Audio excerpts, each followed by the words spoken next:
I want to welcome everyone here today. Without objection, the chair may declare a recess at any time.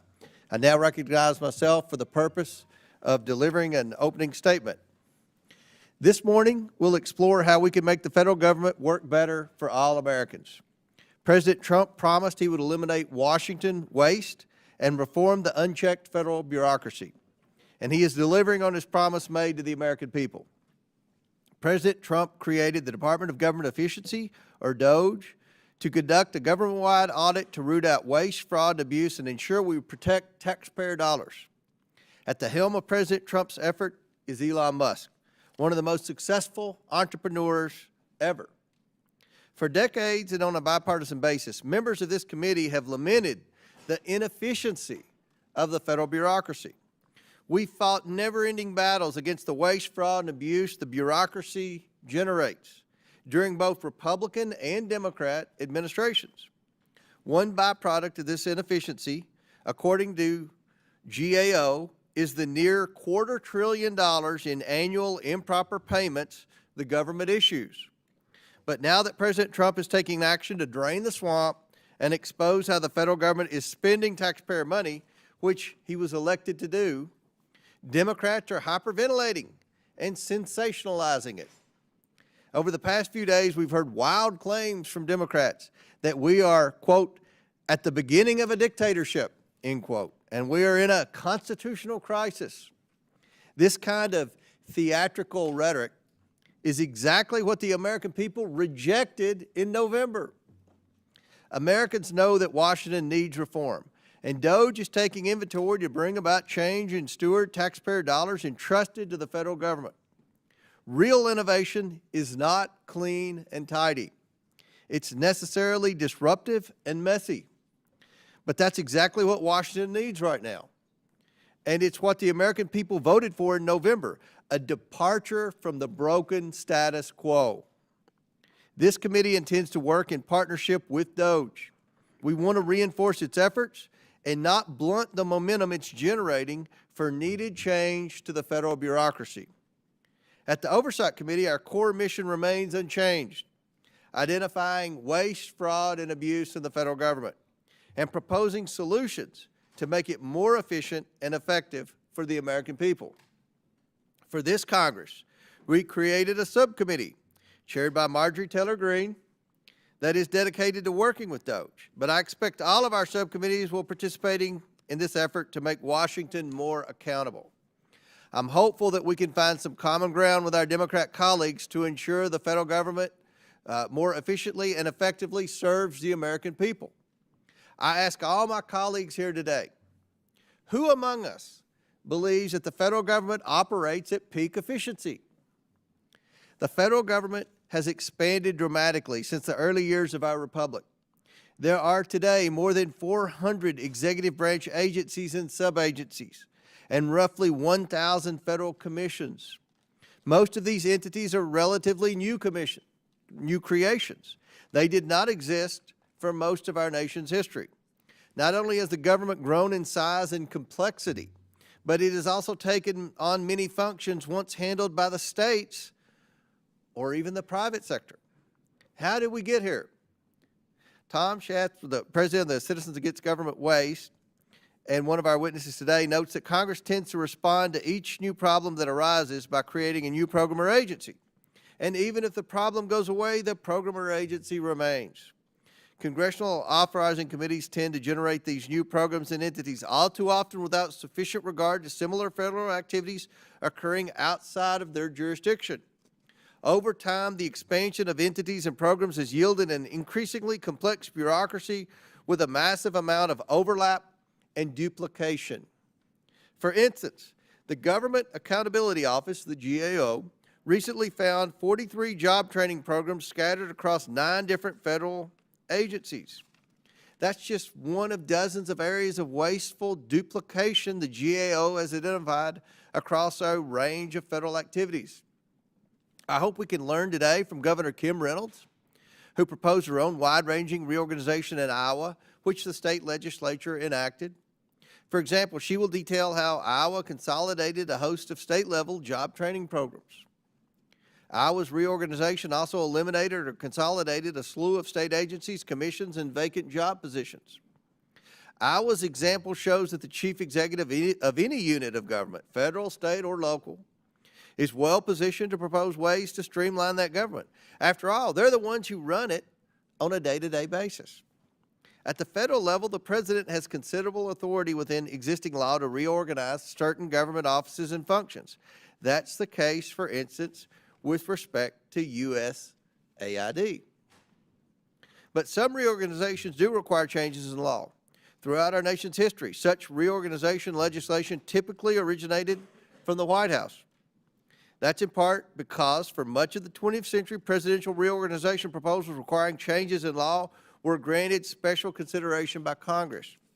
I think renewing that special authority, requiring Congress to take an up or down vote on reorganizations proposed by the president, would help facilitate needed improvements in government operations. In the meantime, I look forward to learning more about keys to successful reforms from our witnesses during today's hearing. I now yield to Ranking Member Conley for his opening statement. Thank you, Mr. Chairman. Our government was designed to be by, of, and for the American people. It's made up of civil servants who take an oath to serve the American people and to support and defend the Constitution.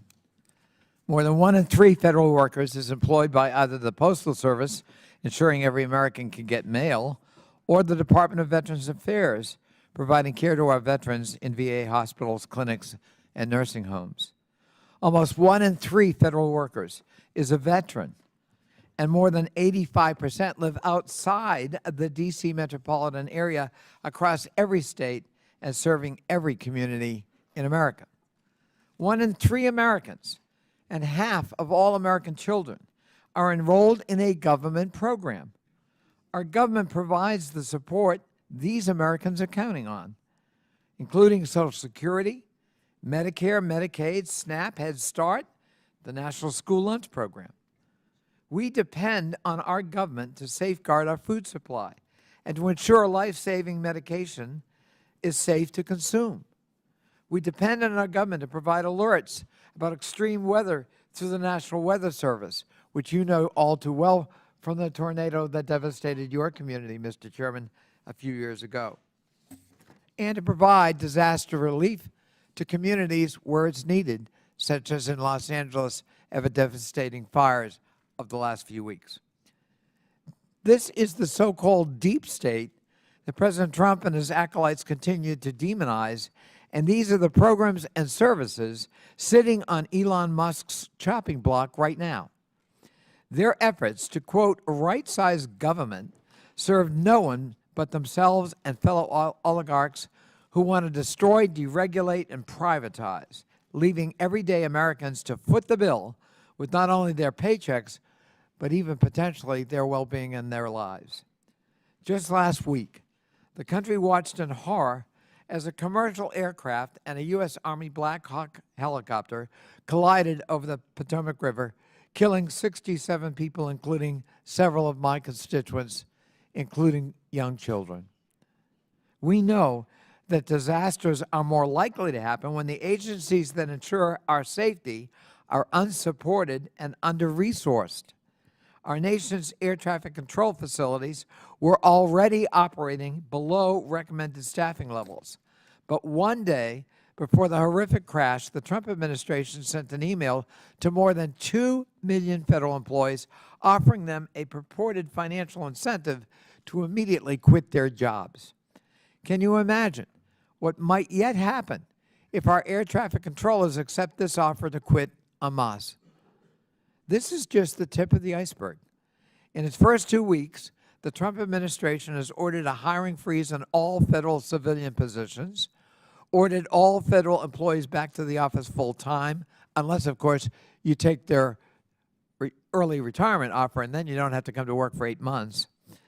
Paved the way to purge more than 100,000 nonpartisan career civil servants and replace them with political loyalists, and wage war on our nation's commitment to civil rights by eviscerating diversity, equity, and inclusion programs. The new administration also ordered the politicization of the senior executive service, forced employees to surveil and report on colleagues, and fired the Democratic commissioners of the National Labor Relations Board and the Equal Opportunity Commission. They administered loyalty tests to career civil servants at the National Security Council, granted security clearances to incoming White House officials without vetting, reportedly violated cybersecurity procurement and privacy laws by recklessly handing federal systems and data, and attempted a late-night purge of 17 nonpartisan inspectors general, a brazenly illegal act that will only provide cover for the corruption that inevitably will ensue. The Trump administration also ordered a freeze of federal grants, loans, and other financial assistance programs immediately after the funding freeze was issued. Medicaid and Head Start reported disruptions, and some of FEMA's online portals were cut off. Although the freeze was halted by a judge and then rescinded by the administration, we saw in only 48 hours how willing this administration is to threaten the health, safety, and security of Americans in service of its unlawful and partisan agenda. If these initiatives sound familiar, it's because so many of them are ripped right out of the Project 2025 playbook. Remember that deeply unpopular tone that President Trump, as candidate Trump, desperately tried to distance himself from during the campaign. Many of these executive orders mirror Project 2025 proposals, and at least 4 prominent 2025 authors now have top positions in the administration. Trump's disavowal of Project 2025 was just part of the con. President Trump and Elon Musk are using a wrecking ball to systematically dismember the government piece by piece. The American people deserve better, and we in Congress have a constitutional duty to uphold the laws that we created. We must protect the government, workers, programs, and services that the future of this country depends on, and stop an unconstitutional assault on the government. Mr. Chairman, you correctly cited the role of Elon Musk. It's a puzzling role for many people, certainly on this side of the aisle, and I think for some on yours. Who is this unelected billionaire that he can attempt to dismantle federal agencies, fire people, transfer them, offer them early retirement, and have sweeping changes to agencies without any congressional review, oversight, or concurrence? Therefore, Mr. Chairman, given his prominence and his importance, I move that the committee subpoena Elon Musk to come before it as a witness at the earliest possible moment. And I so move.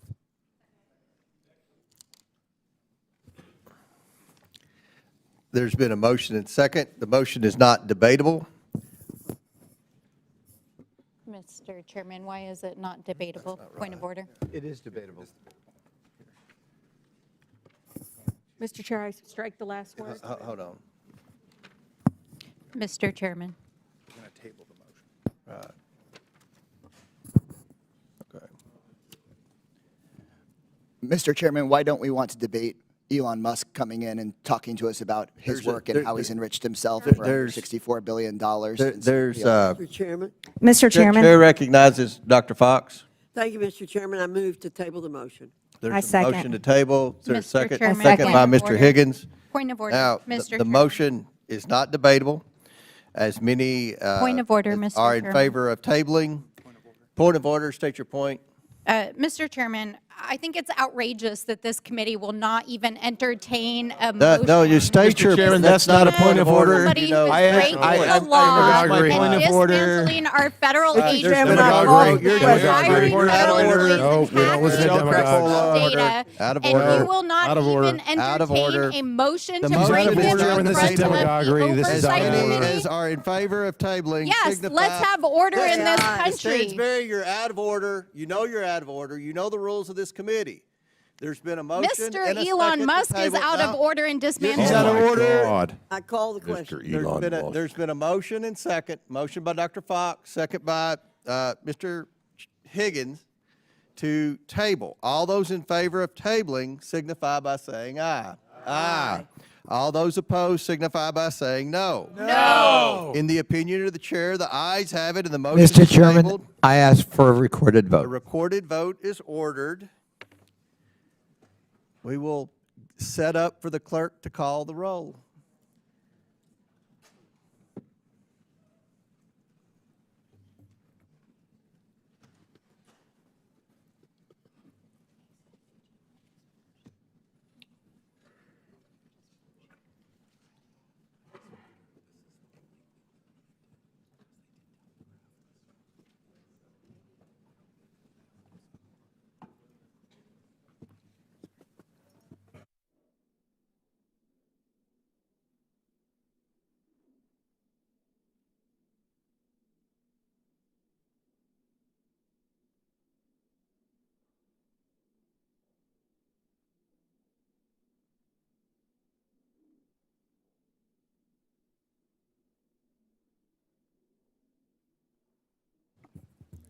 We'll stand at ease when we get the staff ready to go for this.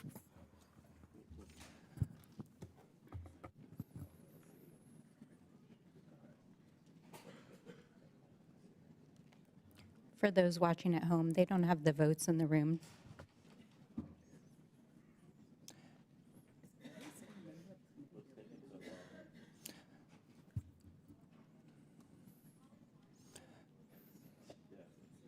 Mr. Chairman, speaking of efficiency of our time, since we're just sitting here, I would love to hear from someone why we don't want to have Mr. Musk come testify. before. Gentleman's not recognized.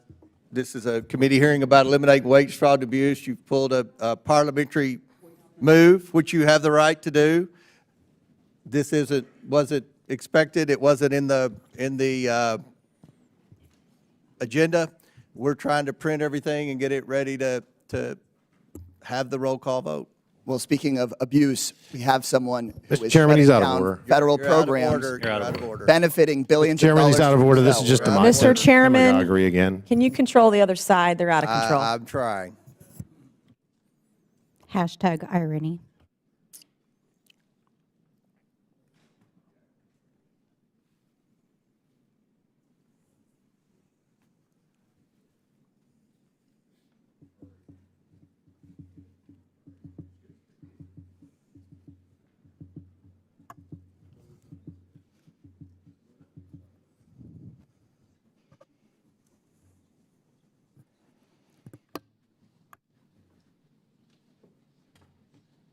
Mr. Chairman, it appears the clerk is ready for roll call.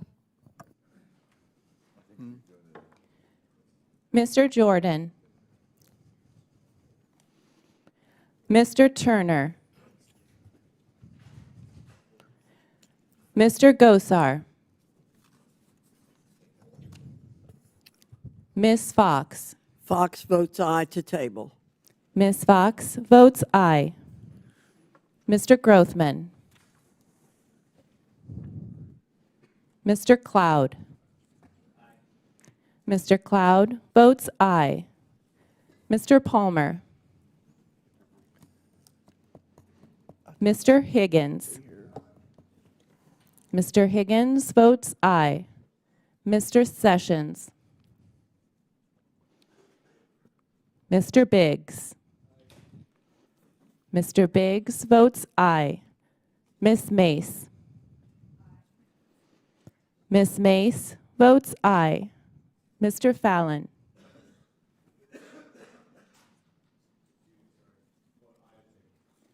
Mr. Fallon votes aye. Mr. Donalds. Mr. Perry. Mr. Timmons.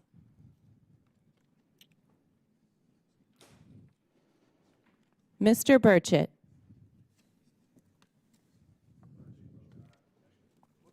Mr. Burchett votes aye. Ms. Green. Ms. Green votes aye. Ms. Boebert. Ms. Luna. Mr. Langworthy. Mr. Burleson.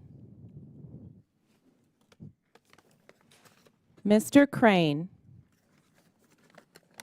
Mr. Crane votes aye. Mr. Jack. Mr. McGuire. Mr. McGuire votes aye. Mr. Gill. Mr. Gill votes aye. Mr. Connolly.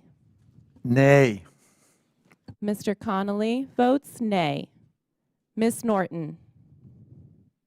No. Ms. Norton votes no. Mr. Lynch.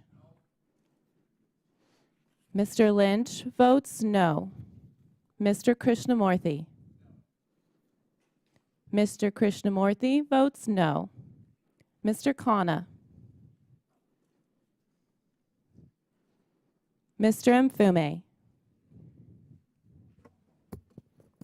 Ms. Brown. Brown votes no. I'm sorry, yes. Yeah. Yes, voting no to table. Ms. Brown votes no. Ms. Stansbury. I vote no to a motion that would table a subpoena for Elon Musk. More demagoguery. It's out of order to discuss what the motion is? Okay, guys. It's out of order. All right, order. All right, let's go. Keep- Ms. Stansbury votes no. Mr. Garcia. Mr. Garcia votes no. Mr. Frost. Mr. Frost votes no. Ms. Lee. Ms. Lee votes no. Mr. Kassar. No on the motion to table our motion to have Elon Musk at this committee. Mr. Kassar votes no. Ms. Crockett. No on giving the American people the transparency that they deserve by bringing this Demagoguery oligarch again. before More of us. this. Nope. Ms. Crockett votes no. Ms. Randall. Ms. Randall votes no. Mr. Subramaniam. No. Mr. Subramaniam votes no. Ms. Ansari. No. Ms. Ansari votes no. Mr. Bell. No. Mr. Bell votes no. Ms. Simon. No. Ms. Simon votes no. Mr. Min. Min is a hard no. Mr. Min votes no. Ms. Presley. Yeah. Ms. Presley votes no. Ms. Tlaib. I decided to put my residents before Elon Musk, and I'm voting no. Ms. Tlaib votes no. Mr. Chairman. I vote yes, and, Mr. Chairman votes yes. Mr. How- Chairman, how am I recorded? yeah. Who recognized? Mr. Chairman, how am I recorded? Oh, has Mr. Timmons been recorded? Mr. Timmons is not recorded. Aye. Mr. Timmons votes aye. Mr. Chairman, how am I recorded? Representative Perry? Mr. Perry is not recorded. Representative Perry votes aye. Mr. Chairman, how is Mr. Boebert? Perry votes aye. Mr. Chairman, how is Boebert recorded? Ms. Boebert is not recorded. Boebert votes aye. Ms. Boebert votes aye. Mr. Chairman, how is Burleson recorded? Mr. Burleson is not recorded. Votes aye. Mr. Burleson votes aye. How is Mr. Grothman recorded? Mr. Grothman is not recorded. I'll vote aye. Mr. Grothman votes aye. Mr. Chairman, how is Mr. Gosar recorded? Mr. Gosar is not recorded. Aye. Mr. Gosar votes aye. Mr. Chairman, how is Mr. Donalds recorded? Mr. Donalds is not recorded. Aye. Mr. Donalds votes aye.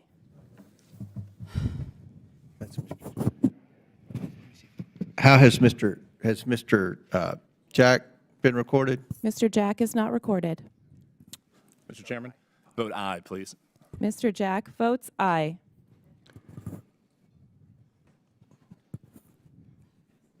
Are there any other members who have not been recorded?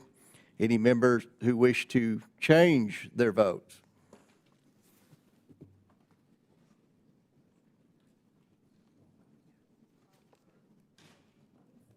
Do we have a member en route? Point.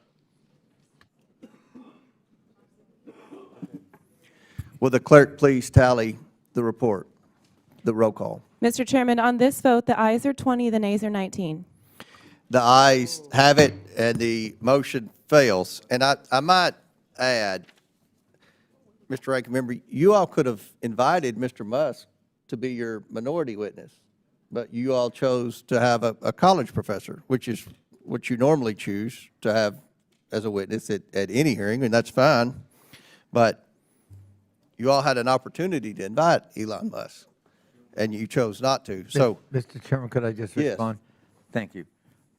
You make a point, but from our point of view, given the prominence Mr. Musk has been given by President Trump in this administration, sweeping unprecedented powers, from our point of view, he is not a minority witness. He ought to be a full committee witness because of the prominence and the role he's playing, and subject to the oversight and scrutiny of this committee. Thank you. I ask unanimous consent that Representative Nunn from Iowa be waived on to the committee for today's hearing for the purpose of asking questions. Without objection, so ordered. The next order of business is ratifying the subcommittee roster for the 119th Congress. The clerks have distributed the roster electronically. I ask unanimous consent that the committee approve the appointments and assignments as shown on the roster. Without objection, so the subcommittee roster is approved. I'm pleased to welcome an expert panel of witnesses who each bring experience and expertise that will be valuable to today's discussion. I'd first like to welcome the 43rd governor of the great state of Iowa, Governor Kim Reynolds. Since assuming office in 2017, Governor Reynolds has instituted numerous reforms to reorganize state-level operations to better serve the people of Iowa. I'd now like to recognize Representative Nunn from Iowa to welcome the governor here. Well, thank you, Chairman, and thank you very much for this committee for having the governor of Iowa join us today. When President Trump was elected, he asked for three things: secure our community, unleash our natural energy, and make sure that we reform government to put money back in taxpayers' pocket. They need look no further than what Governor Reynolds has done with our state legislature when I served as a senator in Iowa.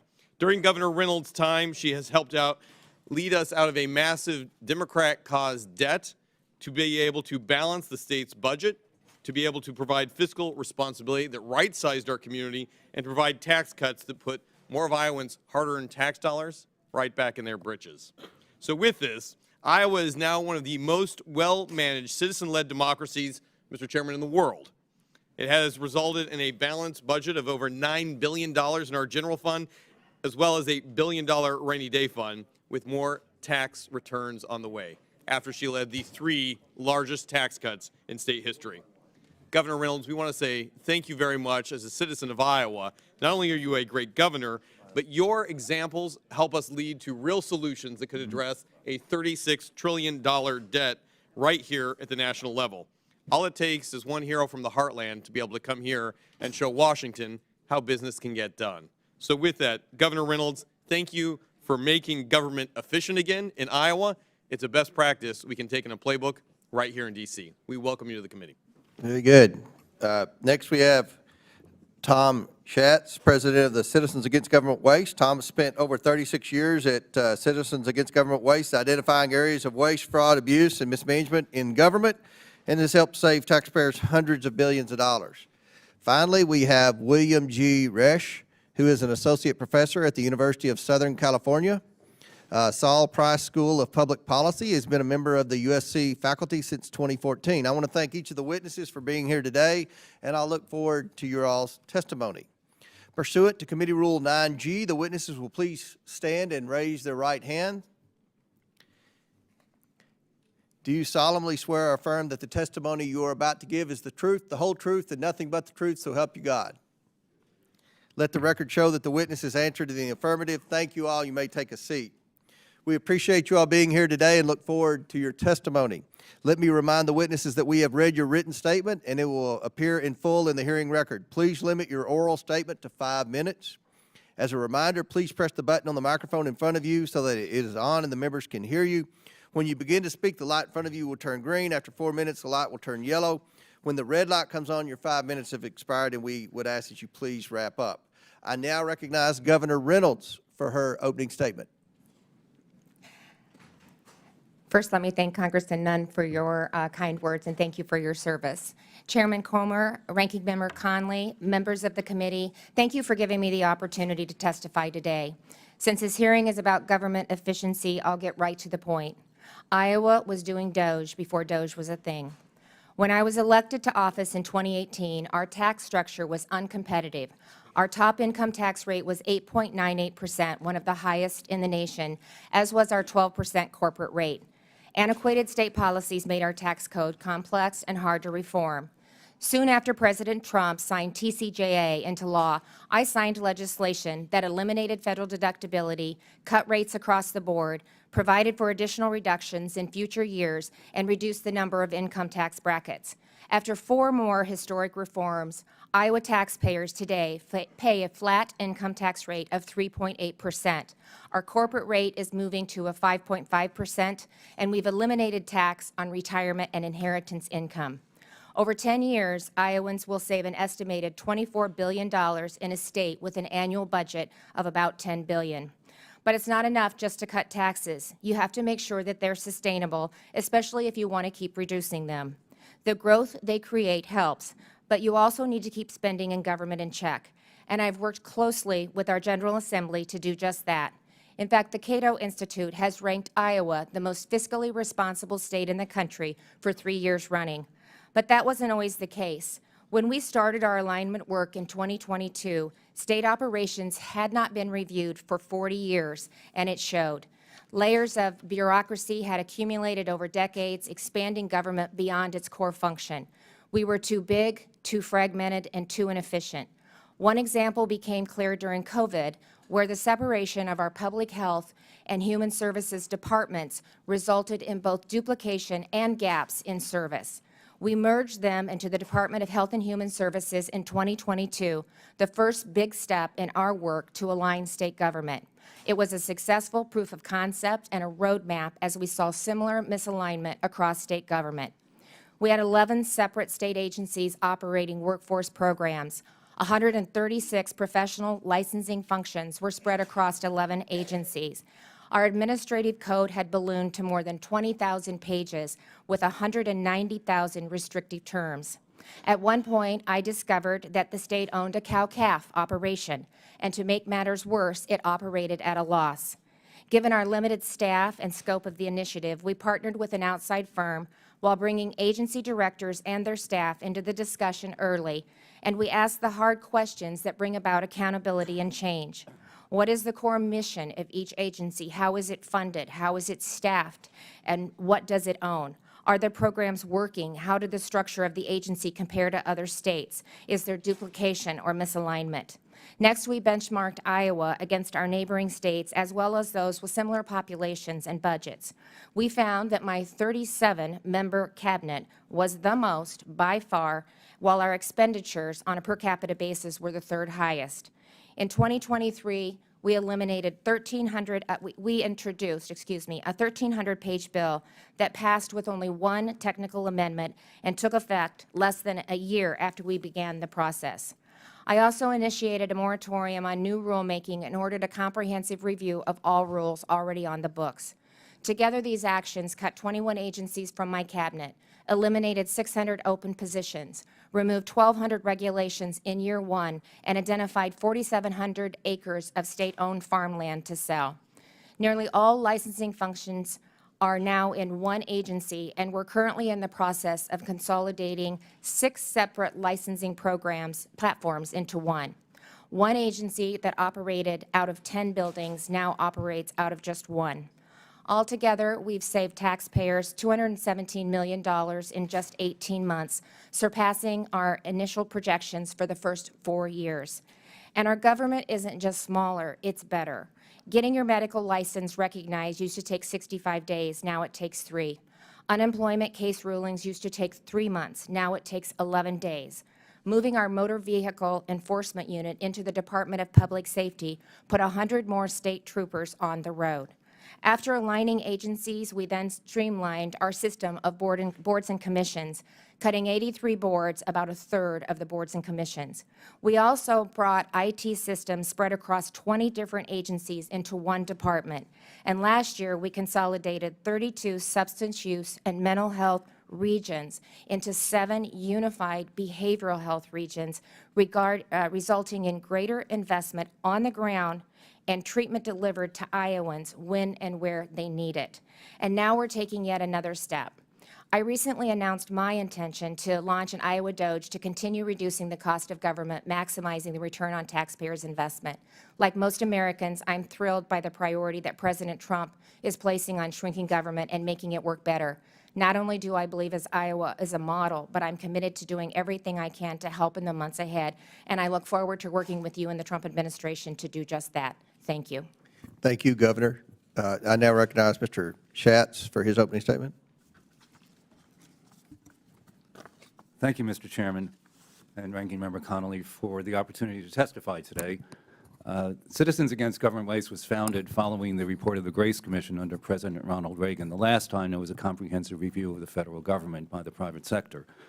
The Commission made 2,478 recommendations that would save $424.4 billion over 3 years. Since CAGW was created to follow up on the Grace Commission recommendations, we have helped save taxpayers $2.4 trillion through the implementation of Grace Commission and other cost-saving recommendations. The taxpayers' hard-earned money should be spent in the most effective manner possible, following the objectives set forth in statutes enacted by Congress and carried out by the executive branch. Success should be measured by whether the intended results are being achieved. If that does not occur, the program should be reevaluated to determine if it needs to be modified, consolidated, or terminated. The solution should not be to spend more money on that program, create another program, or duplicate what the private sector is already doing. The proper size of government can be determined after those actions are taken, but that is unfortunately not how it works now.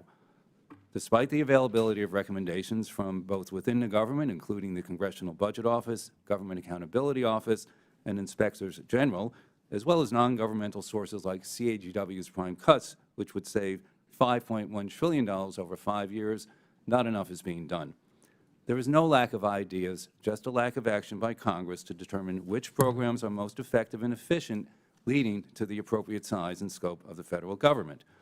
President Trump campaigned on a platform of making the government more efficient, including his promise to create a Department of Government Efficiency. The establishment of DOGE, along with the DOGE Subcommittee and House and Senate DOGE caucuses, should lead to the adoption of policies that will establish more effective use of taxpayer dollars and more efficient delivery of government services. Another method to drive efficiency would be to give the President greater reorganization authority, as the Chairman has noted. This was first provided in 1947, when Congress established what became known as the Hoover Commission to develop recommendations to increase efficiency and improve the organizational structure of the government after World War II. And comparing the debt to a GDP ratio then and now, it's fairly close, so it is certainly time to do this again. According to a 2012 Congressional Research Service report, presidents used this authority regularly, submitting more than 100 plans between 1932 and 1984. The last president to receive reorganization authority was Ronald Reagan, and the last one to use it was Jimmy Carter. In May 2024, GAO released its annual report on ways to reduce duplication, overlap, and fragmentation of programs. The report listed 112 new items and noted that $667 billion had been saved since the first report was issued in 2011. CAGW has long maintained that Congress should not only hold hearings in this committee, but across committees that have multiple jurisdiction over a lot of the programs identified by GAO, and then vote on those recommendations. And GAO reports about duplicative spending provide other opportunities to improve efficiencies. A May 10, 2023 GAO report found 133 federal programs across 15 agencies that have the goal of increasing broadband access and bridging the digital divide. These programs should be assessed to determine which are inefficient and ineffective, and funds should then be directed to those programs that can deploy broadband to every remaining unserved and underserved business and household across the country that wishes to be connected to the Internet. And broadband is one of many programs included in CAGW's Critical Waste Issues for the 119th Congress, which was released this morning. The report contains 12 policy areas, including greater accountability and transparency, budget reform, earmarks, health care, privacy, technology, and telecommunications. I want to also remind the committee of CAGW's concerns about the U.S. Postal Service, which we provided in testimony submitted for the record for the December 10, 2024 oversight hearing. Right-sizing government is an objective on which all members of Congress should agree. It requires constant vigilance and oversight to determine if federal tax dollars are being spent in the most effective and efficient manner and achieving intended objectives. Increased efficiency will go a long way to restore the public's confidence in the ability of the federal government to avoid as much waste, fraud, abuse, and mismanagement as possible. Thank you again for the opportunity to appear before you today. I look forward to answering your questions. Thank you. Chair recognizes Dr. Resch. Mr. Chairman, Ranking Member Connolly, And make sure your microphone's on. okay, sorry. Mr. Chairman, And if you don't care, pull it to you. If it's okay. Yeah. Now we're in business. all right, Thank you. you. I'm so sorry. So, Mr. Chairman, thank you for having me, Ranking Member Connolly and committee members. Thanks for the opportunity to address you today on the critical issue of right-sizing government that takes place amongst recent administrative actions that I find somewhat troubling, not just myself, but according to the literature, the scholarship, and observations through history that show that these types of actions threaten integrity, effectiveness, and stability of our federal workforce. For decades, debates over the size of government have focused too narrowly on a head count of civilian employees, which obscures a more pressing concern, the growing misalignment between federal responsibilities and the government's capacity to manage them. While the number of civilian federal employees has remained stable at around 2.4 million, not including postal workers, federal spending has increased five-fold since the 1960s. More than $759 billion was spent on contracts in 2023 alone, and this is relatively small in comparison to the last year of the first Trump administration, where estimates were as high as $1.2 trillion in contracts, meaning that much of what government does today is carried through private firms rather than through career civil servants. Some estimate that there is as many as 3 to 4 contract employees for every federal civil servant, and this shift has weakened oversight, increased inefficiencies, and created accountability gaps, leaving taxpayers footing the bill for cost overruns on contracts, delays, and policy failures that come not from incompetence of the civil service, but from incapacity. At the same time, civil servants are underpaid relevant to their private sector counterparts, earning on average 23% less than similarly qualified professionals in the private sector. The salary gap, combined with mounting political pressures and the expanding scope of government responsibilities, has made it increasingly difficult to attract and retain top talent. This is particularly concerning given that 70% of federal employees work in national security roles, 80% serve outside of Washington, providing vital services to the communities across the country. And despite these challenges, recent administrative actions threaten to destabilize the civil service further by increasing politicization and eroding the principles of professional nonpartisan workforce. The so-called policy/career reclassification would strip job protections from tens of thousands of career civil servants, allowing them to be dismissed and replaced with political appointees at will. And this risks creating a climate of fear and self-censorship, where professionals hesitate to provide objective, evidence-based advice for fear out of political retaliation. History and research are clear. Governments that rely on merit-based civil service systems perform better. They're less prone to corruption and deliver more effective public services. By contrast, increased politicization, substituting experienced professionals with short-term political loyalists, reduces efficiency, complicates long-term planning, and increases the risk of policy failures. Beyond inefficiency, politicization weakens the very mechanisms that ensure accountability and integrity in government. Civil servants are often the last line of defense against waste, fraud, and abuse, ensuring that government funds are spent wisely and in accordance with the law. When experienced professionals are replaced by individuals selected for political loyalty rather than expertise, government oversight erodes and leads to costly mismanagement and a decline in public trust. This dynamic is not theoretical. It has played out in past administrations and has been extensively documented in research. Countries that move toward greater political control over bureaucracies see decline in effectiveness, increased regulatory capture, and greater difficulty in responding to crises. Conversely, nations that invest in independent professional civil service see better policy outcomes, stronger economic growth, and higher public confidence.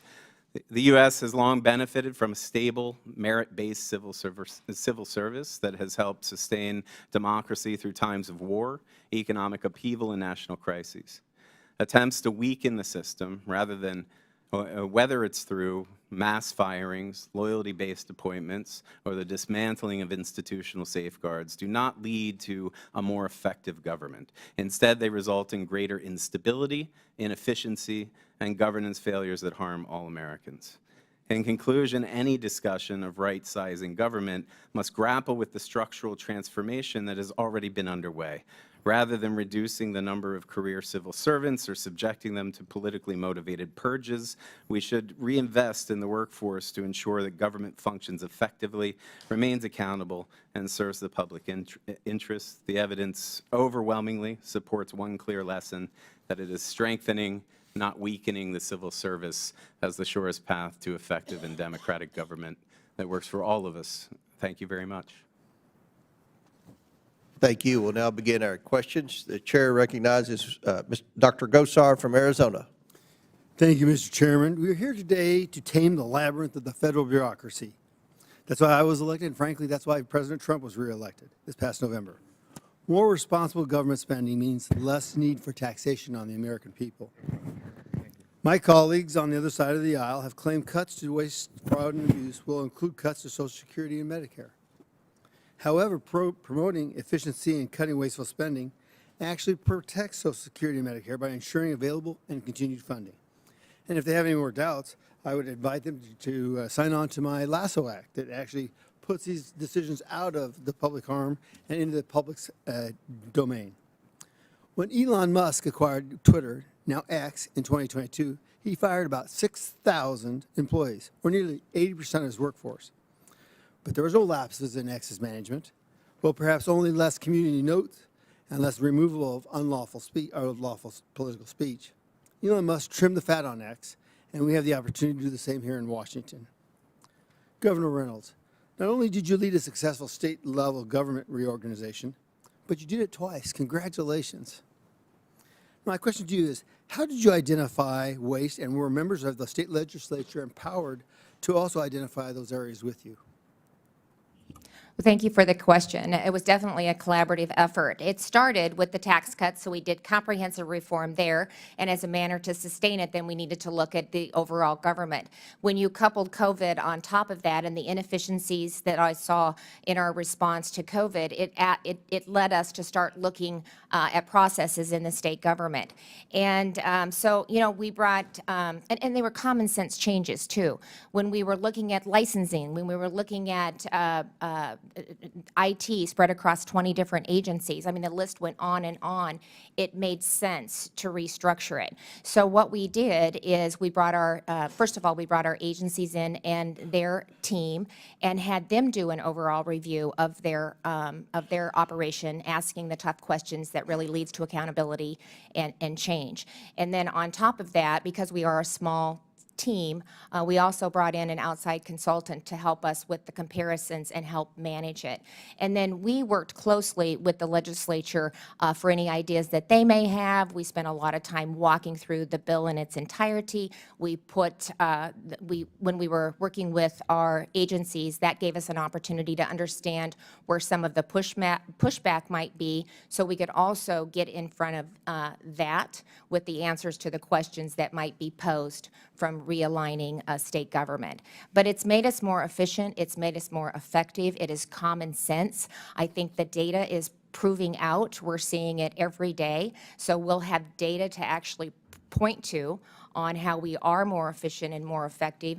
And we're taking dollars from the administration and from the bureaucracy, and we're actually putting it into programs, getting it on the ground, and putting it into people. So it's been very efficient from that perspective as well. Well, and I noticed you sold state-owned land to eliminate waste and generate revenue. Is that correct? Yeah, we had about, I think it was about 5,400 acres that we were able to sell.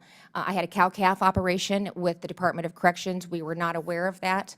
Then to come to find out we were operating at a loss, that's, you know, we need to get back to the core function of government. And as the bureaucracy continues to grow, the scope also grows with it. And that's when we start to see the inefficiencies.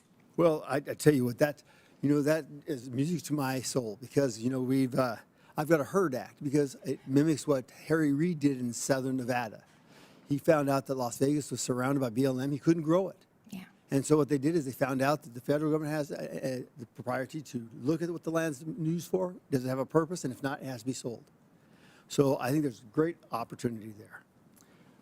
Mr. Schatz, I want to touch base with you in regards to the 2024 Prime Cuts Report recommends that the National Park Service, Forest Service, and BLM suspend federal land purchases until they effectively manage their currently owned land. I agree with you wholeheartedly. Do you generally agree that selling public land to states and local communities would eliminate unused assets, generate revenue, and provide an overall benefit to the federal government and to local communities? Yes, Congressman, and it would generate about $15 billion over 5 years. Sorry, 3 years. So there's a lot of land out there. In fact, the government probably doesn't even know what it owns. Yes. And it needs to get done. The one thing I really want to make note of, and I'm running out of time here, is the National Emergencies Act. We have spent $12 trillion over the last, since Bill Clinton, and it's about 1/3 of our national debt. I would love to work with you in regards to cleaning these up, cleaning them out, and getting some aspects and assets back to the people. Thank you. I yield back, Mr. Gentleman yields back. Chair now recognizes ranking member for 6 minutes. Thank you, Mr. Chairman, and thank you for your consideration.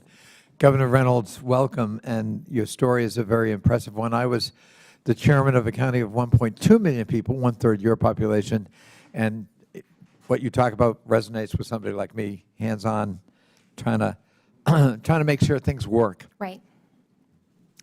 Iowa has a population, as I understand it, of 3.24 million people, and you've got a state workforce of 16,700 full-time employees. Is that correct?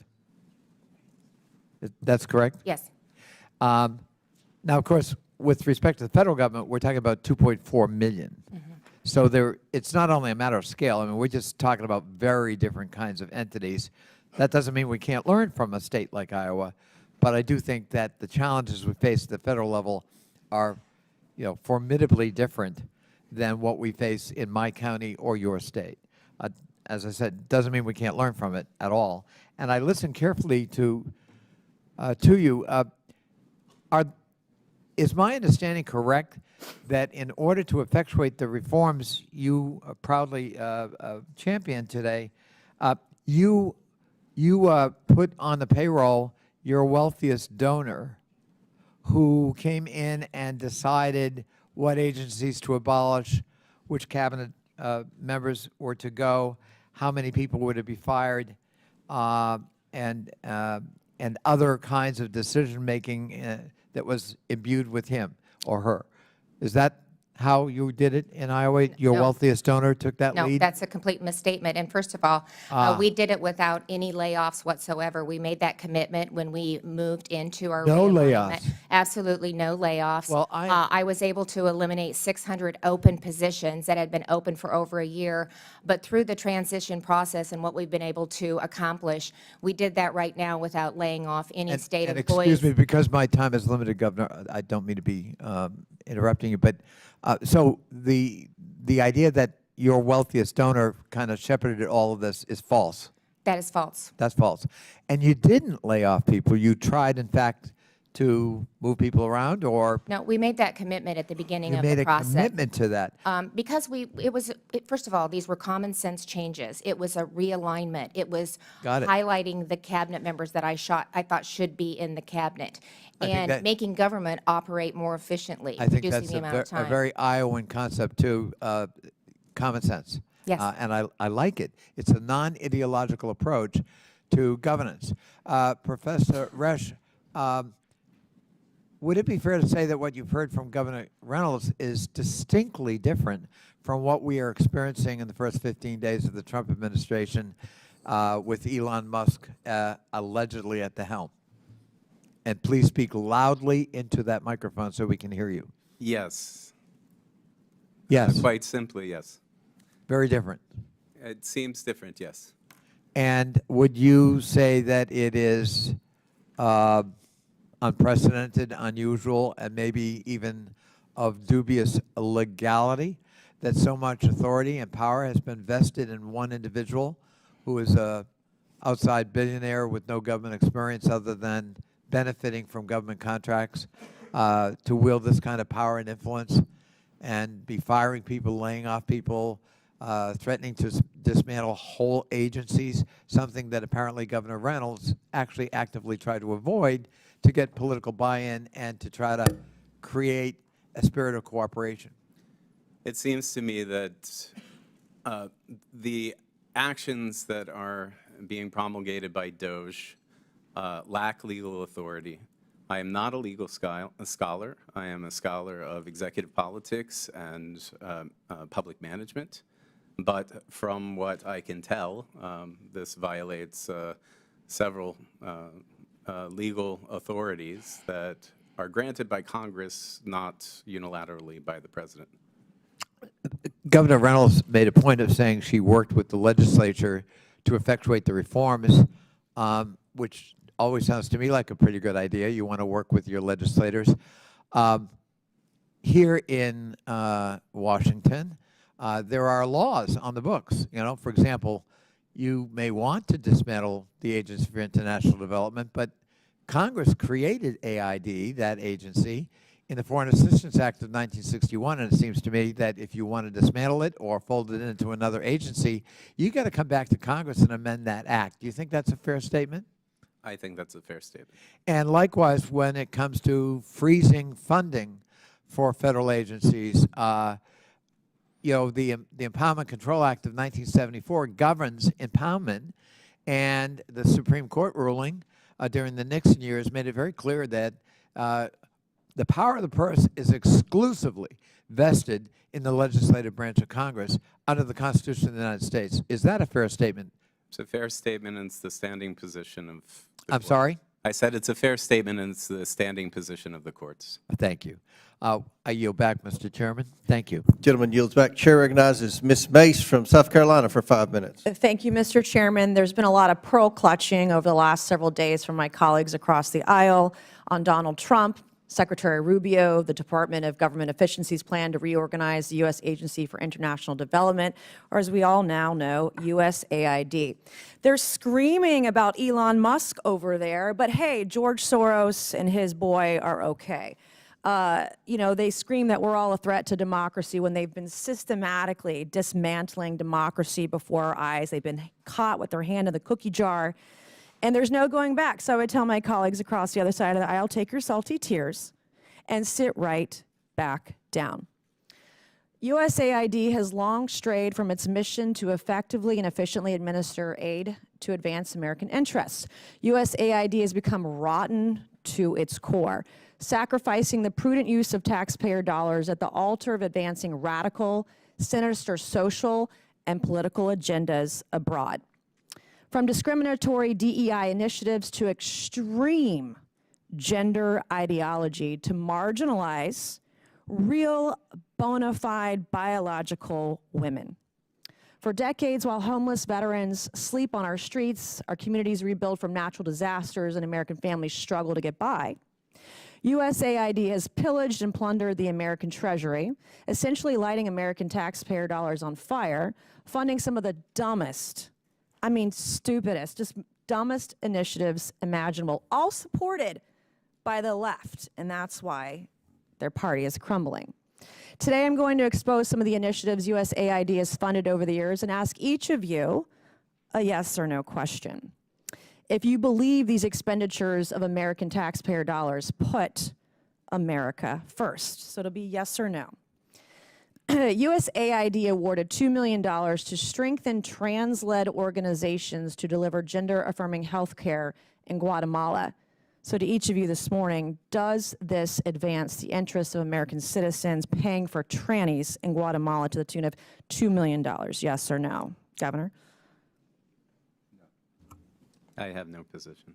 Of course you don't.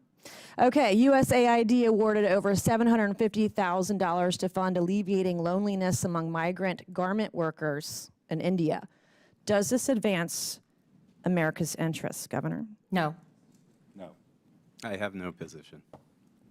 USAID awarded $1.5 million for providing a gender-sensitive response to migration at the Venezuelan border. Does this advance America's interests, Governor? No. No. I have no position. Does this advance the interests? Okay, so USAID awarded $4.3 million on October 1st, 2023 to a group to fund comprehensive health services for men having sex with other men in South Africa. Does this advance the interests of American citizens, Governor? No. No. I have no position. I bet you don't. Okay. USAID awarded $1.5 million to advance diversity, equity, and inclusion in Serbia's workplaces and business communities by promoting economic empowerment and opportunity for LGBTQI plus people in Serbia. Does this advance America's interests? No. No. Nope. You have no idea, right? Okay. USAID awarded over $70,000 to a group to deliver a live musical event to promote the U.S. and Irish shared values of diversity, equity, inclusion, and accessibility. Does this advance the interests of America? No. No. No position. No position or no clue. Okay, USAID awarded $1.5 million to fund strengthening community support structures to upscale LGBT rights advocacy in Jamaica. Does this advance our interests? No. No. No position. USAID awarded $28 million to a group to facilitate the economic insertion of Venezuelan migrants and refugees in Peru and Ecuador. Does this advance our interests? No. No. No position.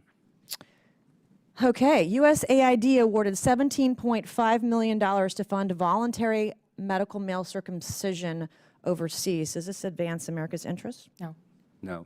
No position. I don't know what circumcision overseas has to do with America First either. USAID awarded nearly $150,000 to fund HIV prevention services targeting men who have sex with men and transgender. Does this advance America's interests? No. No. No position. Yeah, unfortunately, I'm limited to 5 minutes, but these are the programs Democrats are so desperate to save. Our foreign assistance system is badly broken, and this ends now. Thank you, Mr. Chairman, and I yield back. Gentlelady yields back. Mr. Chairman, parliamentary inquiry. Yes, sir. The gentlelady has used a phrase that is considered a slur in the LGBTQ community and the transgender community. And let me please finish without interruption. And Tranny. I don't really care. You want penises in women's bathrooms, and I'm not going to have it. Okay. No, thank you. It's Chairman. disgusting. Let the gentleman state his parliamentary inquiry. to me, a slur is a slur. And here in the committee, a level of decorum requires us to try consciously to avoid slurs. You just heard the gentlelady actually actively, robustly repeat it. And I would just ask the chairman that she be counseled that we ought not to be engaged. We can have debate and policy discussion without offending human beings who are our fellow citizens. And so I would ask, as a parliamentary inquiry, whether the use of that phrase is not, in fact, a violation of the decorum rules. Mr. Chairman, I'm not going to be counseled by a man over men and women's spaces or men who have mental health issues dressing as women. I'm not being counseled by some guy. My inquiry is to the chairman, Okay. Mr. Chairman. Order. The inquiry is about decorum. Decorum is at the discretion of the chair. That's I will be mansplaining, honest, Mr. Chairman. with the ranking member. I'm not up to date on my politically correct LGBTQ terminology. We'll look into that and get back with you on that. I don't know what's offensive and what's not. I don't know much about pronouns or I appreciate that, offensive Mr. Chairman. terms. Mr. Chairman, we don't have to anymore. So I thank the chair for his willingness to further engage in this matter. All right. Chair now recognizes Ms. Norton from Washington, D.C. for 5 minutes. Thank you, Mr. Chairman. This is only the second oversight hearing this Congress. The first one was about denigrating federal employees. This one is about denigrating federal employees, too. The Trump administration, including the Trump shadow government, seems intent on dismantling much of the federal government in violation of the Constitution, statutes, and regulations. The administration has relentlessly attacked federal employees, subjecting them to chaos and fear. The administration has imposed a hiring freeze, offered deferred resignation, fired employees, put employees on leave, effectively established Schedule F, and ended telework and remote work. Our 2 hearings so far are designed to lay the predicate to gut the nonpartisan federal civil service and to convert a significant portion of the remaining civil service into political appointees. Federal workers deserve praise for their expertise, dedication, and service, not derision. Thousands of civil federal servants have given their lives in the line of duty for the country. Instead of attacking federal employees, this committee should be considering bills to support the federal workforce, such as my bill to combat federal pay compression, or my bill to make permanent the free identity protection coverage that Congress required OPM to temporarily provide to individuals whose social service numbers were potentially compromised during the OPM data breaches. As I said at our last hearing, this committee can do better for the American people. And I yield back, Mr. Chairman. The gentlelady, please yield to the ranking member. Be glad to. Chair recognizes ranking member. I thank the chair. It was 2 minutes and 10 seconds. I thank the gentlelady. Dr. Resch, could you elaborate just a little bit more on your answer to the previous question about sort of unelected, superannuated appointees who are not subject to the advice and consent of the United States Senate and have arrogated, apparently to themselves, either with or without the acquiescence or consent of the President himself, enormous powers? I mean, could you elaborate a little bit on that, on how unprecedented that is, and what are the dangers? What could go wrong with that? Why should we be concerned? And please speak louder into that microphone. Yes, sir. So, the problems that can arise from a lack of accountability are many, particularly in the form of DOGE. We see a person that is leading it that is entangled in billions upon dollars of federal contracts, has an empire that is regulated across various industries, across various agencies. Having a person that is potentially influencing where workforce cuts might take place without any transparency as to the decision-making potentiates conflicts of interest, particularly in those domains in which he is regulated or in which he has contracts with various agencies. And interestingly enough, you heard Governor Reynolds' testimony about her process. This is not how they did it in Iowa. No, I'm very impressed with her reforms, but it had nothing to do with politically connected individuals deciding. And one of the cautions I heard you say is we've got to also be concerned about conflicts of interest when that same individual, imbued with all these powers, has government contracts. I would say that across the contract state, there are laws, but they are very weak in terms of regulating the extent to which political donations can be made by large contractors. I thank the gentlelady for yielding. Chair recognizes Mr. Grofman from Wisconsin. Thank you much. A lot of other people have weighed in on Mr. Musk, so I felt I should weigh in just as briefly. In another committee, we are waiting on an opportunity to publicize a study showing that on this transgender lifestyle, the more you talk about it, the more you get. And if you don't talk about it like they don't in Europe, there are not that many people going into it. And therefore, I'd like to thank Mr. Musk and Mr. Trump when they found out that we were talking about this stuff or apparently promoting it in other countries. They slammed the brakes on that agency really quick, which was, I think, the right and moral thing to do. And it's unfortunate the United States government was apparently engaging in activity that would increase the people choosing that lifestyle. Now, I was in the state legislature for many years before I got here, Governor Reynolds, and quite frankly, one of the reasons I ran for this job is again and again I wanted to do things at the state level and was told I couldn't because it was federal law. I wonder if you can give us some examples of things, and whether it be health care, education, welfare, what have you, where you wish you could do things in Iowa but can't do them because of federal mandates. The list is long, especially as we've aligned government and become more efficient. I would say the lack of accountability was what I saw in the incomplete review that we did. We reviewed over 800 agency programs in which there was not one KPI, there was not one metric, there was not one accountability measure tied to any of it whatsoever with the existing programs. And so nothing comes before me now from my agency, my cabinet, without a KPI and a metric tied to it if they want to continue the program or if they want to add to it. But I can talk about a couple different things. SNAP would be one example.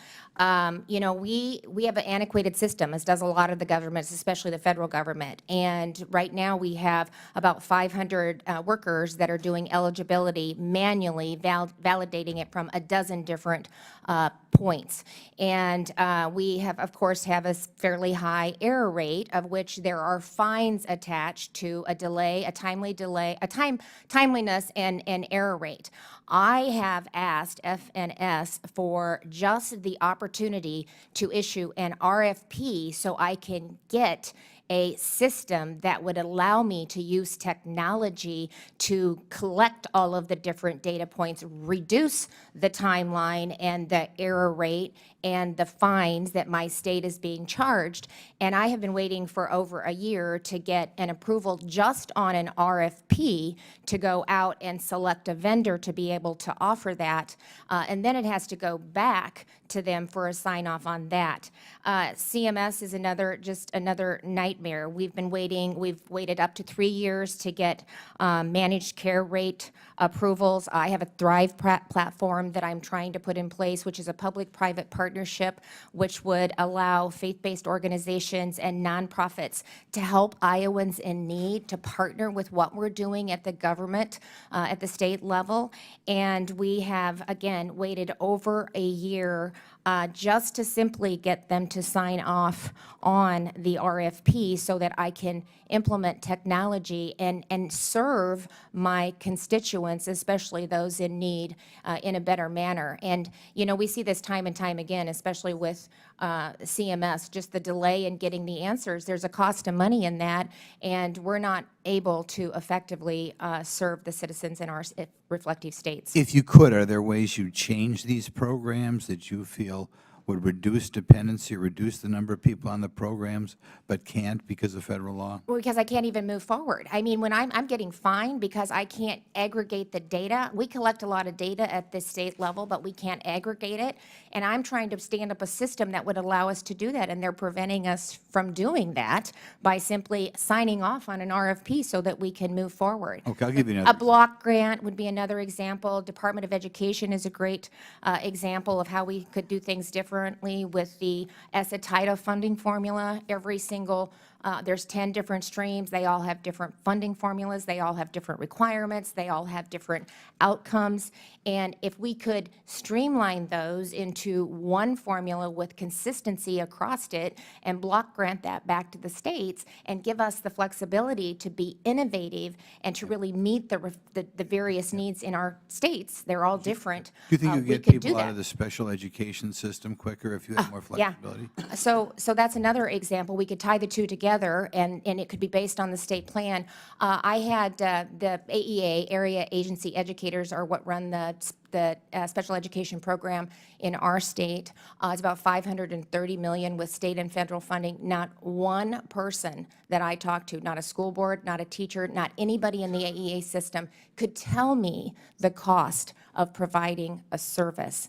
You know, I mean, so when you continue to grow government, those types of questions, those types of analysis aren't even taking place. They just need more money, or they want to know if they've spent all of it. There's never an evaluation that's done. There's never an accountability. There's no transparency, and that's why we're getting the results that we're getting. Our scores are horrible, and when I tried to bring some accountability to the system, shut down. I mean, so it's happening at the state and federal level, but if we can work collectively together, I think we can get the results that we're looking for. Thank you very much. A big mistake whenever we do anything on a federal level.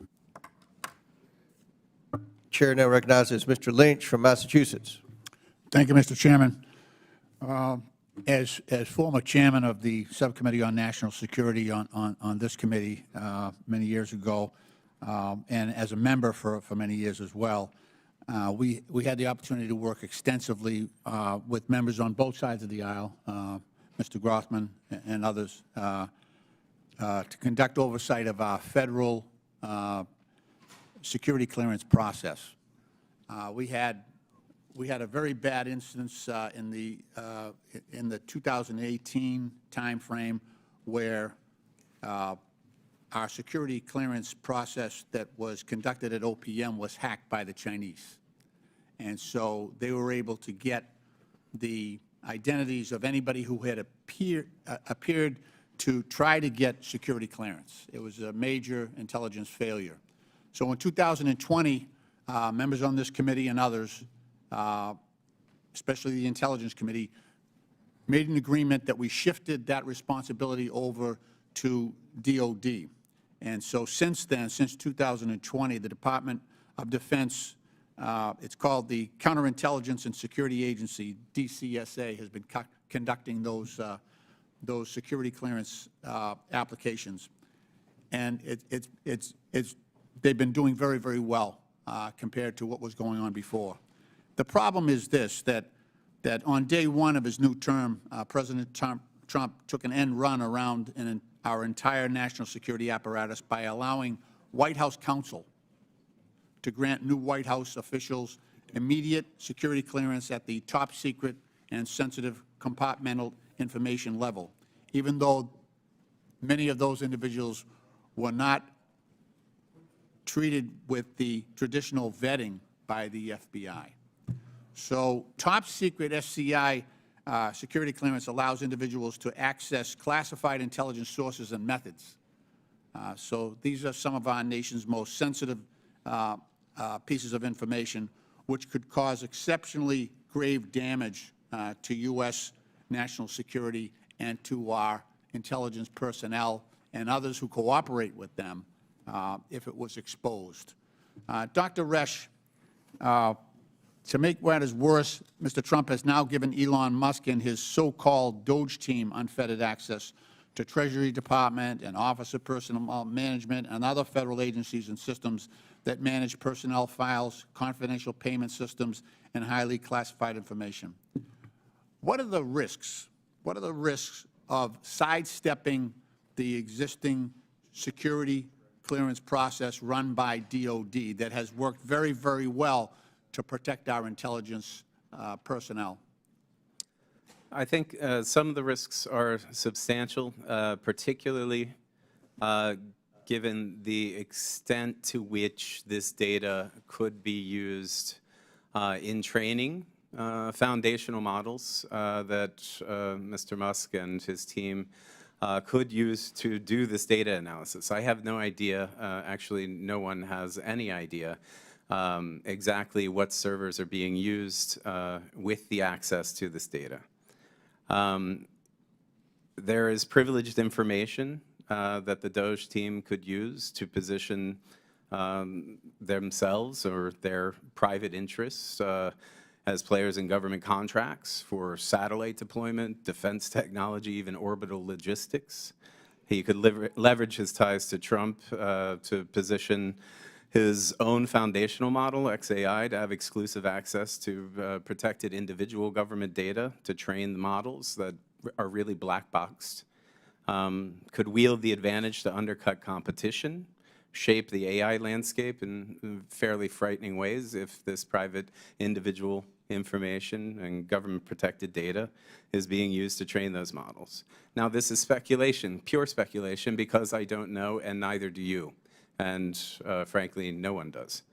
But beyond creating better performing models, exclusive access to government data would give a significant edge in securing long-term contracts. But Dr. Resch, yes. beyond the speculation, why is it important that sensitive information is only handled by those who have been vetted and granted access to that information? Well, for exactly these reasons, so that it cannot be used for corruptible purposes. Yeah, there are positions in place for our federal career employees to pass through various ethics and conflicts of interest thresholds that SGEs just simply do not have. Okay. Mr. Chairman, my time has expired. I yield back. Gentleman yields back. Chair recognizes Dr. Fox from North Carolina. Thank you very much, Mr. Chairman, and I thank our witnesses for being here today to talk about this important subject. Governor Reynolds, as you're aware, our sprawling federal government has over 400 executive branch agencies and sub-agencies and nearly 1,000 federal boards and commissions. We must reduce the burden and cost of the federal government. With your government reorganization reforms in the state of Iowa, you are able to reduce the number of cabinet-level departments and eliminate many state boards and commissions.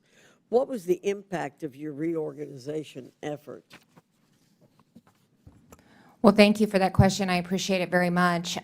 Actually, just the efficiencies and just the culture in state government. I now have a cabinet that that communicate, that work together, that come up with innovative ideas on their own. And you know, I would have with a 37-member cabinet, I wouldn't know the people that were in the room, and it's just not manageable. 37 direct reports is not manageable, and so to be able to streamline the cabinet and to lay out a vision and get them excited about the direction that we're taking the state, and whether it's the time that it takes to get a physician's license, it went from 65 days to 1.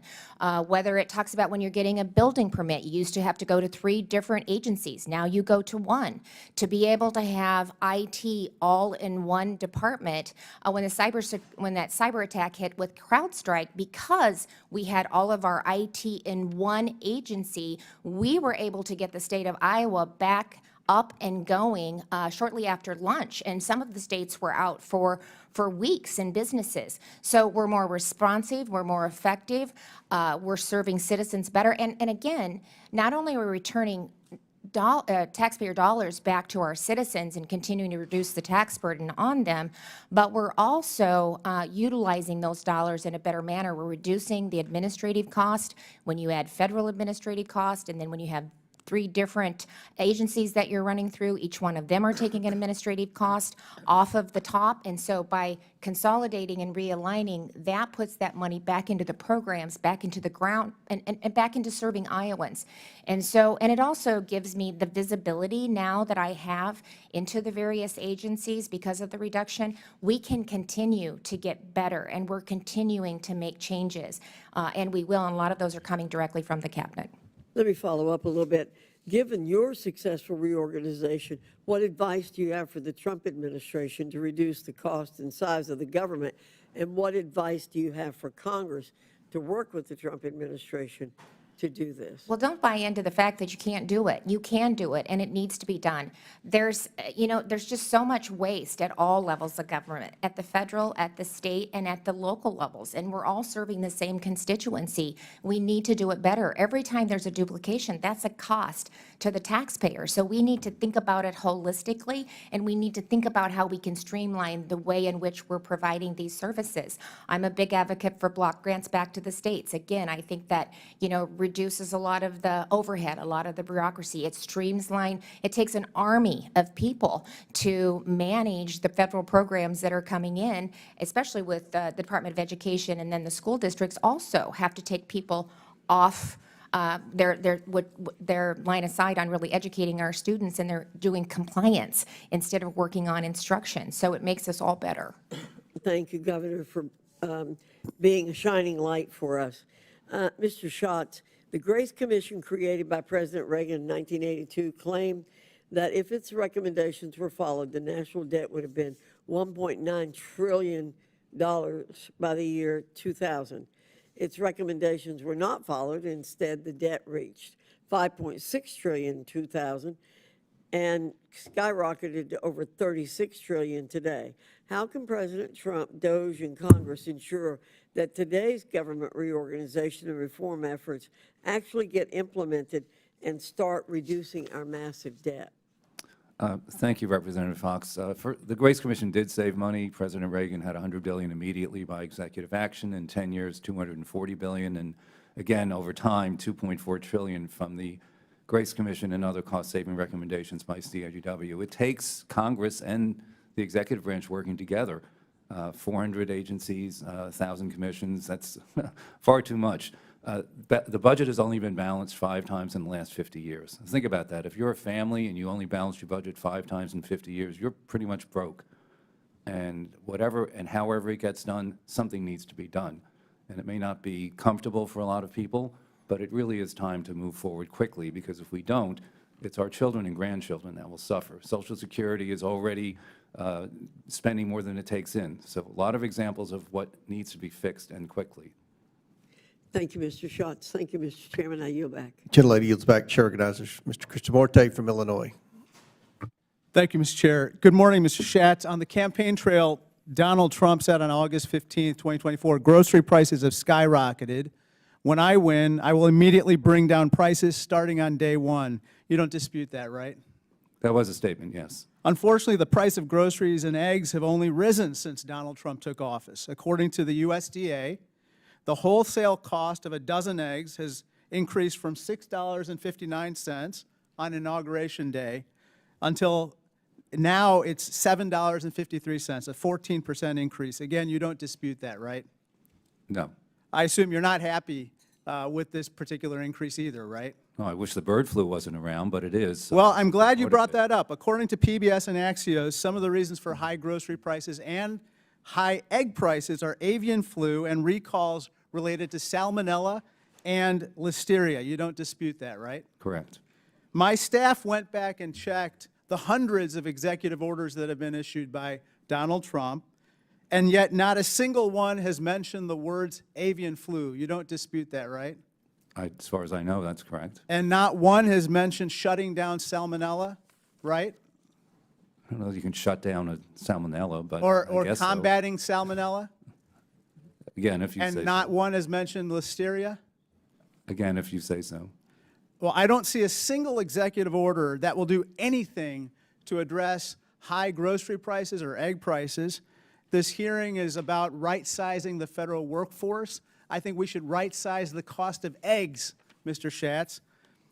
Governor Reynolds, in your testimony, you said that the state of Iowa hired an, quote, outside firm to assist you with your efforts to modernize Iowa state government, right?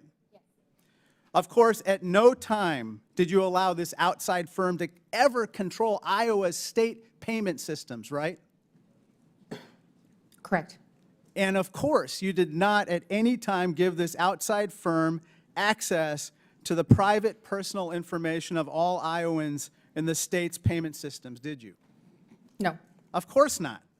Let's talk about what has happened with DOJ for a moment. According to this letter, which was sent by the Treasury Department, Jonathan Bloom of the Treasury Department, a Doge affiliate of Elon Musk is now, quote, a special government employee with access to the coded data of the fiscal services payment system. This is the most important federal payment system in the nation, responsible for making $6 trillion in payments every year to hundreds of millions of Americans. And just moments ago, Politico just disclosed that Doge now has access to all Medicare and Medicaid payments as well. Now, Elon Musk is in charge of Doge, Governor Reynolds. He has not been confirmed by the Senate to any position in the federal government, right? No. And he has not been elected by anybody to anything, right? Correct. He has not, to your knowledge, given a financial disclosure to Congress, correct?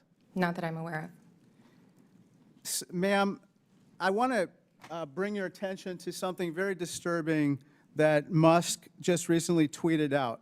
As we see at this visual, he said, the Doge team is rapidly shutting down illegal payments to Lutheran Family Services. Musk retweeted a post from Michael Flynn likening Lutheran Family Services to, quote, a money laundering operation. Governor, you don't believe that the Lutheran Church or Lutheran Family Services is a money laundering operation, correct? Look, I can tell you that in Iowa, the taxpayers of Iowa hold me personally responsible and accountable for state government, just as they hold President Trump accountable The Lutheran for his Church is as not the a money President of the laundering United operation, States. right? And the election that we Ma'am, just Des went Moines, through, I Iowa is think, the home to the Americans largest Lutheran overwhelmingly- congregation in the United States. Iowans overwhelmingly. Is the Lutheran Church a money laundering operation? Listen, Of course not. first of all, every program should be looked at. Is the- and is the- that's what we're trying to do. Okay, You the have to look Lutheran at, Family I looked Church at has some 800, connection to money laundering? Is that what you're suggesting? I'm not saying Is that, it but I quick said answer? every. Yes or no I am- question. Is it a is not money yes or no laundering question. operation? I can't speak to that. You can't speak to that. Oh, my God. Let's go to this USAID issue. The USAID purchases crops from Iowa farmers. Recently, Elon Musk called it a criminal organization. Purchasing crops from Iowa farmers is not a criminal activity, correct? I am the governor of Yes Iowa. or no? I Is that don't a have criminal anything- activity? I am the governor of Iowa, and I don't work with USAID. It is not a position, purchasing and I'm crops not going to from weigh in. Iowa farmers a criminal operation? In general, purchasing crops from Iowans is not. Thank you. I yield back. Chair now recognizes Mr. Biggs from Arizona. Thank you, Governor Reynolds and Mr. Schatz. Thanks for being here. In 2021, Governor Reynolds, you led the state of Iowa in challenging OSHA's unconstitutional private sector COVID-19 vaccine mandate. Mr. Chairman, I ask unanimous consent that the filed lawsuit by Governor Reynolds and Governor Reynolds' November 5th, 2021 press release be entered into the record. Without objection, so ordered. Thank you. In that suit, Iowa, Arizona, my state, and 9 other states argued that the federal government lacks the constitutional authority under its enumerated powers to issue this mandate, and its attempt to do so unconstitutionally infringes on the state powers expressly reserved by the 10th Amendment. That's what the lawsuit said, Governor, and I agree with that. And guess who else agreed with it? The courts agreed with it. And it was the same vaccine mandate that led me to introduce my legislation, which is pending. It's called NOSHA, which would return to the states the authority to regulate workplace health and safety. And I noticed that Iowa and Arizona, along with 20 other states, currently operate under an OSHA state plan. Right. Is it correct that to approve a state plan, OSHA certifies that the state's workplace health and safety plans exceed federal requirements? Yes. And Iowa, like Arizona, has maintained an approved state plan since 1985. Yes. Do you believe that state officials and the people of Iowa are better positioned to set workplace health and safety standards than the federal government? I do.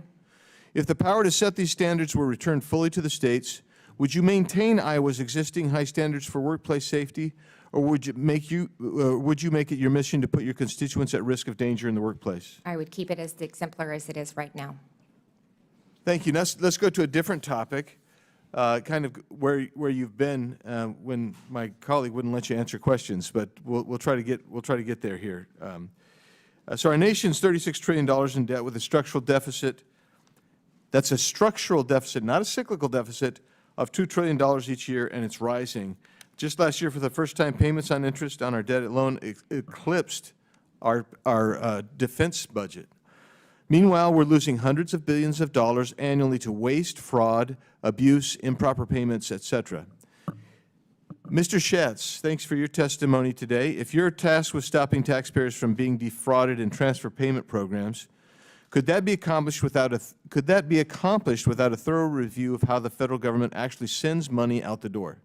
Absolutely not. In order to determine how the money is being spent, somebody has to see what it looks like. And that's been a big problem for a long time, is no one's looked at it. They just make the payments, and they don't prevent it from being wasted when it goes out of the door. Governor Reynolds, you know, you've done great work in Iowa. I've watched it. Your model for, that you've provided for the country is fantastic. Did your reorganization include reviews and improvements to state systems focused on stopping waste, fraud, and abuse, as Mr. Schatz described? It absolutely did. And with the realignment and the visibility, as I said earlier, that I now have into each agency, it gives us even more opportunities to continue to refine and make our systems better.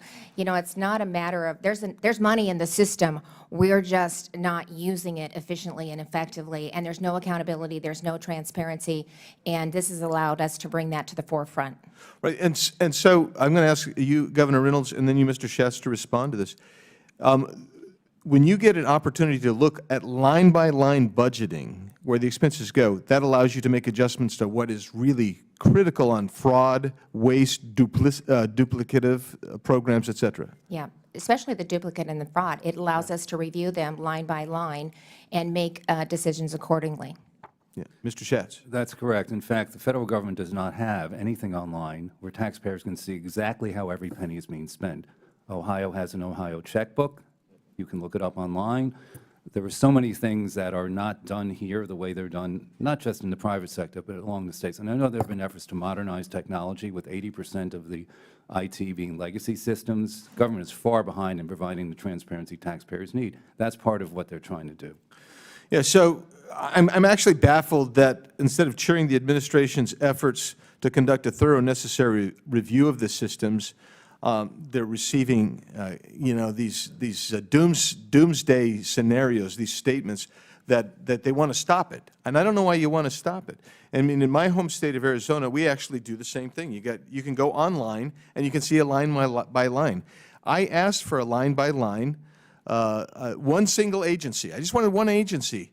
Can you give me a line by line budget to look at? They brought me 2 books like this, and none of them were line by line. They didn't cover every program within that agency, and they didn't describe everything that was there.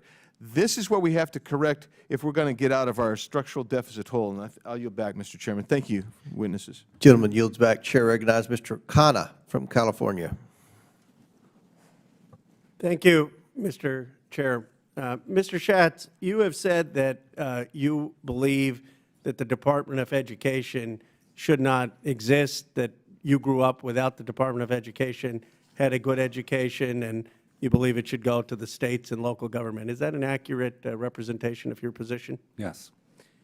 I just want to understand clearly where you stand. So that would mean that you oppose any Title I funding that helps many public schools. It's about $18 billion, 2.8 million American students are impacted.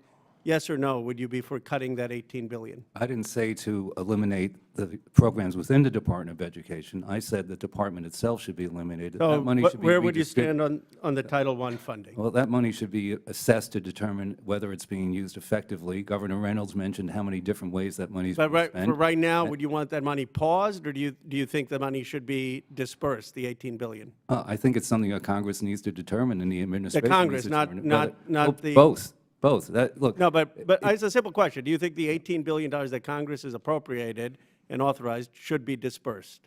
At the moment, it should be dispersed because that's been the law to disperse it. And but, you're for examining it and then possibly cutting it? If there's a more effective way to look, the spending has gone up. Test scores have gone like this or down. Do you understand the difference between correlation and causation? What's happened is that spending has gone higher. Education is not improved. Yeah, but there also That's been the state answer. budget, because I don't want to get into the difference between correlation and causation, but just a simple question on Title I. So you would be for examining it, but possibly cutting it, and that's your That's possible. Everything in the federal government needs to be Okay, re-examined. Pell Grants, 7,395 of the neediest low-income students annually get these grants. It has helped about 6.7 million students. Would you be for cutting Pell Grants? I think, again, it needs to be looked at and examined to determine So if it's being possibly effective. cutting them? Anything is possible. Okay, but those, what but that's a different category. That's an entitlement. That's not discretionary. So you do believe they should be dispersed today? One of the problems with programs like Pell Grants are that they're not examined as much as they should be. Do you agree, though, that Elon Musk, I've just been going back and forth with him on Twitter. He said, don't be a dick. I said, make sure you follow the Constitution.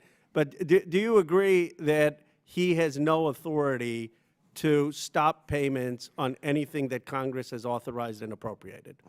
I think that's being tested, but I think generally that should be correct. If he were asking you, would you advise him to not stop payments that have been authorized and appropriated by Congress? Well, my statement said that Congress has appropriated money or provided money, and there should be an examination of the results of how that money is being spent. That's what I think should be done. I missed the earlier procedural vote. I just want to make clear, I think that Mr. Musk should come and testify before this committee to explain that he is not going to stop payments at all for money that Congress has authorized and appropriated. Now, the IDEA program, that's about $14.2 billion. Would you stop the funding or cut the funding for the IDEA program that helps kids with disabilities? Again, something that Congress needs to review to determine if it's achieving its mission. That's the whole point of everything that we've been Now, talking you about. realize that a lot of local and state governments complain because the IDEA program was supposed to be funded at 40%. Jared Huffman, my colleague, has a bill to do that. We only fund it at 15%. The school districts complain that they have an unfunded mandate, and you're saying maybe we should cut even more than the 15%? I didn't say cut. I said it should be examined to determine if it's being effective and whether the money should Do go you believe back it's to the being states effective? entirely. Look, I think the Department of Education has proven that it has not provided the results Let me that just, Congress we got 1 wants to minute. provide. Just, do you believe in these three things? Title I funding, Pell Grants, and IDEA. Tell me if you think they have been effective or have not been effective. IDEA grants. I am honestly not familiar with that program as much as some of the others. Okay, I mean that's. But one of that's the also biggest an programs answer for to disability. but that's Pell also Grants. an answer that Pell Grants. Pell Grants have provided support, but again, everything needs to be re-examined. Title I funding. Again, the same thing. Look, we've got a $36 trillion debt. We have Well, $2 trillion Department of deficit, Education so is a that's very all small combined in percent there. of the funding. It's the Defense Department okay. spending that is the big part. But it's concern. I appreciate you're at least telling Musk that he shouldn't stop these payments that have been authorized by Congress. I hope Elon will come in and explain that. He won't do that. But I am concerned that you would want to cut programs like the IDEA Act, possibly, that are helping kids with disabilities across America. I didn't say that, Congressman. What I that you're did say open is to that everything, look, part of the problem is everybody says this is only a small percentage of spending, and then you get a $36 trillion debt. Yeah, because the big items are defense and the tax breaks for the wealthy. Okay. Gentleman's time's expired. Chair recognizes Mr. Higgins from Louisiana. Thank you, Mr. Chairman. I have a lot to cover and not a lot of time to do it in. I'd like to enter for the record, please, a letter from the Associated Builders and Contractors of America regarding merit-based hiring, Mr. Chairman. Without objection to ordered. Thank you, Mr. Chairman. My brothers and sisters across the aisle, on both sides of the aisle, we have a historical trend in our nation. We have an opportunity to address legitimately from both liberal and conservative perspectives. I think it should be embraced because, generally speaking, we started losing our country about 40 years ago regarding the accelerated accumulation of debt. And this coincides, of course, with the massive growth of the federal government. And this coincides, of course, with the ongoing increasing infringement upon individual liberties, rights, and freedoms, and movement away from the sovereignty of our states regarding their ability to handle their business, reflective of the 10th Amendment, might I add, which which reserves to the states all authorities not specifically enumerated to the federal government or prohibited to the states by Congress or the Constitution. So, I mean, ladies and gentlemen, President Clinton, when you have a unified government, when you have either party in majority control in the House, the Senate, and the White House, that's opportunity to really address the trajectory that we're on in our country. President Clinton wasn't going to reduce the size and scope of the federal government. President Bush wasn't going to reduce the size and scope of the federal government. President Obama wasn't going to do that. You have a unique moment in history right now. We have an obligation to address the trajectory that has been established over the last 4 decades. This is a trajectory towards doom for our country. It's unsustainable. So we have an executive branch that's pumping the brakes. And this is something that this town is very uncomfortable with, and quite frankly, it's new territory. It's a new exercise for our country in modern history. So there's going to be maybe some wild steering, shall we say, when you're applying the brakes for the first time in modern history. But I encourage my colleagues on both sides of the aisle to grasp what's going on here. We're trying to save our republic from itself. Governor Reynolds, I would like to ask you about your role, your beautiful work, reducing your own executive branch from 37 cabinet-level departments to 16. It's exactly the kind of thing we're trying to do. You saved your state a lot of money. You changed your trajectory of spending. You reestablished financial stability and economic prosperity because of your conservative approach. It's what we're trying to do. And the President Trump and Mr. Musk is as an ambassador of common sense for President Trump to look hard at the practices of our executive branches and to reduce their size and scope. Governor Reynolds, I have a formula essentially that transitions federal service back to the sovereign states. We can save a lot of money doing this. What are your thoughts on shifting federal responsibilities away from the massive federal government to the sovereign states? Generally speaking, agencies like EPA, FEMA, Bureau of Prisons, how would that work in your state, ma'am? Well, we would welcome that, again, and especially with the alignment, I think we're positioned very well to do that. So I appreciate what I see happening with DOGE. As I indicated in my remarks, I'm standing up Iowa DOGE so we can continue to bring the private sector in to examine the way that we're doing business.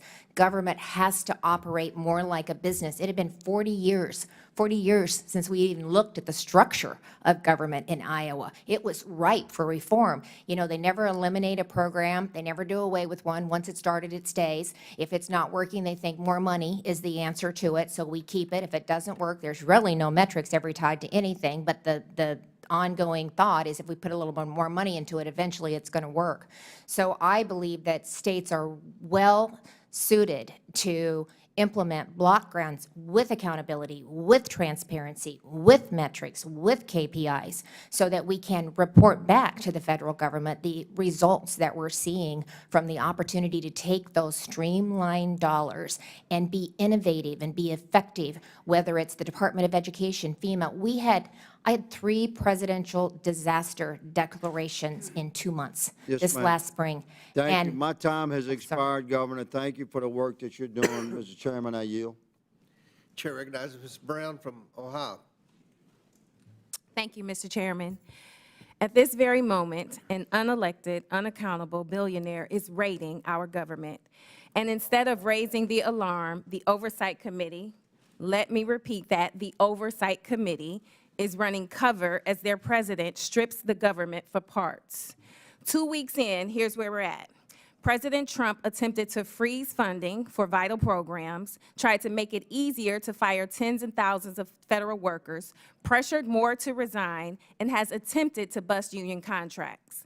Meanwhile, Elon Musk, who has been tasked with running a fake governmental department, now has access to the federal payment system and apparently the personal information of every American. And none of this is happening with congressional approval, and apparently my colleagues, the Republicans on this committee, also want it to happen without any congressional oversight. This is no way to govern, but they know that. Instead, they want to bully and intimidate federal workers into submission. They want to replace experienced workers who are loyal to the country with lackeys loyal to one man. The truth is that the civil service is filled with loyal, dependable, and knowledgeable folks. They are people who sacrifice for our country and keep the government ticking for the American people. They ensure Social Security payments arrive on time, inspect our food and water to keep it safe, care for our veterans, crack down on corporate fraud, and track deadly outbreaks like the bird flu. Cutting these jobs doesn't make government leaner. It makes America weaker, and it makes life harder for everyday people. Look at what happens when the government is stripped down to the bone. In Ohio, Social Security field offices are on the verge of collapse. Recently, a field office in my district had to close its doors due to severe staffing shortages. The Social Security workforce has shrunk in the last 2 decades, but at the same time, its workload has increased by 25%. We have asked Social Security workers to do more with less, and they have somehow managed. Because public servants aren't the enemy. They're the people keeping this country running, and this assault on them is an assault on all of us. So Governor Reynolds, thank you for joining us today. I want to ask you a series of yes or no questions. In 2023, did you sign a bill to gut the state auditor's ability to hold you and the state government accountable? Yes or no? A bill was signed to restrict the, I'll address take that as a yes. Yes. Iowa law has a provision to hold lawbreakers in government accountable for sexual harassment, but your administration has paid out millions of dollars in settlements for harassment. This has cost the taxpayers in your state. Is that right-sized government, yes or no? Changes have been made to address that, but that Reclaiming was a my time. previous. Mr. Chair, I seek to ask unanimous consent to enter into the record this Iowa Public Radio article entitled, "Iowa Will Pay $4.15 million in Finance Authority Sex Harassment Settlements," into the record. Without objection, so ordered. Now, during my colleague's question line, you stated that every program should be looked at. However, you signed a school voucher bill that sends $100 million of taxpayer dollars intended for public schools to private schools without any independent oversight of how this money is spent. Yes or no? Is this protecting against waste, fraud, and abuse? They are held accountable. They are held Last question. accountable. Iowa has 10,000 federal workers. Which federal jobs do you think are redundant? Is it the staff providing care to veterans at the VA facilities in Des Moines and Iowa City? The USDA experts supporting your state's farmers? Or the Social Security staff ensuring payments reach seniors? Let's be clear about what's happening here. This isn't about right-sizing the federal government. It's about gutting it. And it's about weakening our government's ability to serve the American people. You want shorter wait times for Social Security, faster disaster responses, safer food and medicine? Then why attack the very workers who make it happen? The House Democrats are fighting to protect and modernize the federal workforce, hire and retain talent, and give federal workers the resources they need to serve the American people. That's what we are doing. And with that, Mr. Chairman, I thank you and I yield back.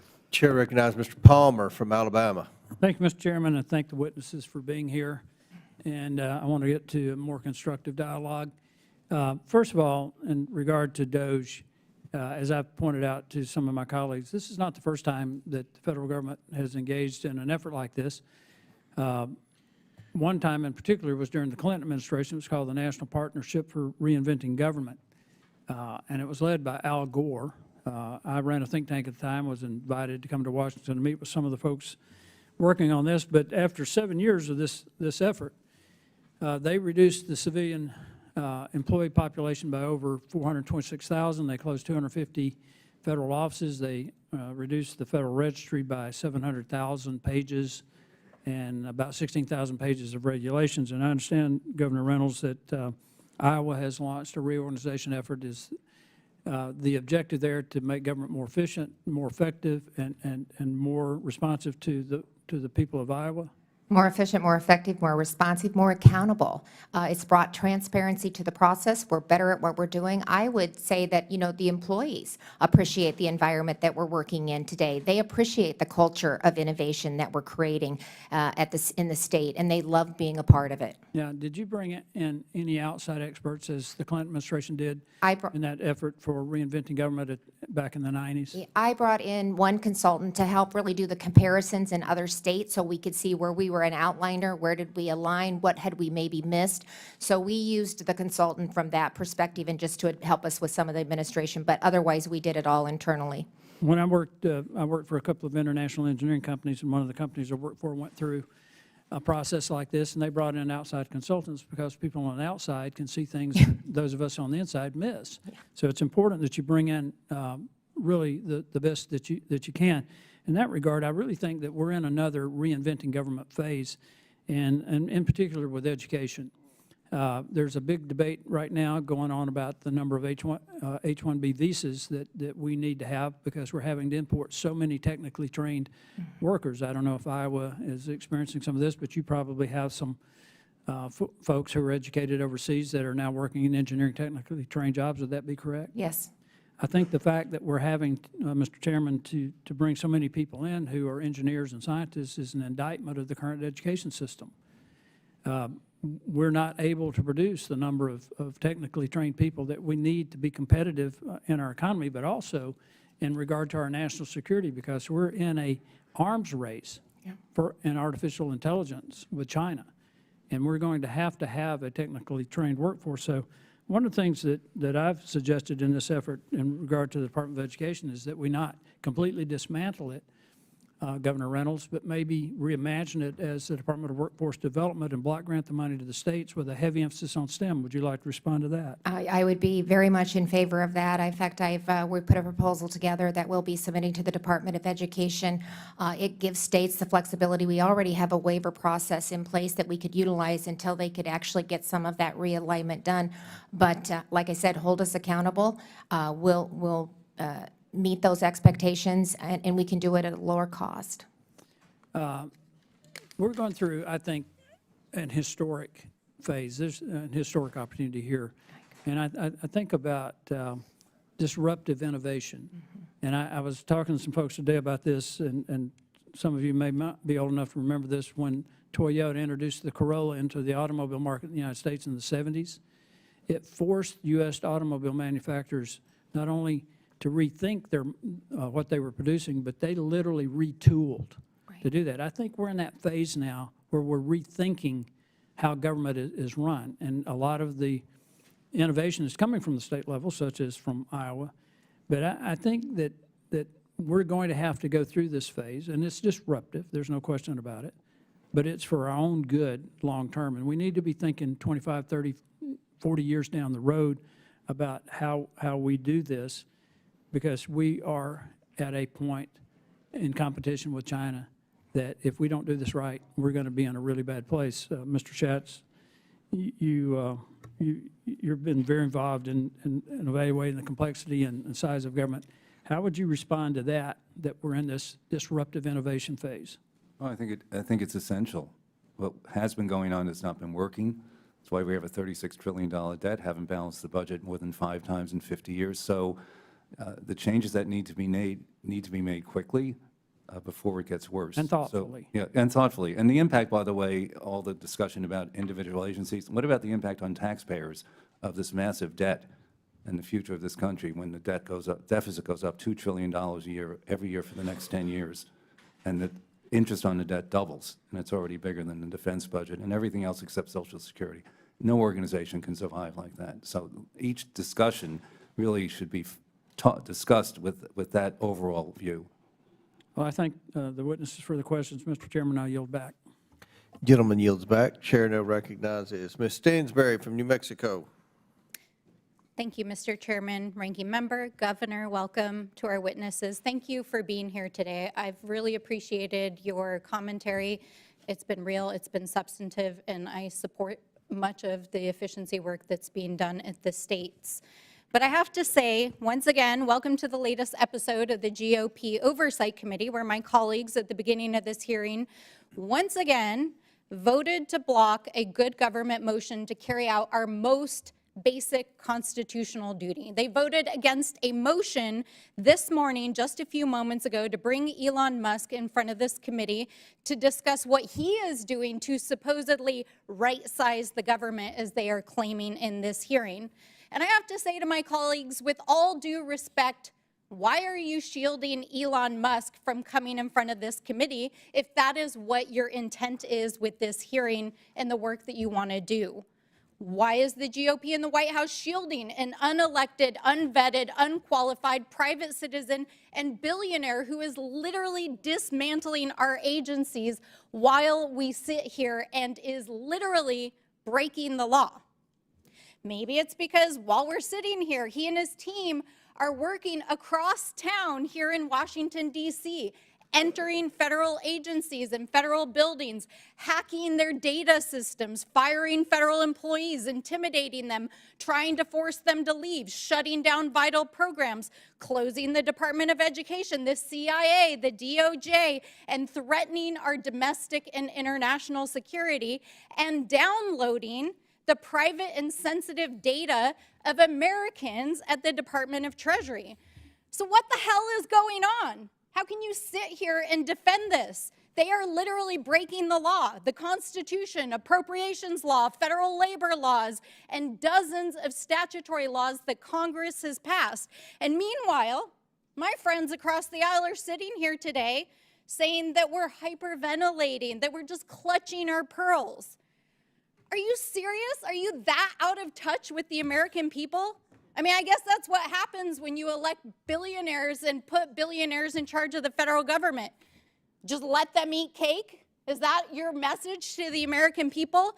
Because last week, while you were at Trump's private resort in Florida and partying it up after the inauguration, telling the media that funding freezes wouldn't hurt real Americans, well, millions of real Americans were sent into total chaos, and our states had to go to the courts to shut down your federal funding freeze. While Trump was golfing, the Medicaid systems were shut down and locked out.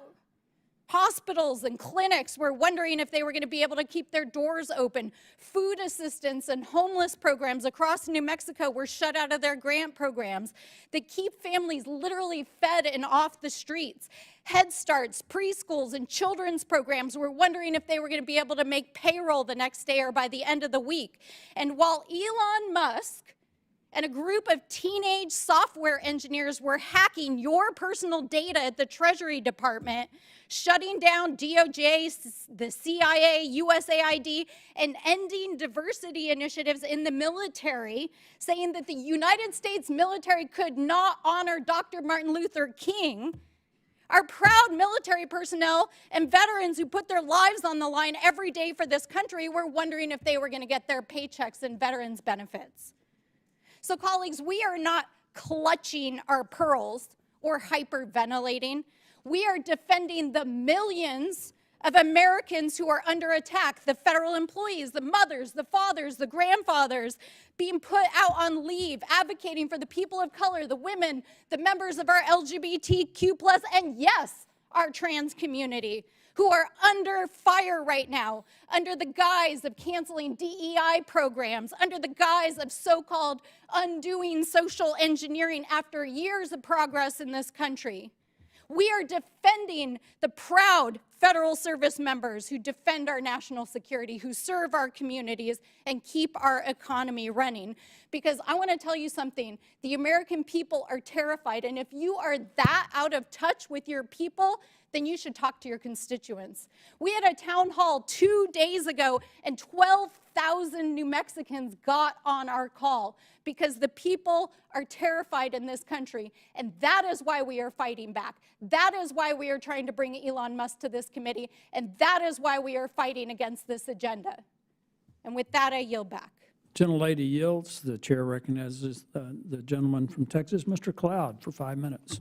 Thank you, Chairman, and thank you, witnesses, for being here. And I apologize that you have to sit here and listen to the same sort of ideological rants that lost our friends across the aisle the election in a public survey just a couple months ago, where the hearts and minds of the American people spoke very loud and clearly for what they wanted. One of the things that's been puzzling about this whole conversation is the obsession on Elon Musk.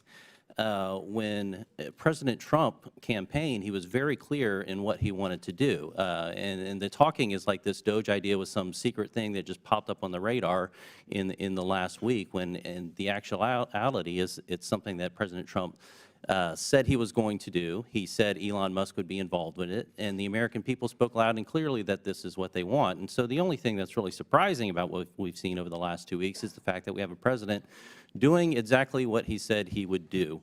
And, you know, the need to bring in and to rein in our federal agencies could not be clearer than it has been. We've always known and have known quite for some time that the federal bureaucracy has a tendency to grow.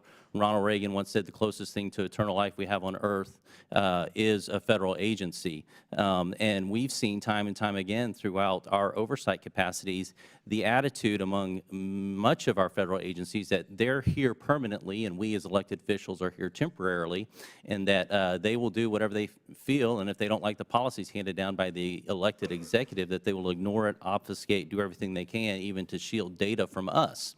And so it's been refreshing that many of the suspicions we've seen have become quite transparent as we brought transparency tools to the table over the last several weeks. But, you know, there's this idea in Washington that anytime we have an agency who's underperforming, they'll come before us, and the thing that they'll always ask for is more money, more power to fix the problem, oftentimes that they created. This is a paradigm that we have to change. It's been said that you can't solve problems with the same kind of thinking you used when you created them. And so this is really what DOGE is about. And to name a couple points, we can point to the CDC, which has tremendous mission creep since it was started. It was originally purposed to help control malaria, kind of to be a center for data and a hub of information to help people tackle those sort of things. It ended up expanding to the Communicable Disease Center and eventually became the Center for Disease Control, and now the Center for Disease Control and Prevention, which it has not done a good job at, as we've seen over the last few years through COVID. And now it's trying to embrace such things as climate change and alleged gun violence and systemic racism as Centers for Disease Control.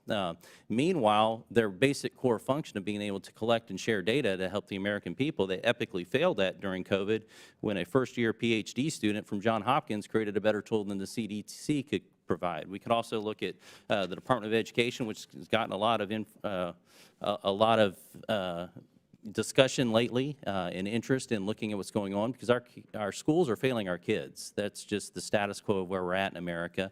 And what we can see here is this education funding from the federal government has gone up, student performance has been flat, and compared to other nations has actually gone down.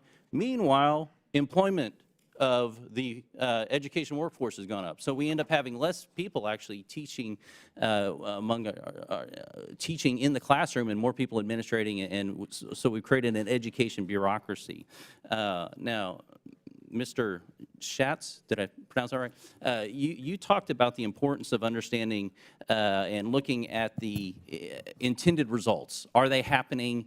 And that's one of the things that I think we're addressing in DOGE. Could you speak to the importance of making sure that we're addressing the intended results as opposed to just sending money at it? The example of the difference between helping students, perhaps, and helping school systems. Well, the test scores and the higher costs are exactly what I was discussing earlier. If you're spending more on something, you're supposed to get results that match what you're spending the money on. Otherwise, you shouldn't be spending it, whether it's in the government or the private sector. And again, as Congressman Connor pointed out, I did grow up without a Department of Education, as did my whole generation. There's a little office, health, education, and welfare. The state spent the money. We think they could do a great job. They're competitive with each other. And some programs obviously should be retained, and some should be turned back down to where they can do a much better job and be closer to the people. Governor Reynolds, you talked about, I'm curious, because you've done a good job of streamlining the government, and I'm curious about your ideas on how you hold government employees accountable, how you hold agencies accountable.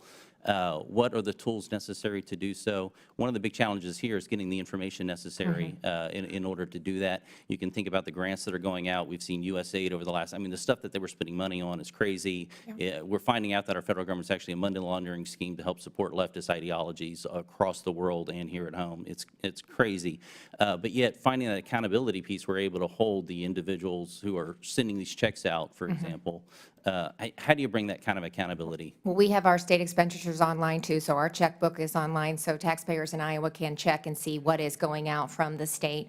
But in addition to that, remember I talked about we reviewed 800 programs across my cabinet, and not a one of them had a KPI, any type of a metric, any type of expectation for outcomes, zero. So my cabinet knows now that if they want to stand up a new program or they want to extend an existing program, then it needs to have, first of all, a KPI. They need to have data that they're going to be reviewing.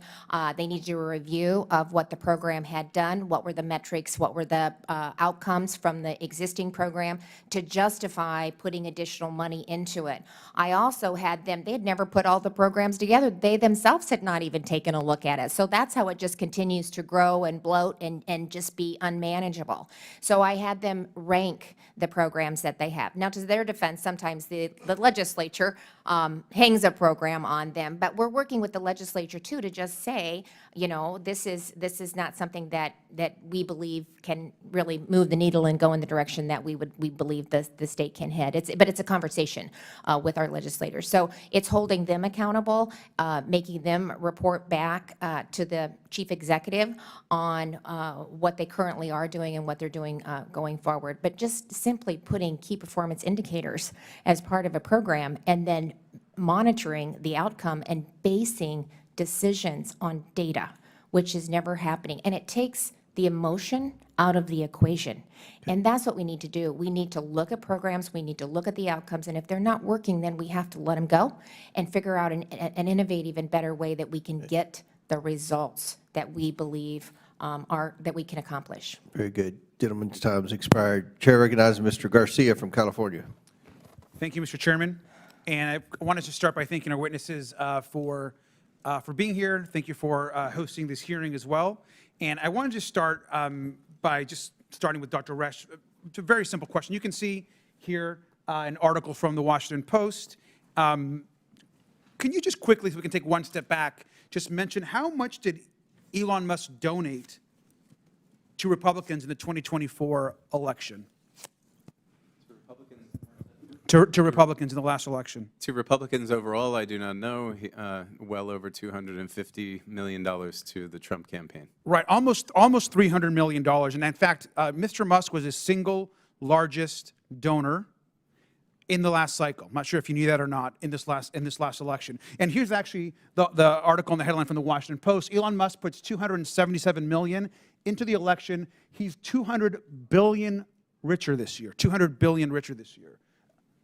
Now, we also know that just in the month after the election, Elon Musk's wealth increased by $170 billion. It should also not be a surprise to anyone that Elon Musk himself holds $20 billion in contracts with the federal government.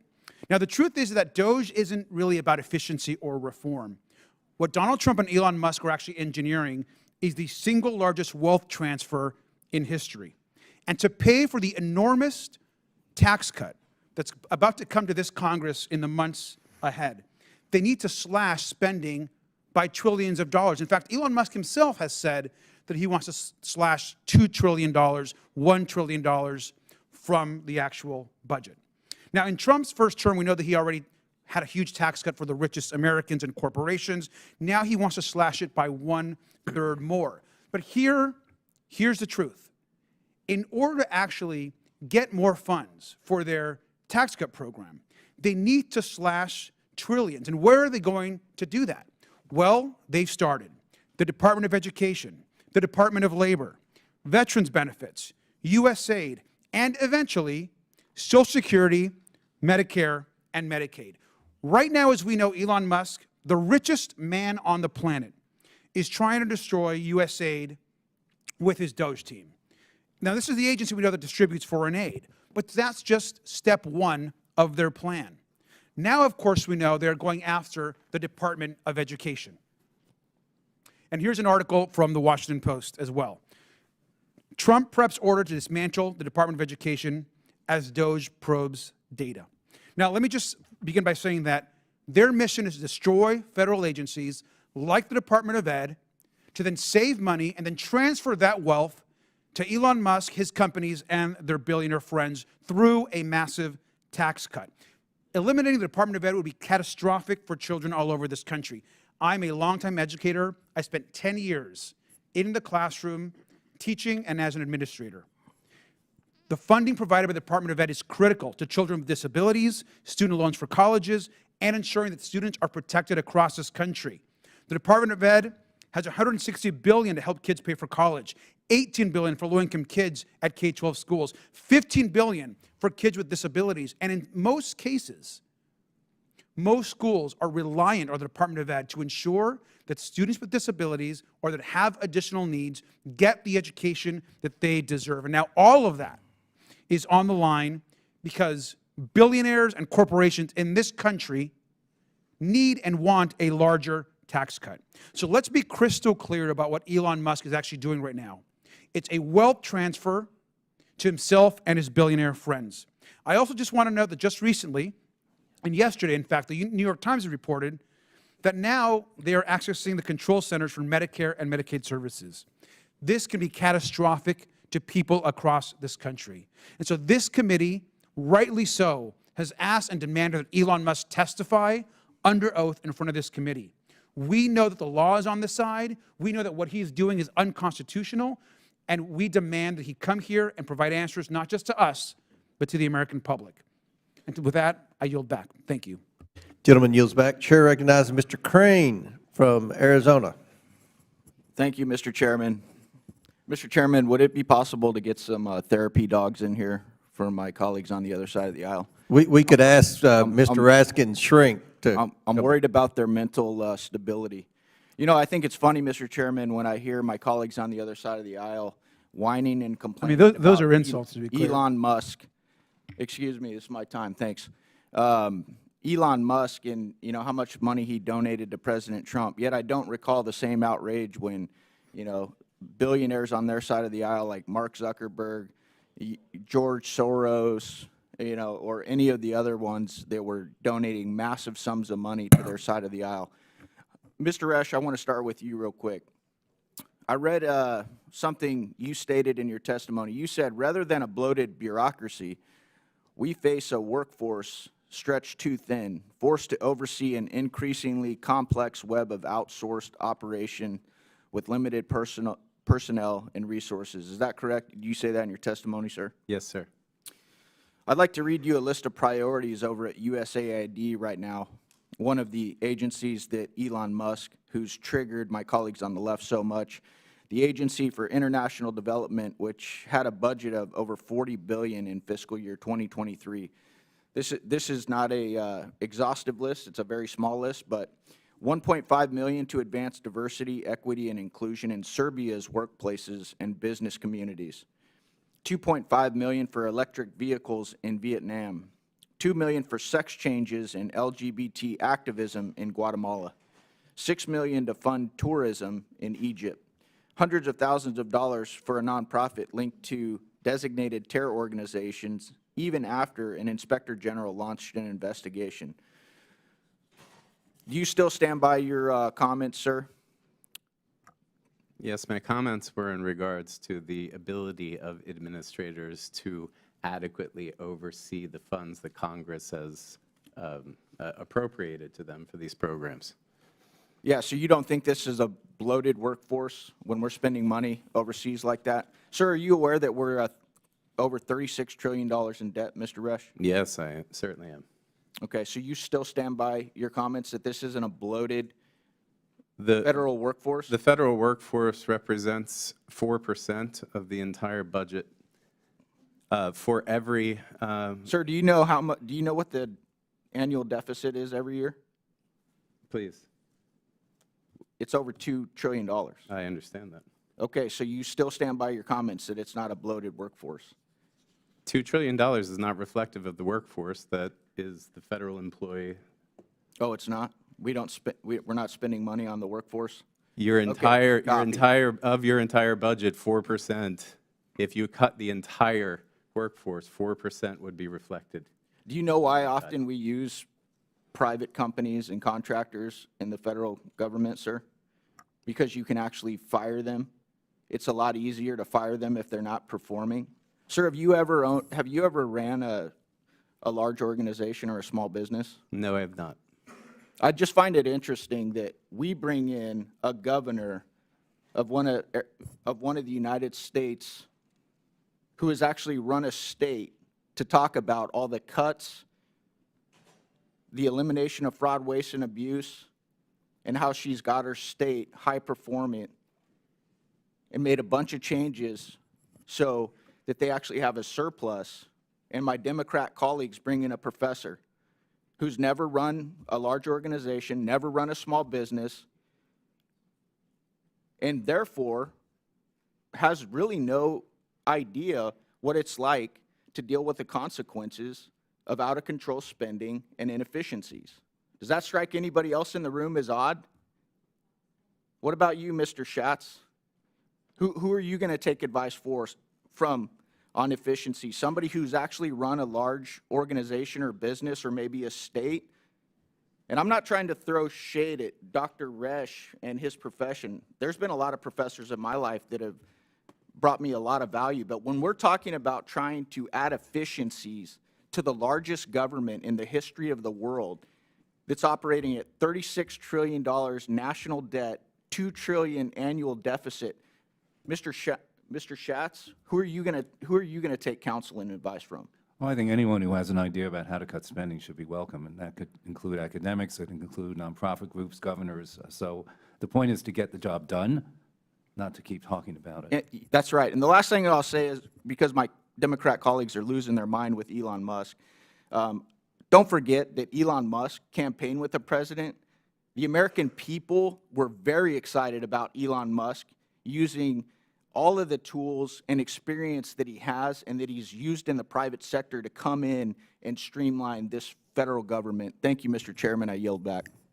Thank you. Chair recognizes Mr. Frost from Florida. Thank you. Governor Reynolds, thank you so much for being here today. I've been to Iowa. I've spent a lot of time in Iowa. It's a beautiful state. So thank you for being here. Medicaid covers almost 700,000 Iowans, over a third of Iowa's children. In 2013, I believe, Iowa expanded Medicaid. I have a few questions for you. If Medicaid funding were to disappear, what would that mean for the people of Iowa? Well, I don't think it will disappear. Simply looking at a system and seeing if we can enhance it and make it better doesn't. That's not my question, though, Governor. My question is, if it were to disappear, what would that mean for your Well, I don't think that's the intent of anybody, but we need to do it better, and we need to help these If it kids were to be disappear, successful. Governor, what would that mean for the Well, people? I can't speculate on that because I don't believe that that would happen. So you, as the governor of your state, can't say what it would mean to lose Medicaid for your people? Okay, we'll move on. How would people across Iowa react to rural and community health centers having to suddenly close? Well, we're, as I talked about in my opening remarks, we're actually working on maternal health and working on health care in rural Iowa. And that means, again, looking at regions. I took, 32 fragmented substance abuse, and mental health regions and unified them into 7 behavioral health regions. That's and great we're to hear, putting in Governor. place a Yeah. hub and spoke model, which That's they will great be a to hear, part Governor. of. I'm sure you're doing But great again, work. I it's want to the focus on duplication that you the don't want to questions lose. I have. I have limited time. I'm sorry, Governor. Okay. I'm sure you're doing great work on this. My question is about rural and community health centers. Yep. Community health centers that receive a huge amount of federal funding, including programs that help Iowans afford medication and prescription drugs. What would that mean for And they're a part of our solution, and we're taking that to account. But we don't That's want good to hear. duplication Community health of, we centers don't are want part of the duplication of solution. services so That's that we good to can hear. get I'm going those to move on, dollars on Governor. the I'm going to ground. move on. That's Yep. good to hear. Some Republicans on this committee are calling Trump's careless assault on essential federal services, including his freezing of Medicaid payment system, right-sizing. What is the right size for health care? Well, that's going to vary from state to state. So, you know, I mean, Would you be okay with Elon Musk or Trump right-sizing Medicaid in Iowa?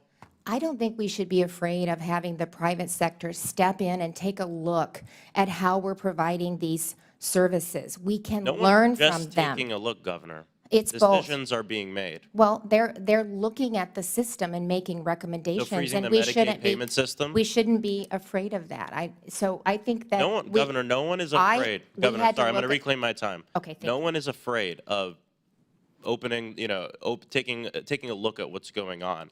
But what we are afraid of is our services, the things that people depend on, being ripped away from us. I'm worried about Iowans losing the Medicaid that they voted to expand. 700,000 Iowans are on Medicaid. But that's why we made the changes that we made. That's why we realigned, we eliminated the duplication, and by doing that, it put more money into the program to actually meet the needs Well, of let's our talk about what you constituents. did, because we were just talking about what you did. You came to office, you made some changes to help with efficiency. I respect that. But there's something that was brought up even by the chair that I want to bring up that shows the difference between what you did and what's happening right now at the federal government.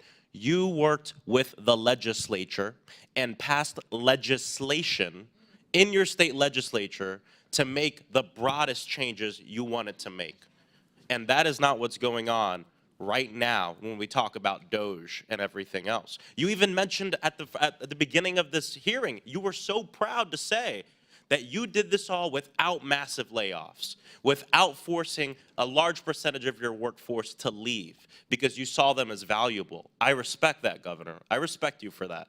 That's not what's going on here at the federal level. But let's move on to FEMA really quickly. Trump has said that he wants FEMA to go away. He would like to see the states take care of the disasters on their own. I come from Florida. We work very closely with FEMA. Do you think most Iowans would agree with President Trump that FEMA should suddenly stop existing? I don't think he's eliminating, and I think that what I had understood was he was thinking that maybe it should go back to the states, which that's something I think we should take a look at. Sorry, Governor, a reclaim. The president was very clear in this. He believes that the agency, FEMA, should be completely eliminated. Do you agree with that, or do you not agree with that? I mean, it's okay to disagree sometimes with, Well, I'm not afraid to disagree. I'm just thinking, do you disagree that with FEMA, with his assessment of FEMA? It's bureaucratic. It's a nightmare to work with. They can only do one thing at a time.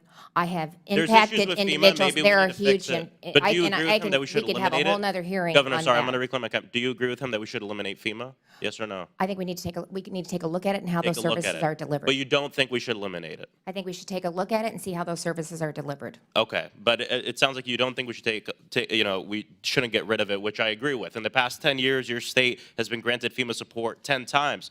President Trump in 2018 denied you a claim after flooding and horrible weather patterns that happened in Iowa. You said you were extremely disappointed and that the people of Iowa needed FEMA's help. That was your quote. And so thank you. I'm glad you're here to talk about the things you did in Iowa. I hope President Trump can look at the way you did things and working with your legislature the way it's supposed to work to make the changes instead of letting a wealthy billionaire donor go in and make the changes himself. I yield back. Chair recognizes Chairwoman Green from the state of Georgia. Thank you, Mr. Chairman. My Democrat colleagues are reacting with manufactured outrage over Elon Musk and the DOGE team going in and cleaning up the federal government. They're saying the American people did not vote for this, but I would like to correct that record. On July 13th, when President Trump was shot in Butler, Pennsylvania, Elon Musk got behind President Trump and he endorsed him. And then on August 19th of 2024, this is before the election, Elon Musk posted on his own account, "I am willing to serve," and that right there says DOGE.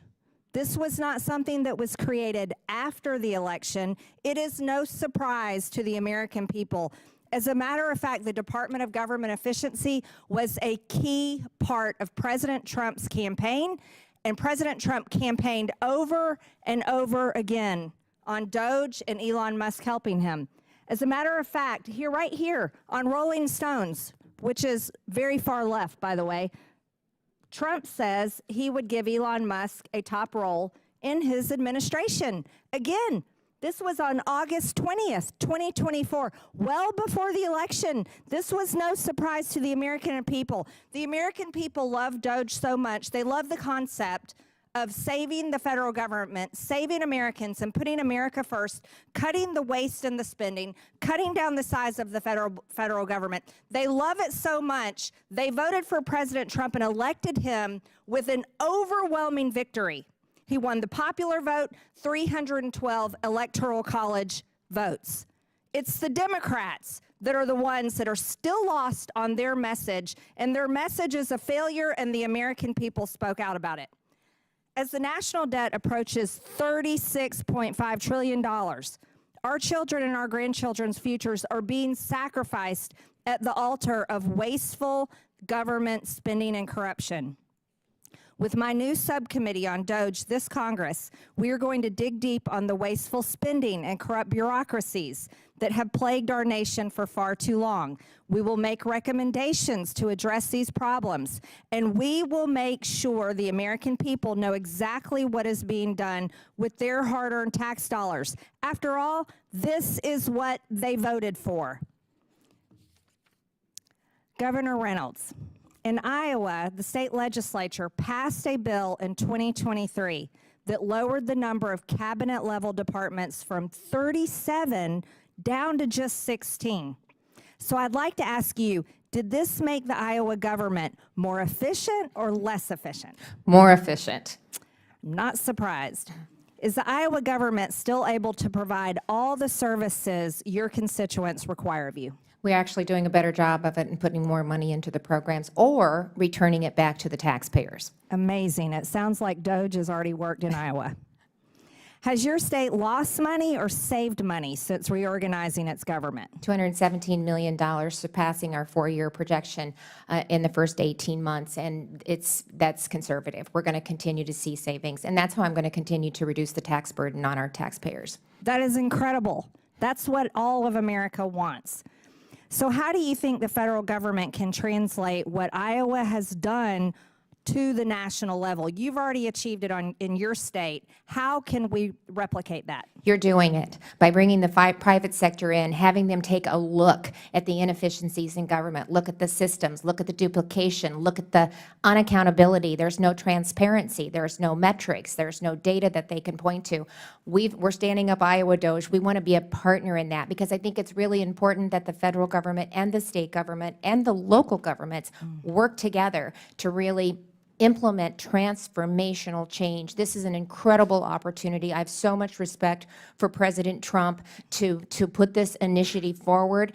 He received an undeniable mandate in this last election, as did we. We now have supermajorities in both the House and the Senate, the governor's office, and an entire Republican delegation that we've sent out to Washington, D.C. We did just what President Trump does. We told Iowans what we were going to do, and we followed through with it. And that is what Americans expect, and that is why 77 million people said that President Trump is who we want to restore America's greatness. I absolutely agree with you, Governor Reynolds. Thank you.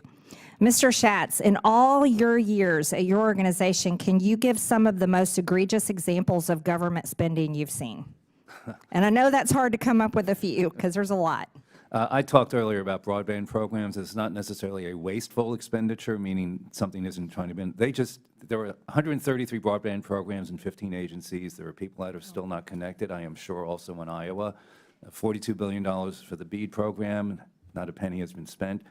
We want people to be connected to the Internet. It's critical for our future. But unless those programs are consolidated and someone figures out which ones are working best, we're not going to achieve that objective. It seems simple, but again, the problem here has been, as it usually is, something isn't working, spend more money, create another program, don't take the time to look at how it's working, and that's what DOGE and your subcommittee is going to do. And we're happy to help any way we can, by the way. Thank you, Mr. Schatz. And you're right. Under the Biden administration, they actually canceled contracts with Starlink, which are far less expensive, and then never built out the infrastructure for broadband. True failure for the American people. Giant waste of money. Thank you, Mr. Chairman. I yield back. Gentlelady yields back. Chair recognizes Ms. Lee from Pennsylvania. Thank you, Mr. Chair. I am afraid that we are witnessing the biggest con in real time. Our federal government is being fleeced by a handful of billionaires at the expense of everyday people. They're what we call unelected billionaire oligarchs, and they are not trying to right-size the government. They're not trying to make things more efficient or improve services. They want to eliminate their competition and grow their private coffers. The collective net worth of the president's cabinet is over $460 billion. That is unprecedented in our country's history, even counting the days of the robber barons, or when the only folks who could serve in government were landowning wealthy white men. This isn't just government by the top 1%. It is government by the top 0.0001%. And these aren't just disinterested outsiders who are benevolent volunteers coming in to help us situate our government, right? These are people who have conflict of interests. They have financial stakes. They are even tied to litigation against the very agencies that they have been tasked to lead. Musk alone has nearly 100 government contracts across 17 federal agencies that total $3 billion. By all accounts, Musk is now running rampant through our federal agencies, accountable to no one, and doing what he pleases with federal systems and data with no transparency and no oversight. It's still unclear if he has security clearance or if he's passed a background check. He certainly hasn't filed any financial disclosures. This is absolutely outrageous, and Americans are rightfully mad. This is the Committee on Oversight, one of the most important committees, particularly in this era, yet Republicans did not bring Elon Musk, the private citizen, given access to all other private citizens' data, and the one leading all of this chaos. And just this morning, they blocked our efforts to bring him in. Musk has a bunch of 20-something-year-old child cronies accessing highly sensitive information and technology at the Office of Personnel Management, the General Services Administration, and Department of Treasury. They also have not been invited to testify before us today. So I think we need to ask ourselves, why does an unelected billionaire need access to Americans' Social Security numbers and the $6 trillion payment system? And if this operation is so legit, why is there no transparency? Why are we pretending this is about right-sizing? The only logical answer is greed and corruption. Dr. Resch, do you agree that there is a corruption risk with this level of unaccountable access, and that Musk could use this data to gain an advantage over his competitors? Whenever there is no security clearance, there is a corruption risk.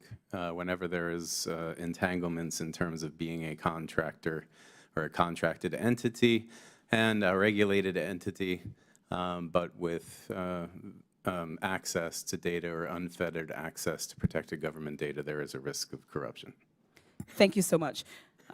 Beyond Musk and the rest of the cabinet appointees, just look at the powerful tech CEOs who had front row seats to Trump's inauguration and also have financial stakes with the very agencies that Trump is now looking to fundamentally overhaul. Nearly every executive action taken so far has been designed to make corruption easier. In the first week alone, Trump fired 17 inspectors general across 18 agencies. These are nonpartisan watchdogs, and this includes the one from the Treasury Department, who could have served as a guardrail against Musk's efforts. The hiring freeze, stopping federal spending, and trying to strong-arm federal workers to leave their jobs are all actions designed to make our government fail and move things over to the private sector, further fattening the bank accounts of these billionaires, these unelected billionaires. They'll consistently tell you that private is better, but meanwhile, the poverty gap keeps growing, and they keep laying off people. While Americans' wages remain low, their multi-million-dollar bonuses keep getting bigger. Republicans are pushing these cost cuts so they can pay for their tax cuts. Working-class Americans will not be benefiting from those tax cuts. But Musk, these tech billionaires, and Trump's wealthy cabinet officials, they certainly will. Meanwhile, working-class Americans will be paying the price in jobs, in lack of regulations, and in the loss of government services like Medicare and Social Security. Instead of a federal government designed to serve all the people, Trump is doing everything he can to turn the government into a tool to serve just one group, the rich oligarchs he calls his friends. Thank you for your time. I thank you. Thanks to the panel, and I yield back. Gentlelady yields back. Chair recognizes Mr. Timmons from South Carolina. Thank you, Mr. Chairman. And I want to thank the witnesses for being here today. I do my best to work across the aisle whenever possible. And I think that that is how this place is supposed to work. I try to earn the respect and the trust of all of my colleagues. I am sickened by the way that the left is categorizing and lying about what Elon Musk is doing in the federal government. I'm going to say what's true, and then I'm going to debunk their ridiculous lies. Number one, President Trump hired Elon Musk. He is a federal employee. He does not make enough to trigger financial disclosures. Those are the rules. If you don't like them, file a bill to change them. He has hired people to seek out waste, fraud, and abuse throughout all government agencies. He leads a team within the administration that has smaller teams across all of government. Their job is to bring sanity to this process. They don't have to be Senate confirmed because they don't make enough money and they're not in positions of control. They are in advisory positions. Their objective is to give a menu of options to the President, to the Secretary of Treasury, to the Secretary of Defense, to all the different agency heads who are Senate confirmed, of ways to conserve taxpayer dollars. That's what this election was about. We got $36 trillion in debt. We run a $2 trillion annual deficit. This is unsustainable, and the American people have spoken. So what is he and what are his teams doing? They're creating systems to track sources and uses. We haven't done that. When a government agency goes to the Treasury and says, we want this money, there's no system through which they actually can say, all right, Congress appropriated, authorized it, and what are you going to use it for, and then track all that. So what are they doing? They're creating systems to make sure that the money is going where it's supposed to go. And guess what? The Democrats are losing their mind. He's also creating systems to ensure accountability. All of this is going to be public. All of this is going to be public. And he's proven that he can turn around businesses that are failing, and he has offered his time to try to save this country. So I guess first, just ridiculous lies that are being told. Elon Musk does not have access to Americans' personally identifiable information at Treasury. He just doesn't. You have career bureaucrats that are mad that they're losing their jobs because they're no longer useful in the future of this government because they've gotten us in this situation. I had dinner with Treasury Secretary Bessent, and he assured us that all that the DOJ employees at Treasury were doing was checking sources and uses to make sure that money authorized and appropriated by Congress is being spent on what it's supposed to be spent on. The fact that we haven't done that yet in 2025 is insane.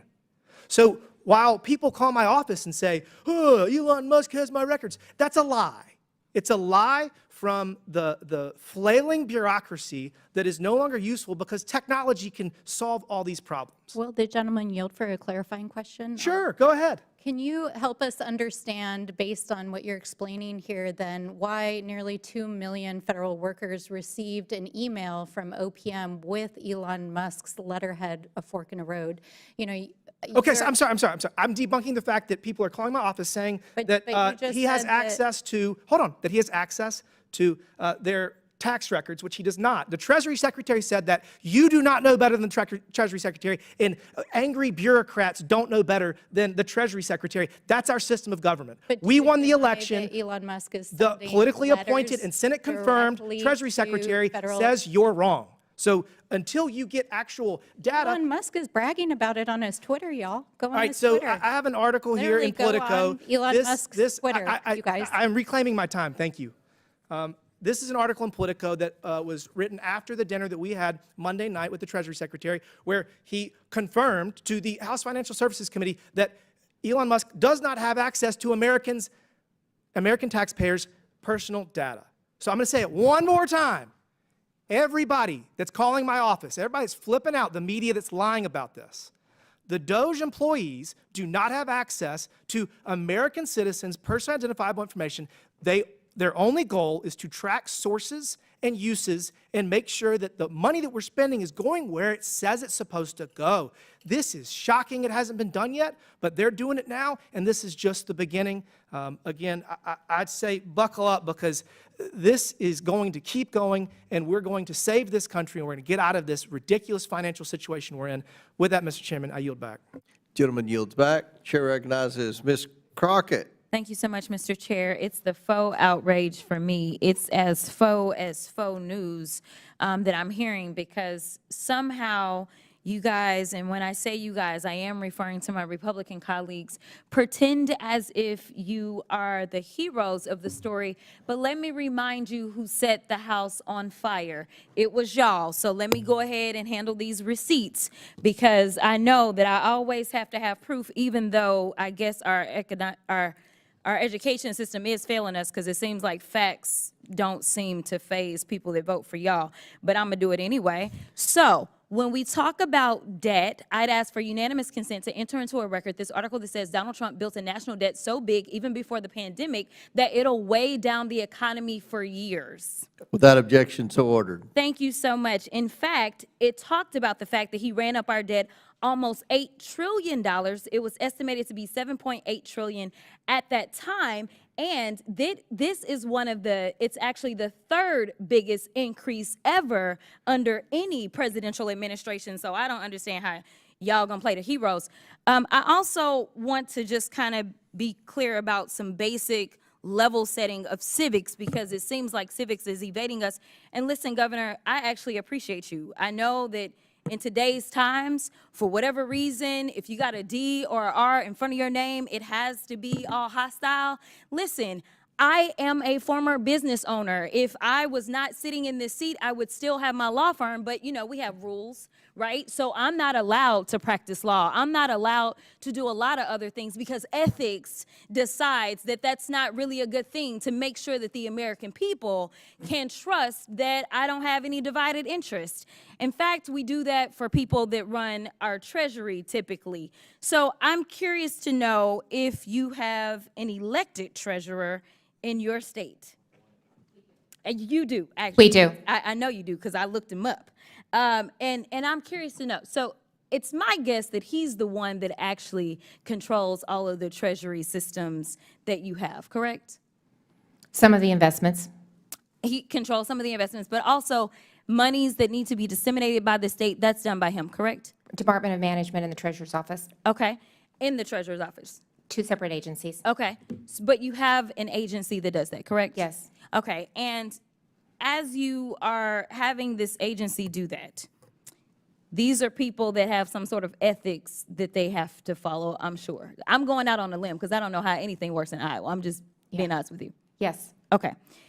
Here is the deal. I want the American people to understand that Democrats are not against efficiency. In fact, the last time that this country actually ran to the extent that there was a balanced budget and actually there was a surplus, it was a Democrat in the White House. His name was President Clinton. So we are not against this. What we are against is this idea that we will evade the Constitution, or we will evade our own constitutional, in fact, it's not even an invasion. At this point, it feels as if y'all have just decided that y'all are going to castrate your constitutional duty and hand it over to someone who is unelected. It doesn't matter how many cheerleaders he had on the fields campaigning for him. That doesn't mean that he gets to go in and sit atop any of our agencies. And the fact that we had a vote today and we asked to bring him in because we have a constitutional duty, we all took our oath, and maybe some of y'all just don't take it seriously. But I take it seriously when I take an oath to do a job, and my job is to look out and make sure that we don't have any kings or queens in this country. But it seems like y'all have decided that it's going to be Mr. King and his queen, and y'all can pick which one is which. But either way, I want to also talk about, Governor, I'm curious to know if you know the answers to these questions. Which party controls the White House? Republican. Which party controls the Senate? Republican. Which party controls the House? Republican. Is that about what the makeup is in Iowa? Yes. And that has allowed you to be able to get your agenda across, correct? Yes. And you haven't had to bring in somebody to basically usurp any types of norms because you worked through the process, correct? Well, I did executive orders, Yes or no? 2080 Yes or agreements, no? and then Yes- went to yes the or no? Because legislature we've as only well. got It wasn't all of the above. I'm going to reclaim my time because I All of only the got so above. much time left. All of the I above. also want to point out that you specifically talked about that you recently had 3 national declarations for disasters, and I want to enter into the record a unanimous consent. Trump moves to abolish FEMA, shift disaster response to states. Without objection. And my so ordered. final unanimous consent I'd ask says that Mike Johnson's budget plan is at risk of collapse, even though we know that y'all control all 3 levers of government. So if this is what y'all want to do, then go ahead and clean it up and fix it and just go through the process. And honestly, there's nothing Order. that we will be able to say about it. Order. And with that, I will yield.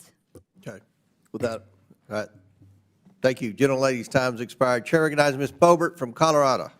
Thank you, Mr. Chairman. The outrage here has been absolutely unhinged. As we've seen in the media, we're seeing Politico, who's laying folks off, and as they're being defunded of American tax dollars, they can no longer sustain themselves. And so the outrage is just going to continue from those who are no longer going to be able to support their businesses from American taxpayers, and we simply want accountability. We want oversight. This is the Oversight Committee, and unfortunately, Congress has done a crap job of oversight and accountability over quite some time, I would say decades, and that is why we have this new commission that is created, and Americans are grateful for it. President Trump campaigned on having this DOJ commission to have oversight and accountability, and it is our responsibility to codify what happens. I am pleased with the expedited efforts that have taken place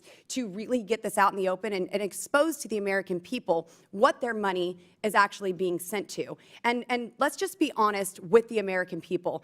Unelected bureaucrats have been funneling their hard-earned taxpayer dollars to ridiculous and even malicious causes. DOJ is doing the hard work to uncover the truth and make our government work for the people rather than funding policies that are actively hurting them. For example, Dr. Resch, in your testimony, you state that the recommendations from the Department of Government Efficiency will exacerbate public health crises. How is that the case when DOJ is advocating to defund EcoHealth Alliance, which was involved in the research in the Wuhan lab that created coronavirus, that created this global pandemic that killed people and ended the livelihoods of many others? My statement was in reference to across-the-board firings without specific I think government employees have been given the option. They can have an And those that will be given the option will be more competitive on a private market basis than those that stay. So then you'll be losing your best public employees. were our best public employees at the Wuhan lab of virology? Were those our best employees? Was that where our funding was going, to the best and the brightest who started a global I'm saying when pandemic? you make a 20% across the cut without any I think there's been a lot of discrimination inefficiencies, and I'm excited to see where this goes and the exposure of that. And Dr. Resch, the last administration weaponized NGOs to aid and abet illegal aliens across and within the interior of the United States. We saw millions of taxpayer dollars being funneled to NGOs that were spent on plane and bus tickets, hotel rooms, and even to coach illegal aliens on how to illegally stay in the country. Heck, we have a congresswoman who is currently coaching illegal aliens on how to stay in the country, what terms to use, even if they are untruthful. Now, Dr. Resch, how does transporting millions of unvetted illegal aliens into our country make America safer? And how does stopping the funding of those NGOs harm America? That is tangential and irrelevant to myself. Oh, it is not irrelevant. Let's go through the list of relevancy, shall we? When we have open borders allowing millions of illegal aliens coming into our country unvetted, then the relevancy is in terms of Laken Riley, Jocelyn Nungary, Rachel Morin, Ruby Garcia, Lisbeth Medina, and I could go on and on and on and on with the American citizens who were killed at the hands of illegal aliens. So I think it's pretty relevant to say we need to look into these NGOs and what they are doing with these unvetted illegal aliens coming into our country and remaining into our country. Would you agree? Does that bring some relevancy to the topic, sir? Not to workforce cuts across the American public service. Well, but we're also talking about the funding that is going out. We are cutting spending at an executive level, and I hope that we codify all of that here within these chambers to ensure that it doesn't go out again. Now, in your testimony, you also mentioned that DOGE proposals reflect an agenda to dismantle professional government. According to you, this is fundamentally at odds with the principles of democratic governance. In November, President Trump won by a decisive mandate promising to maximize governmental efficiency and productivity. And how are actions, these actions fulfilling the president's campaign promises fundamentally at odds with the principles of democratic governance? And while my time is running out, I want you to answer that, sir. But we hear about unelected folks. Democrats didn't even get a chance to vote for their own presidential candidate in their primary. So don't talk to me about unelected people actually being involved in the decisions in this country. But I would like to hear how that's at odds, sir. I have no response to that. Well, that's Mr. kind of Chairman, the gentlelady's I time. yield. Thank you.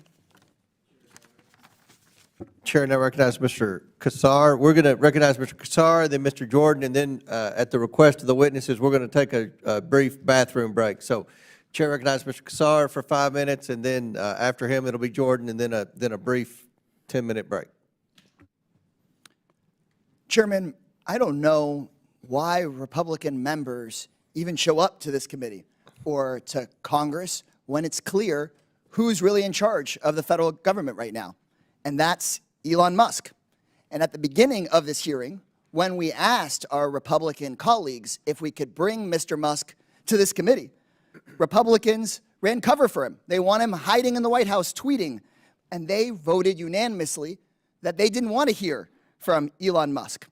Supposedly, this committee is supposed to be about rooting out waste, fraud, and abuse. And I agree. So let's talk about waste, fraud, and abuse.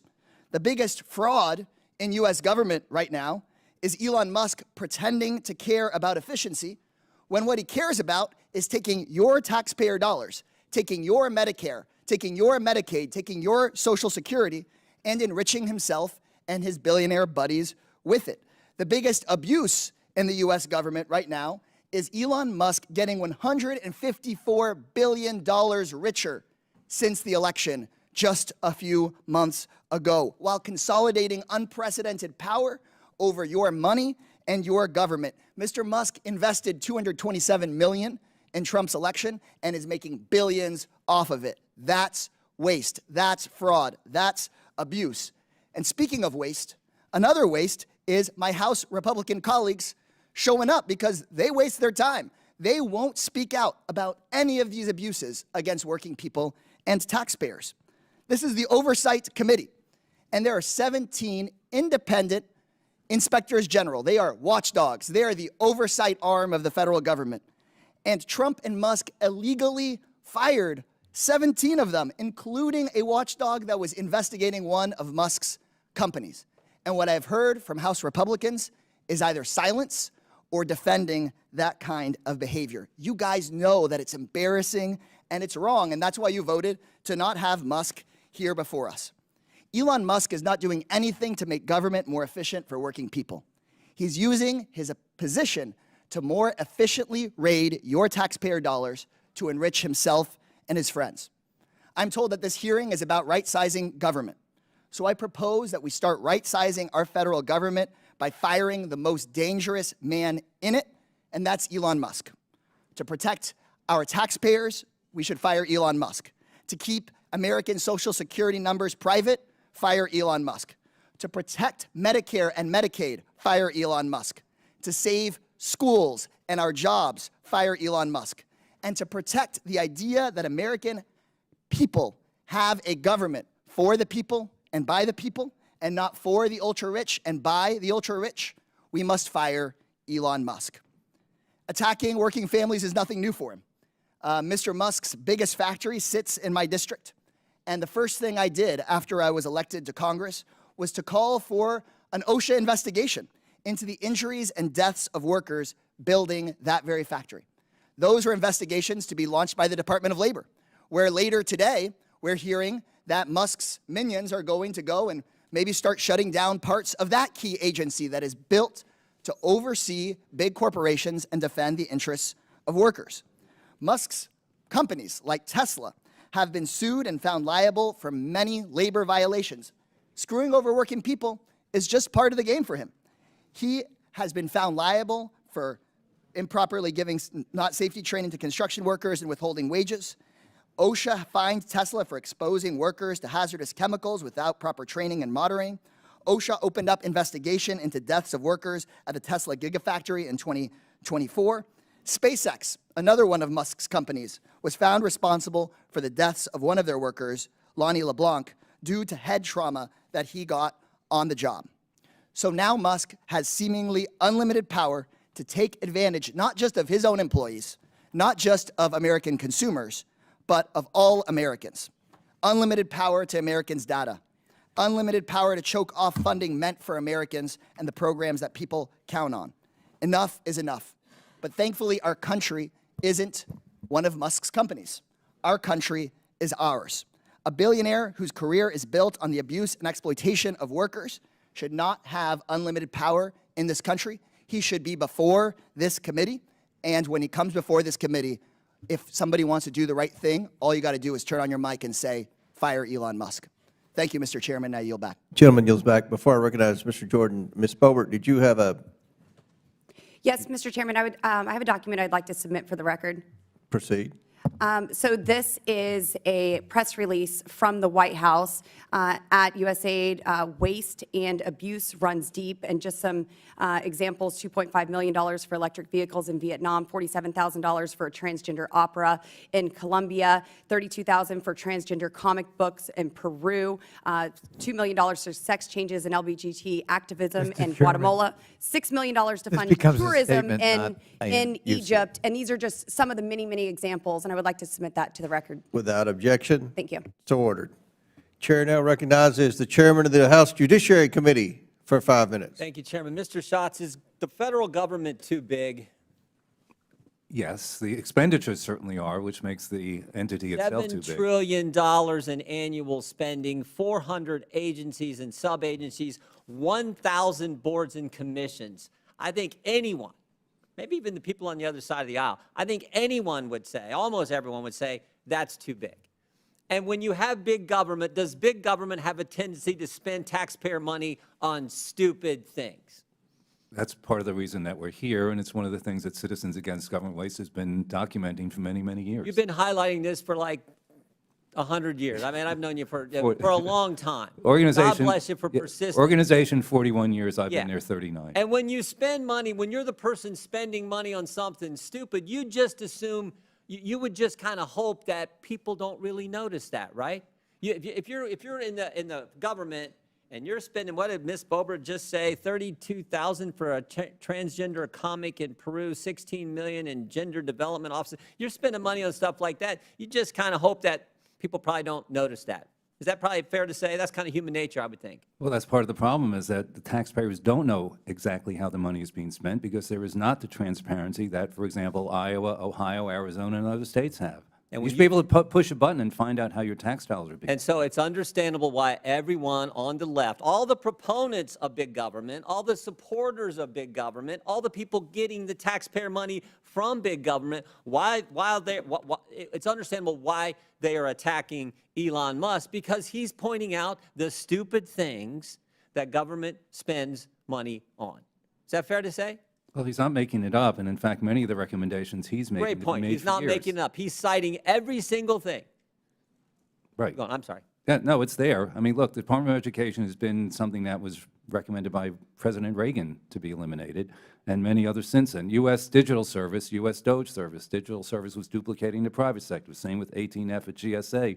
So he's already helped save money by doing that. So Democrats, instead of saying, yeah, we should probably not spend $32,000 for a transgender comic in Peru. Yeah, it's probably not a wise expenditure of taxpayer money to have Sesame Street played in Baghdad, Iraq. It's on all that list. Instead of saying we should figure out how we stop that, they're saying, no, no, no. We got to stop the guy who's pointing out the stupid things that government's spending money, taxpayer money, the money that people in the 4th District that I represent, their money on these kind of stupid things. Now it's being reported that there's something even maybe worse going on. It's been reported today that media outlets were paid millions of dollars by USAID. Now, the media outlets are saying this is for subscriptions to their publication, but I find that interesting. And one of the particulars that's pointed out, the FDA paid Politico $517,000 for 37 subscriptions. That seems kind of high to me. Does that seem that way to you, Mr. Schatz? Doing the math quickly, that seems excessive, yes. Yeah, that seems a lot for now. Maybe there's some explanation here. Maybe this, maybe Politico is so darn important that it costs that much and taxpayer money should be spent for. But I find that interesting, particularly $517,000 for 37 subscriptions when it's the press, the government paying the press. Does that in some way maybe jeopardize what the press, the free press that we're supposed to have in our great country? Well, it's certainly something that taxpayers probably didn't know until today. I didn't know that. Didn't know it till today, and it's also government paying the press that kind of money. 37 subscriptions will give you $500,000. Might Politico write favorable things about the particular administration who's paying that money? I don't know. I'm not saying that happened, but you can sure look at some of the things that's been reported by some of the press, particularly Politico, and you can't help but ask that question. Governor Reynolds, I got like 50 seconds. You came all the way from the great state of Iowa. I'll give you a chance to comment on any of the things I raised there. But I do think this is amazing. The guy who's pointing out the stupid things the government spends money on, that's who gets attacked versus, no, let's fix the stupid things and not spend money on them. I just don't get that. And I think the American people have common sense, and that's how they look at it. My guess is, I know lots of good people in Iowa, they have lots of common sense. That's probably how they look at it. That's exactly how they look at it. $36 trillion in debt, $2 trillion annually being added to the debt. Kevin and I have 11 grandchildren. I want them to have the same opportunity I did growing up, and I appreciate President Trump trying to right-size the ship and get it back in line. And I don't hear any answers to the contrary. What are their answers except for leave everything the way it is? And that's not working, so thank you. That's not what you did in Iowa. You didn't leave everything the way it is, and you changed things, and taxpayers got more efficient government, which is exactly what we want. I yield back. Thank you. Gentleman yields back. Pursuant to the previous order, the committee will recess for 5 minutes to accommodate a witness request. The committee stands in recess.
right, the committee will come back to order. And Governor Reynolds has an unmovable conflict and must leave at 2 p.m. that's just arisen. Without objection, the witness will be excused at that time, and the committee will proceed. Without objection, so ordered. Chair now recognizes Mr. Burleson from Missouri. Is that right? For 5 minutes. Thank you, Mr. Chairman. You know, thank you for the witnesses for coming and for whoever is watching. But what you're witnessing is the dying scream of addicts who realize that tomorrow they're going into recovery. Because this town, Congress, has been addicted on spending opium or other people's money for a long time. And that's what you're witnessing today, is this desperate cry of individuals who don't want to see fiscal responsibility. But we've gotten to this point, and it's a point of, we're getting close to where we're at a point of no return. And so a group called EPIC, which is the Economic Policy Innovation Center, said that we're nearing a fiscal cliff. We're nearing a point in which we're going to start going down a debt spiral. They say that will occur under current policies if we don't cut any spending in the next 15 years. It gets worse. 15 years seems like a long ways out, but you've got to slow this freight train of spending down to have any impact 15 years from now. In addition, the Social Security is going to go bankrupt in 8 years, right? And the Medicare has another ticking time bomb in just 10 short years. So look, the spending spree is over. We have got to return to some form of fiscal sanity, or we won't have a country. This is not a Republican problem or a Democratic problem. This is a math problem, period. And so I would have expected Democratic colleagues to see and recognize that this is a serious problem, and let's all get behind this and figure out a way to solve this problem. And the way to do that is to figure out the easy way to do that with the least harm is to figure out how to make government more efficient with the dollars that we're bringing in, right? And reduce that burden on the American people. As was said, we're at $36 trillion in debt. Our interest is over $1 trillion a year, which now eclipses all other spending. We're at 120% of debt to GDP. So it's absolutely unsustainable. We've never been at that level of debt. Actually, we're beyond the level of debt that we were just after World War II. And we had just finished fighting a world war.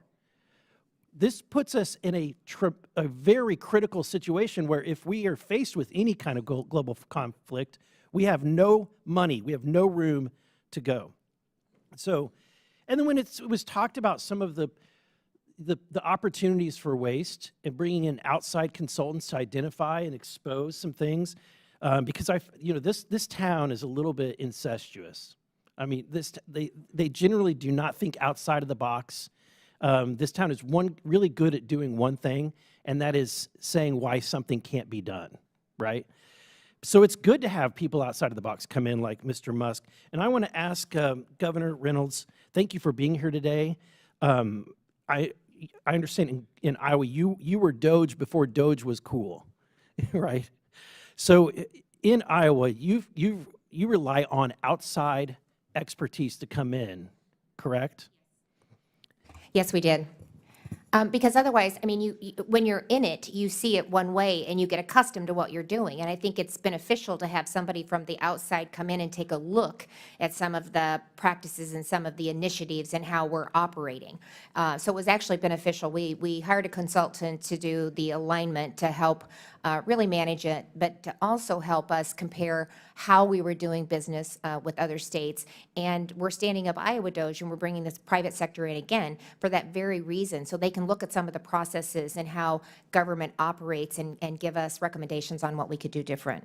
Yeah, would you embrace if Elon Musk offered to you to come in with no pay, with a team of people with 200 level IQs, Yeah. We would- all with no pay. Would you embrace that? I would welcome that, especially when we look at the legacy systems and the antiquated systems that government is working under. To have somebody from the private sector, that risk their own capital on an idea to come in and take a look at how we can make government better, I think would be a huge benefit for the taxpayers of Iowa. I think DOGE immediately, just in the hiring, probably raised the average IQ of federal workers, here. Let me ask last question of Mr. Schatz. I understand that the Citizens Against Government Waste publishes an annual report called Prime Cuts, which makes recommendations. Could you tell us about some of the latest versions of this report and what kind of savings taxpayers, might be able to find, what DOGE might be able to find? We have a Prime Cuts comes out annually. We're working on the report for 2024, but 2023 is $5.1 trillion over 5 years. It addresses things I've discussed already, technology, telecommunications, broadband consolidation, sale of federal property, which saves $15 billion over 5 years. Some of them make perfect sense, and a lot of them are common sense, and that's something that I think is also in short supply in Washington, D.C. Thank you. Thank you. My time has expired. Chair now recognizes Ms. Presley from Massachusetts. Thank you, Mr. Chair. By the hour, Donald Trump, Elon Musk, and his enablers advance their extremist, anti-equity, un-American agenda, dismantling decades of civil rights progress, upending livelihoods, incomes, and lives, and adversely affecting something they claim to care about, the GDP. Because all data supports that diversity, equity, and inclusion is actually good business. Governor Reynolds, my Republican colleagues invited you here today to promote what they see as a model of governance. Simply put, Republicans' vision of America is to be more like Iowa. Governor Reynolds, let's learn more about the state. Do you know what percentage of Iowans are white and what percentage are black? I don't know the exact percentages, no. We're by far a larger percentage of white population. That's correct. Iowa is 90% white and only 4.5% black. So that is drastically different from the national population. So when Republicans suggest Iowa should be a national model, they're advocating for a government that doesn't reflect our country. So let's talk about what this model of governance actually means in practice. In Iowa, you signed State Senate Bill 2385 to eliminate more than 80 state boards and commissions, including those representing Black Iowans, Latinos, women, people with disabilities, and Asian, Pacific Islanders, communities that are marginalized and vulnerable and have fought for decades to have a seat at the table. Now, Republicans call this fiscal responsibility. I just call it erasure. Governor Reynolds, the Iowa Legislative Services Agency conducted a nonpartisan analysis of that bill. Do you know how much money was saved when you eliminated those commissions? Actually, it was not about saving money. It was about putting more resources behind the Department of Human Rights so that we could actually provide them more resources for minority communities. Reclaiming my time. Let me help you with the math. Roughly $112,000 in your state budget was saved. So that is 0.001%, barely a rounding error. So honestly, given your current salary, Iowans would have saved more money just by eliminating your salary. Mr. Chair, I ask unanimous consent to enter the LSA fiscal note into the record. Without objection, it's ordered. In addition to cutting boards and commissions, Iowa started closing government agencies. Now, this is the same thing that Elon Musk and Donald Trump are trying to do at the national level. Now, Governor Reynolds, let's be clear. I have no problem with Iowans, but I do with your leadership. So let's look at the results, shall we? In Iowa, there have been skyrocketing maternal mortality rates. Mr. Chair, I ask unanimous consent to enter into the record this article titled, "Iowa's Maternal Death Rates Rise as Birthing Units Close." Without objection, it's ordered. In Iowa, students' test scores have been declining. Mr. Chair, I ask unanimous consent to enter into the record this article titled, "Iowa Scores in 50 State Education Rankings Decline from Years Past." Without objection, it's ordered.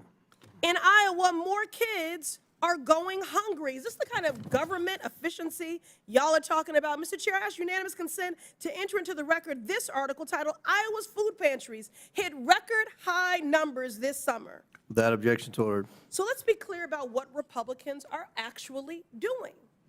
You are making people poorer.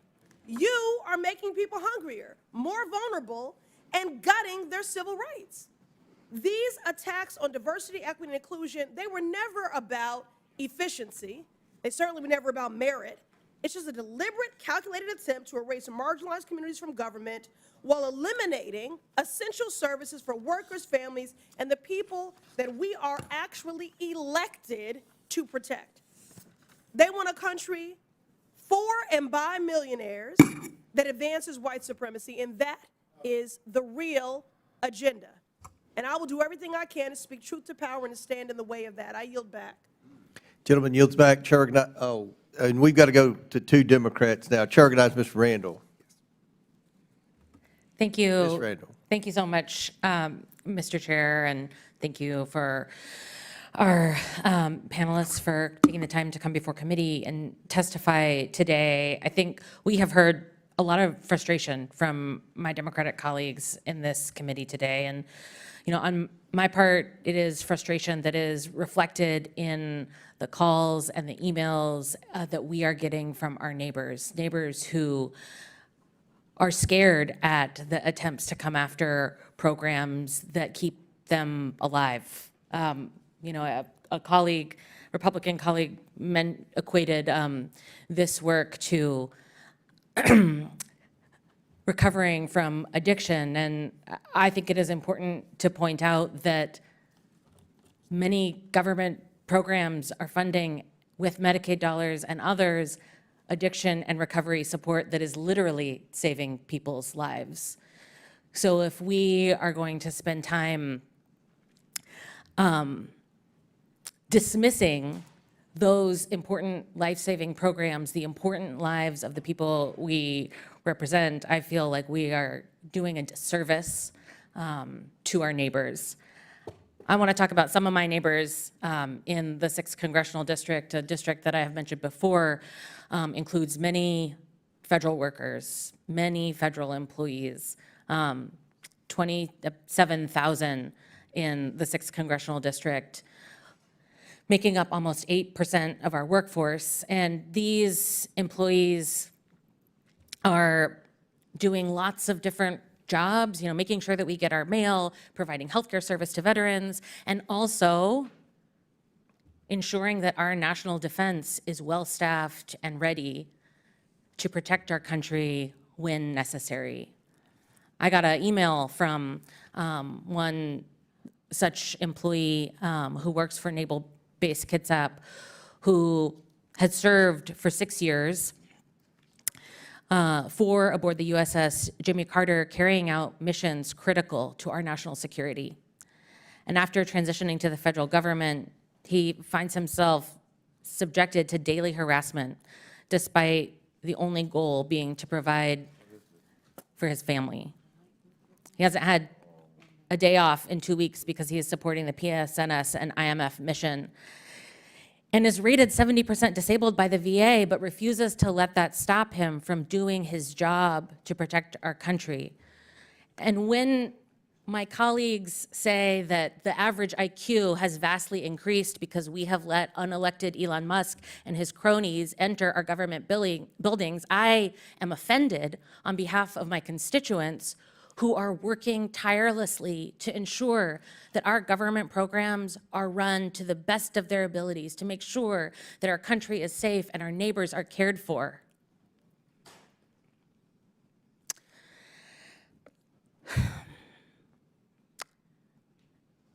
I believe in government accountability.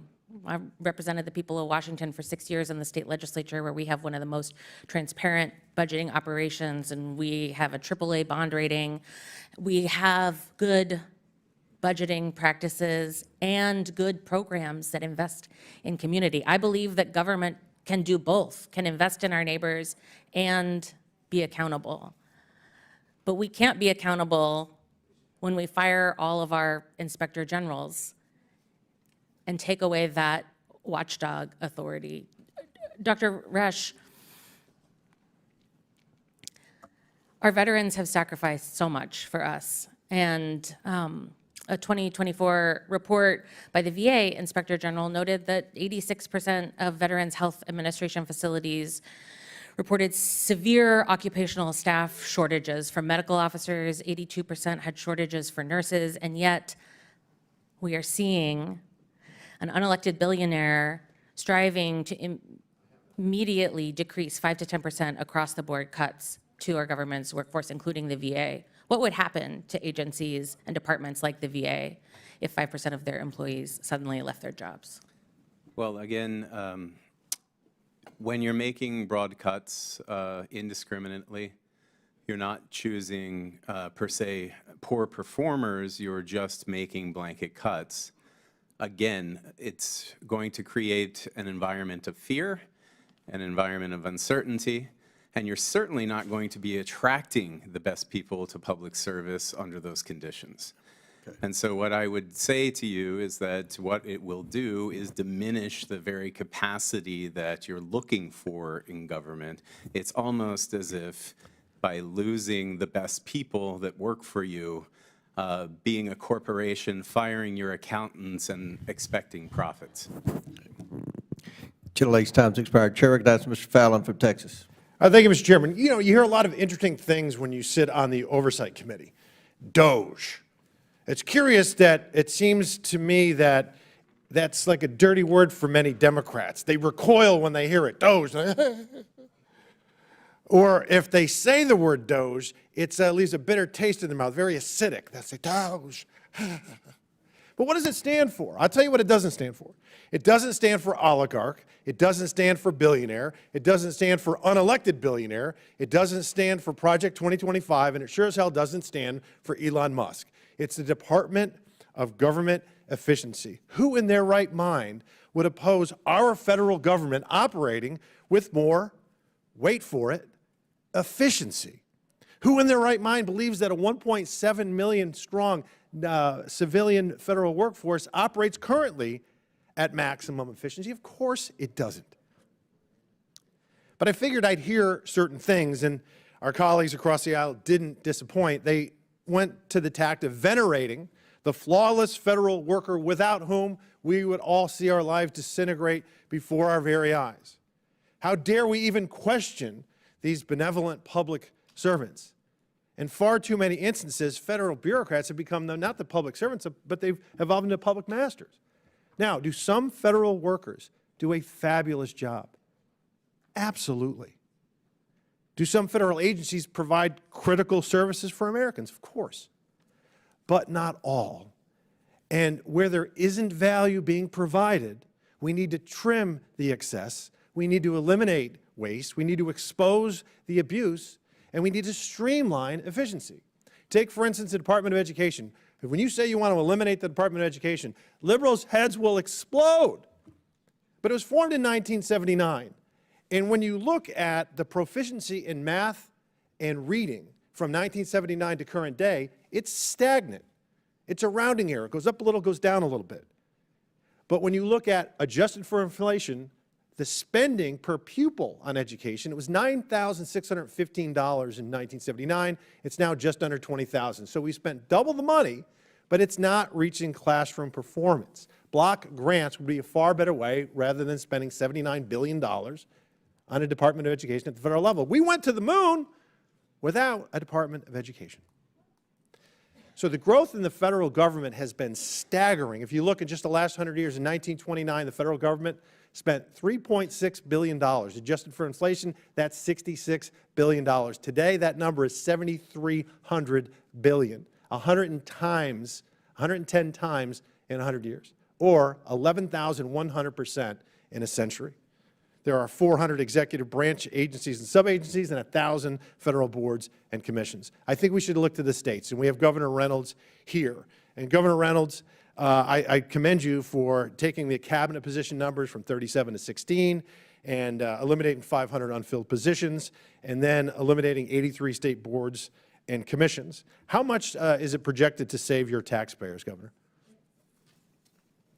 In the first 18 months, it's saved $217 million, and that's exceeded what our original projections were for 4 years. So I will continue to see savings as we move forward, as we've really have visibility into the agencies and look for opportunities to continue to make us better. $217 million, and having been in the state legislature for 8 years, that's real money at the state level, particularly in a state the size of Iowa. What is the feedback you're receiving from, is it Iowans? Not Iowites, right? Iowans? Iowans, yeah. Iowans, okay. What are Iowans telling you about this? Well, they appreciate it. First of all, I have an obligation to make government accountable to the taxpayers, and I want to continue to bring the taxpayer burden down on Iowans. And by keeping spending in check and making government more efficient, we're going to be able to do that. I started my comments today. When I took office, our individual income tax rate was 8.98%. Today, January 1st of 2025, it's 3.8%. So when we saw 9% inflation under the Biden administration, this was a way that I could help give back to Iowans some of their hardworking dollars so that they could offset some of the cost of gas and groceries that they were experiencing. And what, Governor, what advice would you give the federal government as we try to streamline our services for the American taxpayer? I think, it makes us, go for it. Everybody's going to tell you you can't do it. I haven't heard any other suggestions on doing something different. In Iowa, it had been 40 years since we'd taken a look at the structure of government. That's ridiculous. It was bloated, it had grown, and we could do things better. And this has been an opportunity. It's changed the culture of our agencies, our cabinet, and most importantly, our employers. They feel like they're making a difference, and they're making a difference in how they're serving Iowans. Amen. Thank you. And coming from Texas and looking at the growth of Texas and Florida, people vote with their feet, and they're moving to the states like Iowa, Tennessee, Texas, Florida, because we're doing it the right way. And at the federal level, Mr. Chairman, we can and we must do better. And thank you, Governor, and thank you, Chairman. I yield back. Chair now recognizes Mr. Subramaniam from Virginia. Thank you, Mr. Chair. I've just been listening to the comments today during this hearing, and I hear these things like we want to trim the inefficiencies in government. We want to do the least amount of harm, is what someone said. We want to get rid of the low-performing employees, but that's not quite what's happening, is it, right? These are blanket cuts across the board that are indiscriminate. And let's be clear, this DOGE effort it can't be about just getting rid of waste, fraud, and abuse. Because if you look at our federal spending, civil servants are a drop in the bucket when it comes to our budget. The math doesn't work, actually. In fact, civil servants actually save us a lot of money down the road. They prevent food illnesses. They prevent a lot of bad things from happening that would cost us more money down the road. So, yes, there are inefficiencies in government. Let's fix them. That's bipartisan. I've done that work myself. But, if the kitchen cabinets in your house are broken, fix them. Don't burn the house down, right? And I don't think this is about waste, fraud, and abuse. I think this is about revenge over civil servants who may have slighted the president. I think this is about control over the federal agencies and federal government, ones who especially had actual oversight and did actual regulation of companies that were slighting consumers. And this is about stopping the protections of consumers. And it's about having civil servants with a certain ideology. And this is not legal, and this is not constitutional. And I wish we had the DOGE folks in here today, but we don't. So we just have the governor of Iowa. And so I'll just ask Governor Reynolds, when you made DOGE reforms in Iowa, did you freeze all spending while you were doing your review? No, we did not. And when you brought in those consultants, did you let those consultants take over your payment systems and give access to every person's personal health information to them? We did not. And do you think it's okay for outside consultants with no security clearance to handle classified documents? No. And do you think it's okay for outside consultants to handle sensitive data haphazardly that could cause cybersecurity breaches? I'm just curious. That's not been our experience in Iowa. Yeah, we don't know who the people are. At least you knew who your consultants were, right? We even tried to go into the Treasury building and meet with them. We tried to go into USAID and meet with them, and we were turned away, us, members of Congress. But the reason I know what's going on inside those buildings is because I have constituents who actually work in those buildings. And let me just tell you some of the stories I'm hearing. One at USDA said that they've frozen funding to control invasive species protections, which would cost us hundreds of millions of dollars if these pests get into our country and devastate crops and livestock in states like Iowa. Or at one agency, they actually just came in, one of the DOJ employees came in and said, just cut 50% of the employees indiscriminately. And then the DOJ employee actually started living inside the building. So our federal agencies are now Airbnbs, apparently. And now we have nuclear scientists that are resigning. We have PhDs. They're not dumb people. They may not have 200 IQs, but it doesn't seem like the DOJ people do either.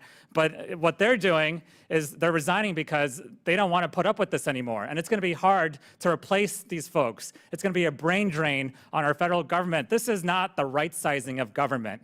This is the dumb sizing of government, and it has to stop. And Congress has oversight over this. This committee has oversight over this, but what are we doing about it? We're talking to the governor of Iowa, no offense. We're talking to think tanks. We're talking to folks that are not actually doing this work. Let's actually give the American people answers. Let's give our constituents answers, and let's actually use Congress's powers to fight this, or at least figure out how we can work together to fix what's wrong in government. I'm down to do that. I know both sides of the aisle want to fix what's wrong in government. The American people deserve to know, though, what's going on right now, why it's happening, and how to fix this. But what's happening right now is way overstepping the bounds of executive power. It's overstepping Congress's power. We're getting rid of agencies that Congress authorized. We're going way over the line here, and this is unprecedented and needs to stop. And so we're going to continue to ask questions. We're going to continue to ask for hearings, and we're going to continue to ask for the people who are actually doing this, because we want answers. I yield my time to the ranking member. And I would just ask the gentleman from Virginia, and we want to add to that, we want Elon Musk to come here since he's an unelected, unaccountable, major player in all of this, unlike the process in Iowa, which was transparent and accountable, in order to answer to this committee in our legitimate oversight functions. Is that not correct? Absolutely, that's correct. I thank the gentleman. Chair now recognizes myself for the purpose of asking questions. Governor Reynolds, again, thank you for being here. You're a role model for government efficiency. That's why we asked you to come in, and you've done a tremendous job explaining what you did in Iowa as we work, at least on this side of the aisle, to sincerely try to reform government and reduce unnecessary spending in Washington. I understand you were asked a question that mischaracterized a bill you signed a couple of years ago that addressed the Iowa State Auditor. Can you talk about why the legislature passed the bill? Yeah, the bill was passed, again, to promote government efficiency, so it completely fell in line with the government efficiency and alignment bill that we were working on. And what it did is it required that two government agencies to mediate conflicts rather than going to the court and racking up legal bills that the taxpayers have to pay for. So it did not limit the auditor's access to necessary information. It was more about the process of when two agencies disagreed, that they could actually mediate their conflicts instead of taking it through the courts, racking up additional cost on taxpayers. Right.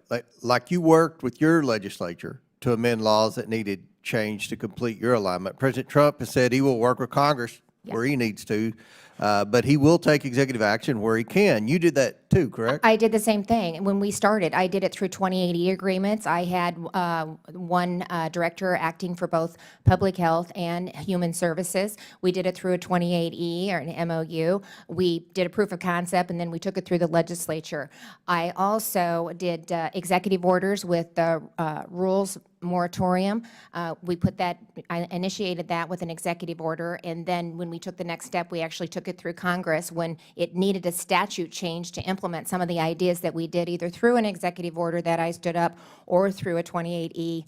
Then we brought in the Congress and utilized them to make the statute reflect what we were doing. Great. You eliminated a host of state agencies, commissions. It saved money and streamlined the state bureaucracy. I wonder, did you encounter opposition from entrenched interest when you did that?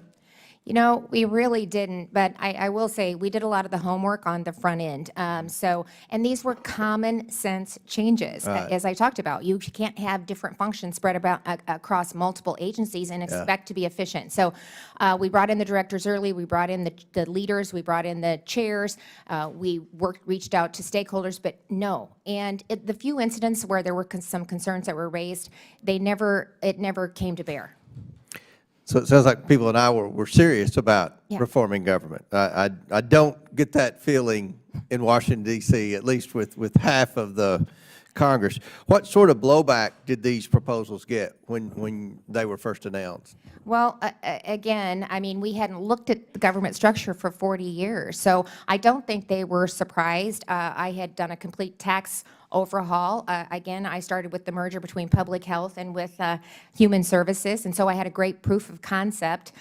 So as we worked with the directors, we were also able to anticipate what some of the arguments might be, what some of the opposition would be, so we could do the research on the front end to be able to provide the answers to the individuals about why we were doing what we did, and it was very, very effective. But it's hard to argue that it doesn't make sense to not have licensing spread across 11 agencies, or to put 100 troopers back on the road by putting your motor vehicle enforcement unit in with the Department of Public Safety. That's 100 troopers that we were able to put on the road.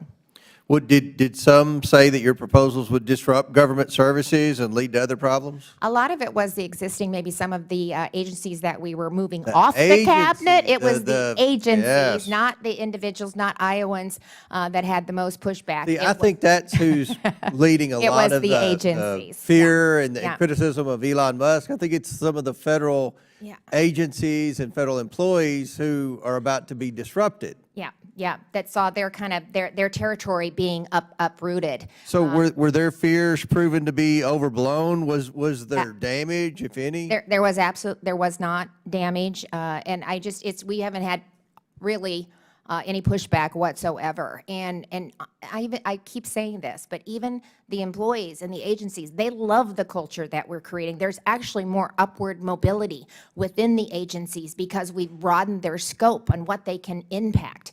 And they love that. They like being a part of that. Were people in Iowa ever allowed to work from home for years after COVID? No, not for years. See, that's part of the problem. I think that's what set the ball rolling of fear and opposition among a lot of the federal employees. There's so many in this town that are still working from home because of COVID years later. So they've been brought back to work, and now we're talking about bringing agencies in and letting them justify their existence, and cutting agencies and cutting wasteful spending and eliminating duplicative services and eliminating duplicative agencies. And it's just created all this fear and mass hysteria with my colleagues across the aisle. But we're committed to work with this administration to reduce and eliminate unnecessary spending and wasteful spending, and hopefully we'll be able to do that like you did in Iowa. But thank you, Governor. Thank you. I appreciate that. Chair now recognizes Ms. Ansari.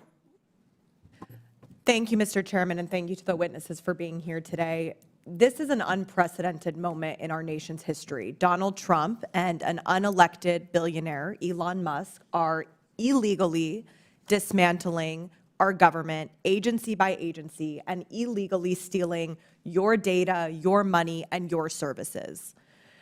I would love for Mr. Musk to come here and testify before this committee so we can understand his qualifications to do this, because last I checked, running a social media platform does not qualify you for understanding how the U.S. government works and making sure that it can operate and serve the American people.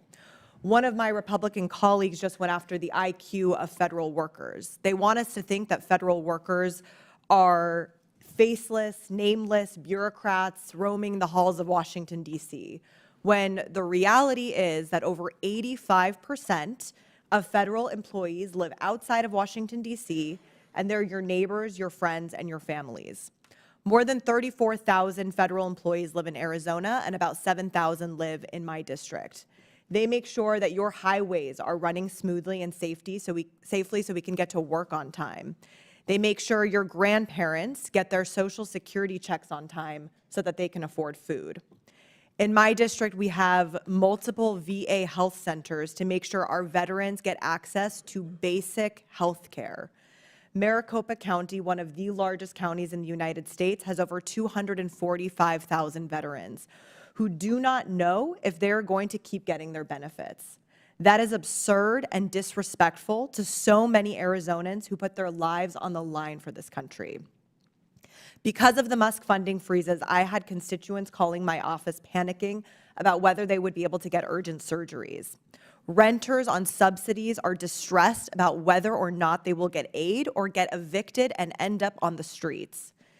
Even after Trump realized how disastrous his misguided freezes were and reversed some of them, there are healthcare clinics in my district that are laying off staff and cutting critical programs like STD prevention and substance abuse care because they were labeled as DEI.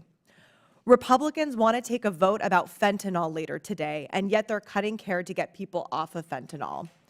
I previously served as the vice mayor of Phoenix, Arizona, the 5th largest city in the country, and I can tell you firsthand how much federal funding and agencies matter to a city like Phoenix. It literally keeps your grandparents and your children fed, your streets safe, your public safety and police and fire running, make sure public transportation is operating, and that air conditioning is running during our extremely hot summers. While Trump and Musk are allegedly concerned about making our government more efficient, they want to lay off and dismantle the very people and departments who are keeping the country running. These loyal, dedicated employees are doing more and more with less and have been for decades. This graph shows the federal workforce. It has remained at nearly the same level for 50 years, while the U.S. population has grown by 100 million people. The bottom line is that Donald Trump and Elon Musk are lying to you, they're lying to the American people under the guise of efficiency. They are dismantling every department. That's not efficiency. They are breaking down the government illegally, from USAID, that's vital for national security, to the Department of Education, to the Department of Labor, to the Environmental Protection Agency. They are going after your healthcare, your schools, your safety, your data, illegally and unvetted. And what is the ultimate aim for all of this? To distract the American people, to cut a little bit of money so that they can gift their billionaire buddies with massive tax cuts. Just watch them. Thank you. I yield back. Would you yield to the ranking member? I yield back to the ranking member. No, thank you. Just real quickly, and does Elon Musk bring some specialty or some expertise in terms of ameliorating or cutting back or pruning or making qualitative judgments about the value of the programs you described that are being hurt right now? Does he bring some special expertise to that task? He does not. He has not shown any interest in the issues that affect Phoenix or any other city that I've heard of. And that would be quite different than the process that we saw unfold in the reform effort in Iowa, would it not? What I heard from the governor was very different than what I've seen thus far. There were no funding freezes. Programs were actually being evaluated. It sounds like what was happening in Iowa was actually about efficiency, where this is about illegally dismantling our government and taking away from the American people. I thank my colleague for yielding. Pursuant to the previous order, Governor Reynolds is excused. And Governor, thank you so much for appearing here today. Chair now recognizes Mr. McGuire. Ask the governor a question, but I understand you have to go, but I just can't tell you how much our country is grateful to what you've done in Iowa, and I'm so excited that you want to continue that type of efficiency and work with DOJ and with President Trump's administration. We have a great country, and it needs to make sense, and I love what you said. We need the best practices and the right people. Thank you.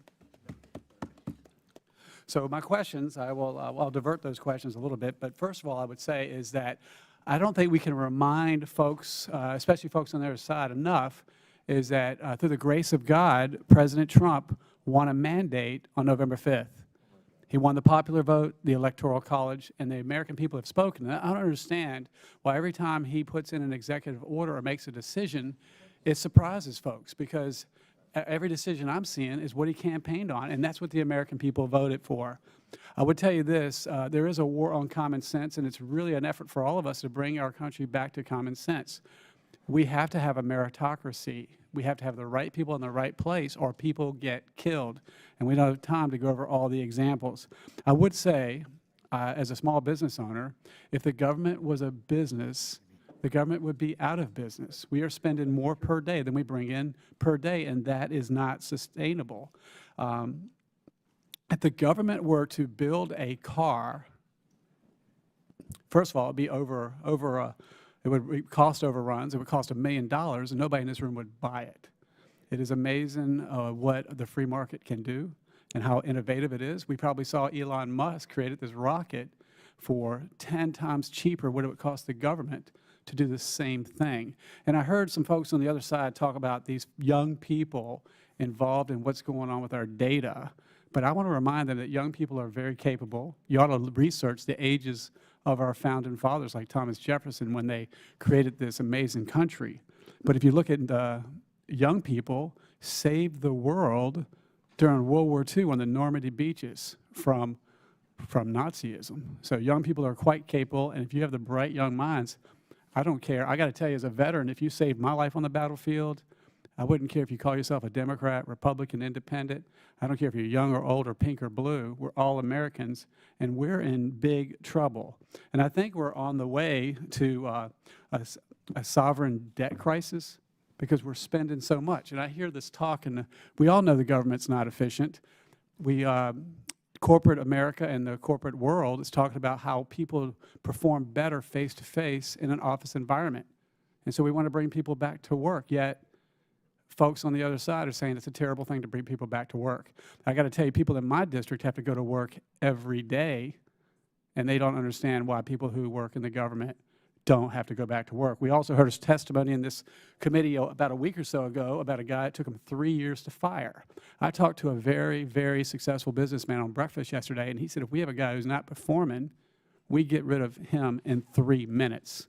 We need to make the right decision. So my first question, and I apologize if I pronounce your name wrong, Mr. Schatz. Yes, sir. So thank you for your work to find ways to make the government more efficient. But I wish I could have asked this to the governor, but she had 3 presidential disasters declared in her state. And what are some things that you think we could have done better, more efficient, if we would have returned that power to the actual states or to the governors when they have these disasters? Well, I think President Trump initially talked about eliminating FEMA, but then he said he would like to allocate that money back to the states. The first line in any kind of disaster is local officials. FEMA comes in late, takes a while to get the money, there's a lot of red tape. I think it's an area that absolutely needs to be examined. These are things, by the way, the other way to address this is to set up a federal fund that Congress provides every year so that you don't have to have these special appropriations, supplemental appropriations that then add on other funding for things that have nothing to do with the initial disaster. A lot of states have these rainy day or reserve funds. I think that would address a different aspect of emergency spending, but it would also reduce the need to have FEMA run out there every time something happens. That makes a lot of sense. When is the last time our government passed a budget for Congress? It's only been done 4 times, I believe, since 1974. Would you agree at the rate that we're growing government that we are in danger of a sovereign debt crisis? Well, it's $36 trillion now, going to grow by $2 trillion annually over the next 10 years. And yes, everybody says, oh, when is it going to happen? But we're really robbing our children and grandchildren of their future when we keep doing this. Yeah. If we could make one best decision to fix this, what would you do? Oh, part of what this committee is doing today is determine which programs are essential, which are functions that only the government should be doing, and if the private sector can do it. President Reagan talked about the yellow pages test. Now there's no more yellow pages, but pretty common sense to have a business answer or have the private sector do something. Usually it's more efficient, or at least match them, see which performs better. Thank you. I yield back. Gentleman yields back. Chair recognizes Mr. Bell. Thank you. Today marks just over 2 weeks since the Trump administration took office. In the last 16 days, we have witnessed an unprecedented, full-blown attack on federal workers and the services they provide to people at home in our districts, a power grab by the DOJ and unelected officials like Elon Musk that have the ear of the president. So to my colleagues, I'm not surprised by the president's executive orders, but as a prosecutor, the rule of law matters. I hear about telework and we need to get people back to work, but several of my colleagues and myself went to USAID, and the administration had told them to telework and to stay home. So I'm a bit confused on the value or of these arguments or what have you. The president has instituted a hiring freeze, slapped federal workplaces with hostile and counterproductive policy changes, took action to potentially purge large swaths of the federal workforce and weaponize career professionals by threatening involuntary reassignments. Trump also sent federal employees an email offering them free pay and benefits until September 2025 if they agree to resign by February 6th. Dr. Resch, will this approach lead to the retention of our best and brightest federal workers? No, it will not. When they have blanket fires, again, the people who stay are likely to be the poorest performers. The ones that go under those conditions are likely to be those that are more competitive on an occupational job market. And so therefore, it will likely lead to brain drain as opposed to the retention of the best employees. And let me ask you this. What would accepting this offer mean for federal workers across the country, including the nearly 13,000 federal workers in my district? Well, first of all, I'm not sure that accepting it is legal in terms of saying that if you don't do it by February 6th, but if you do it, that you will be put on administrative leave and paid through September 30th. I believe the cap on any type of action like that is $20,000. That would not meet the several months that most employees are using. Trump also took the making. Sorry. That's okay. Trump also took the unprecedented and illegal move of freezing trillions of dollars in federal funding, throwing the entire country into chaos.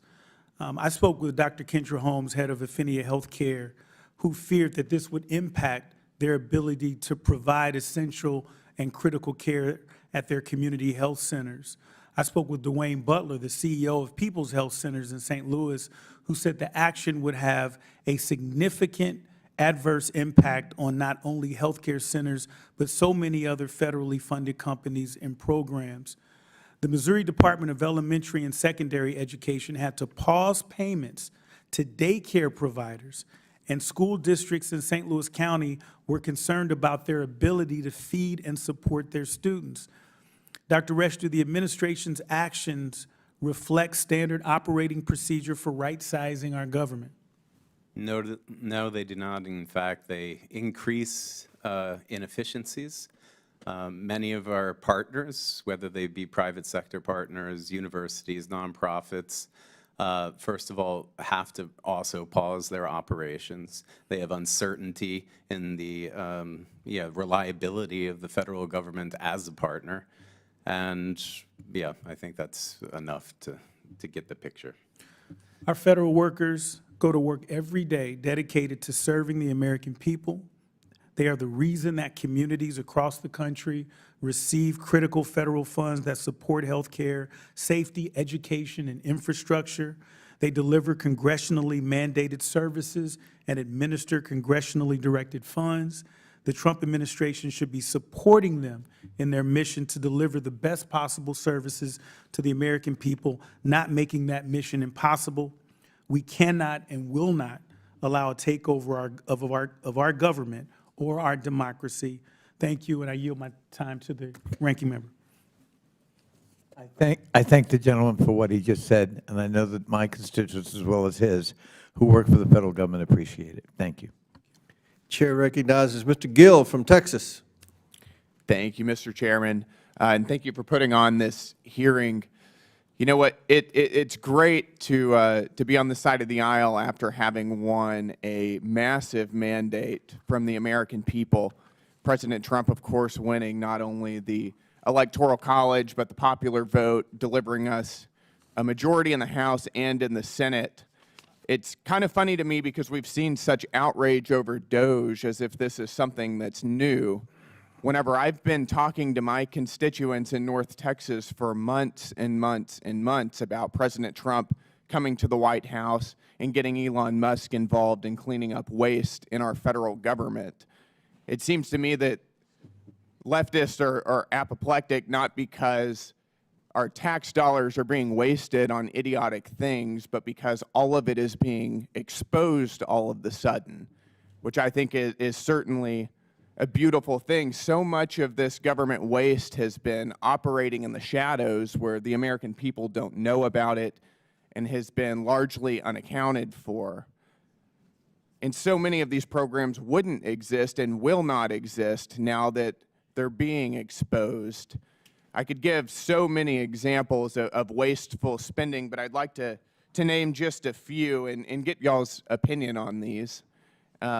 Just recently, the Department of Health and Human Services spent over $400,000 studying whether lonely rats seek cocaine more often than happy rats do. Mr. Schatz, thank you for being here. I'd like to ask you, do you think that that's a responsible use of taxpayer dollars? No, it's not. And those are the examples that get people interested in doing more about wasteful spending. They're silly, but it's where their money is going. That's exactly right. And Mr. Resch, let me ask you, do you think that it is responsible for the federal government to tax working class American citizens to pay for studies that cost over $400,000 asking whether lonely rats seek cocaine more often than happy rats do? I have no position on that particular policy. I would need to know more. You have no position on whether we should be spending taxpayer dollars getting rats high on cocaine? I know that addiction is an important problem, and if it leads to insights that lead to reductions in addiction, I'm sure that it has a multiplying effect. If that's the case, you would have to see the indicator. I agree, and I'm going to reclaim my time here. I agree that addiction is a very serious problem, but I doubt that the plumbers and electricians and working class citizens of North Texas that I represent are going to be very happy whenever they find out that they're paying to get rats high. Let me give you another example. We've recently spent $123,000 to teach youth in Kyrgyzstan how to go viral. Mr. Schatz, do you think that that's a good use of taxpayer dollars? No, I don't. I don't either. What about you, Mr. Resch? No position. No position. Okay. Got it. Let's do another one then. We've recently spent over $3 million from the Department of State for girl-centered climate action. Mr. Schatz, is that an appropriate use of our tax dollars? I don't think so. Mr. Resch? No position. No position. Got it. What about, over the past 4 years, the United States has had a grotesque border crisis that was created by the federal government in the Biden administration. Nevertheless, we've spent over $2 million for border security in Paraguay.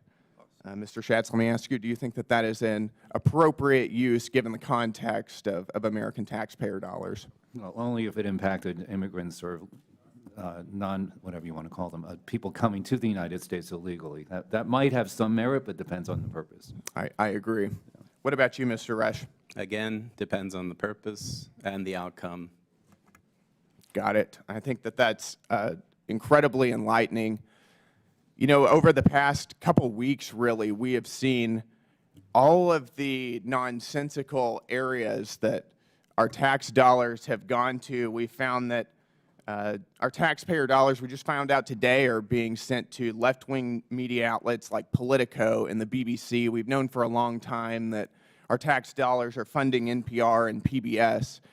We've seen our tax dollars go to left-wing NGOs, and I think that the takeaway is that large portions of the left's institutional ecosystem are dependent upon taxpayer subsidies, and I think that that's a problem. I'm thrilled Doge is here because we're going to get rid of it. Thank you, Mr. Chairman. I yield my time. Gentleman yields back. Chair recognizes Ms. Simon. Good afternoon, Mr. Chair and Ranking Member, and thank you, witnesses, for coming to speak with us today. I really appreciate the conversation, and like much of the testimony and conversations I'm hoping to have and hear during my time in oversight, I think that there are spaces where we should all agree government should be more efficient. Absolutely. As someone who went through college and had to bring my baby to childcare. I get it. I understand. And I remember when that childcare was shut down. I couldn't go to class. I couldn't go to my night job. I get it. I am right there with so much of the conversation. What's interesting, though, to me is last week when I returned to district, I went to go visit, like many members, organizations that are providing work on the ground for almost vulnerable populations. I was prepared to offer a check that an organization, East Bay Asian Local Development Corporation, had earned through a grant process to extend housing to elderly Asian Americans in the East Bay. Again, these are the descendants of the folks who built the West. Elderly folks seeking and needing low-income housing. Clearly, they're not going to get that money right now. Housing is on the line, as is childcare, as is Medicaid, as is Medicare. After this meeting, I will go and visit the president of a children's hospital. He's in my office right now, and I went to go literally sit with the folks in the NICU last week. Care is in jeopardy. There is a heart transplant that is in jeopardy. A small child, I would like for us to look at in the faces of that parent. What's really interesting to me, I actually have a question for you, Dr. Rush. Like you, I've had this amazing benefit to study government budgeting. I have an MPA with a focus on municipal and federal finance. I have a lot to learn, as we all do. But in understanding where we are in this push by DOJ and our colleagues to look at government spending, which I agree we got to figure it out, I'm curious, because this ripoff we're talking about, again, halting essential services for people to live in communities where there is waste, let's get rid of it, but by freezing basic services, I want to ask you this. By weakening the country's social service structure within a week, causing chaos, would you agree with me that instead of going after the Department of Education, again, if you have a young woman in college and she is abused, the Department of Education has an infrastructure to investigate that rape. I can go on and on, they do. We get rid of the Department of Ed, what happens there? Instead of going after the Department of Ed and USAID, wouldn't it make a lot of sense for us to think about other areas that are right in our face? Listen, the constituents of California's 12th district are paying over $6 billion in tax dollars for DOD.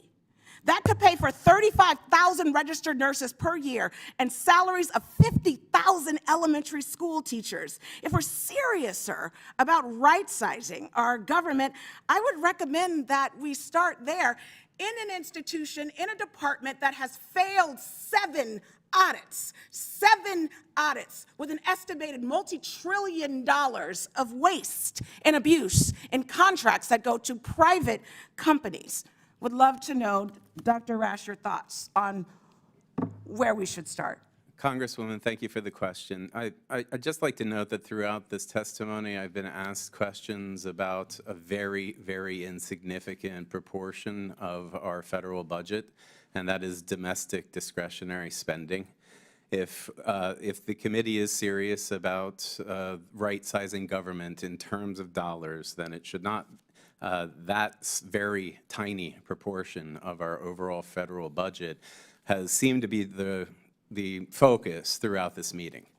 $14,000 grant to something through AID is nothing compared to the non-discretionary funds. But if we were talking about the Department of Defense, it is not subject to some of the same scrutiny as well as these programs that offer social services, so on down the line. Thank you to all the witnesses. Thank you to all the witnesses that came today, and thank you, Dr. Rash, for your answer. I yield back. Chair recognizes Mr. Jack from Georgia. Well, thank you, Mr. Chairman, and thank you for letting me get a little exercise this morning. I appreciate that. I want to start by saying, throughout this hearing, I've heard over and over and over again from our colleagues on the other side, Elon Musk's name invoked. And to me, it rings very similar to what I experienced over the last 9 years I've worked for President Trump. It seems like the Democrat playbook from 2015 through through 2025 has been to singularly target one individual and over and over and over repeat talking points against that individual. And some pre-political advice, in 2016, it didn't work. In 2020, House Republicans gained seats. In 22, we gained seats. In 24, Donald Trump delivered one of the most impressive historic landslide victories we've ever seen. And it's because he offers solutions to the American people, and that's exactly what we House Republicans are doing. I want to spend my time today engaging with Mr. Schatz, talking about a solution that I campaigned on, something that really resonated with the constituents across my district. And I'll predicate by noting I'm probably one of the few members on this committee who actually was a federal employee. From 2017 to 2021, I served in the Executive Office of the President as the President's White House political director. And one of the things that I was tasked with while working for the President was helping move departments and agencies outside of Washington, D.C., so that they could be headquartered in areas that are more reflective of the people they're targeting to, or designed to serve. And Mr. Schatz, in your testimony, I very much appreciated you noting that 17 of the 24 agencies only use an average of 25% of agency headquarters office space. The American taxpayer is paying for office space that is not being used. And it's one of the things that I'm very passionate about. In 2019, we relocated large agencies within the Department of the Interior to Colorado, and we found a lot of success in doing so. So I just would love to get your thoughts and comments on that. I think that's an innovative solution that this Congress can move forward, and something President Trump campaigned on, and I'm so proud the American people gave him the victory and affirmation for that. Well, thank you, Congressman, and we completely agree with that concept because it would enable the federal government to work more closely with state agencies that in many cases perform a lot of the same functions. And that's another form of duplication. That isn't necessarily turning those functions over to the states, but it is determining where it might be more effective and more efficient and deliver those services. And just briefly, the objective of an agency should be to deliver a service to someone, period, right? And then determine how that gets done, and then determine how much it costs. And the reverse is true. It's spend the money. If that doesn't work, spend more money. Don't take the time to figure out what works. This would be very helpful to reaching that conclusion. Well, in that vein, and as my esteemed colleague to my left, Mr. Gill, noted, all the programs that were all the money previously spent by USAID, I have to imagine the people of Texas's 26th congressional district or Georgia's 3rd congressional district would not have made those decisions had they been employees at that agency headquarters. And in that vein, I just want to also note for the record, you'd have to drive an hour from where we sit right now to reach a precinct that voted for President Trump. Yet, of course, we saw a landslide victory across our country. To me, you need a federal workforce that's reflective of the balance that America is. And in this general area, we've got 95% Democrat participation in elections. To me, that's from where our federal workforce is coming. That's why we have so many problems that we've discussed here today. I also want to note, Mr. Schatz, your leadership at Citizens Against Government Waste has led to trillions of dollars of savings for Americans. You've done an incredible service to your country. And I just want to close with a final question to you.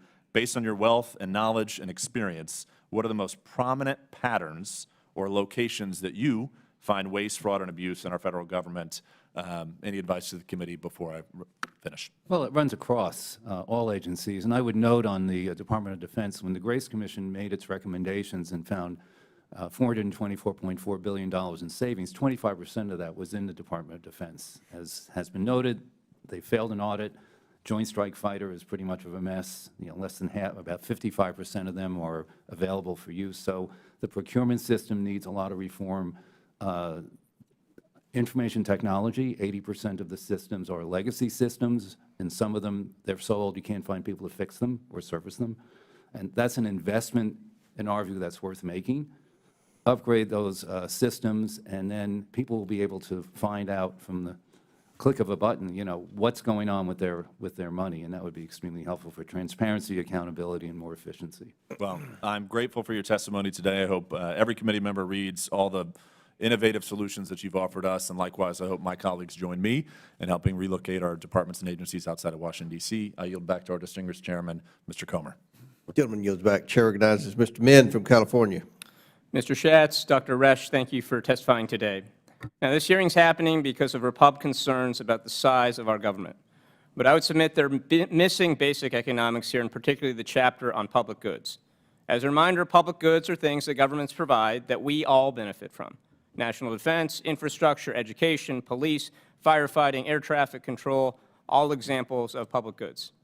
And the most important thing to recognize is that these are all things that private markets typically do not provide on their own. So when we're talking about making cuts to the FAA budget for air traffic controllers, understand that no one is going to fill that gap to make our skies safer. When we cut the budget for FDA and USDA inspections, no one's going to step up to come and ensure that our foods and drugs are safe. That is why the government provides these things. Now, I realize it makes for a great talking point to talk about getting rid of waste in government. And I'm sure there are many examples we can point to. I know my colleagues have pointed to some if we look closely enough, just as I'm sure we can find lots of examples of waste and corruption in large private companies as well. But here's the thing. The reality is that what you're looking for is just not possible at the scale you're talking about.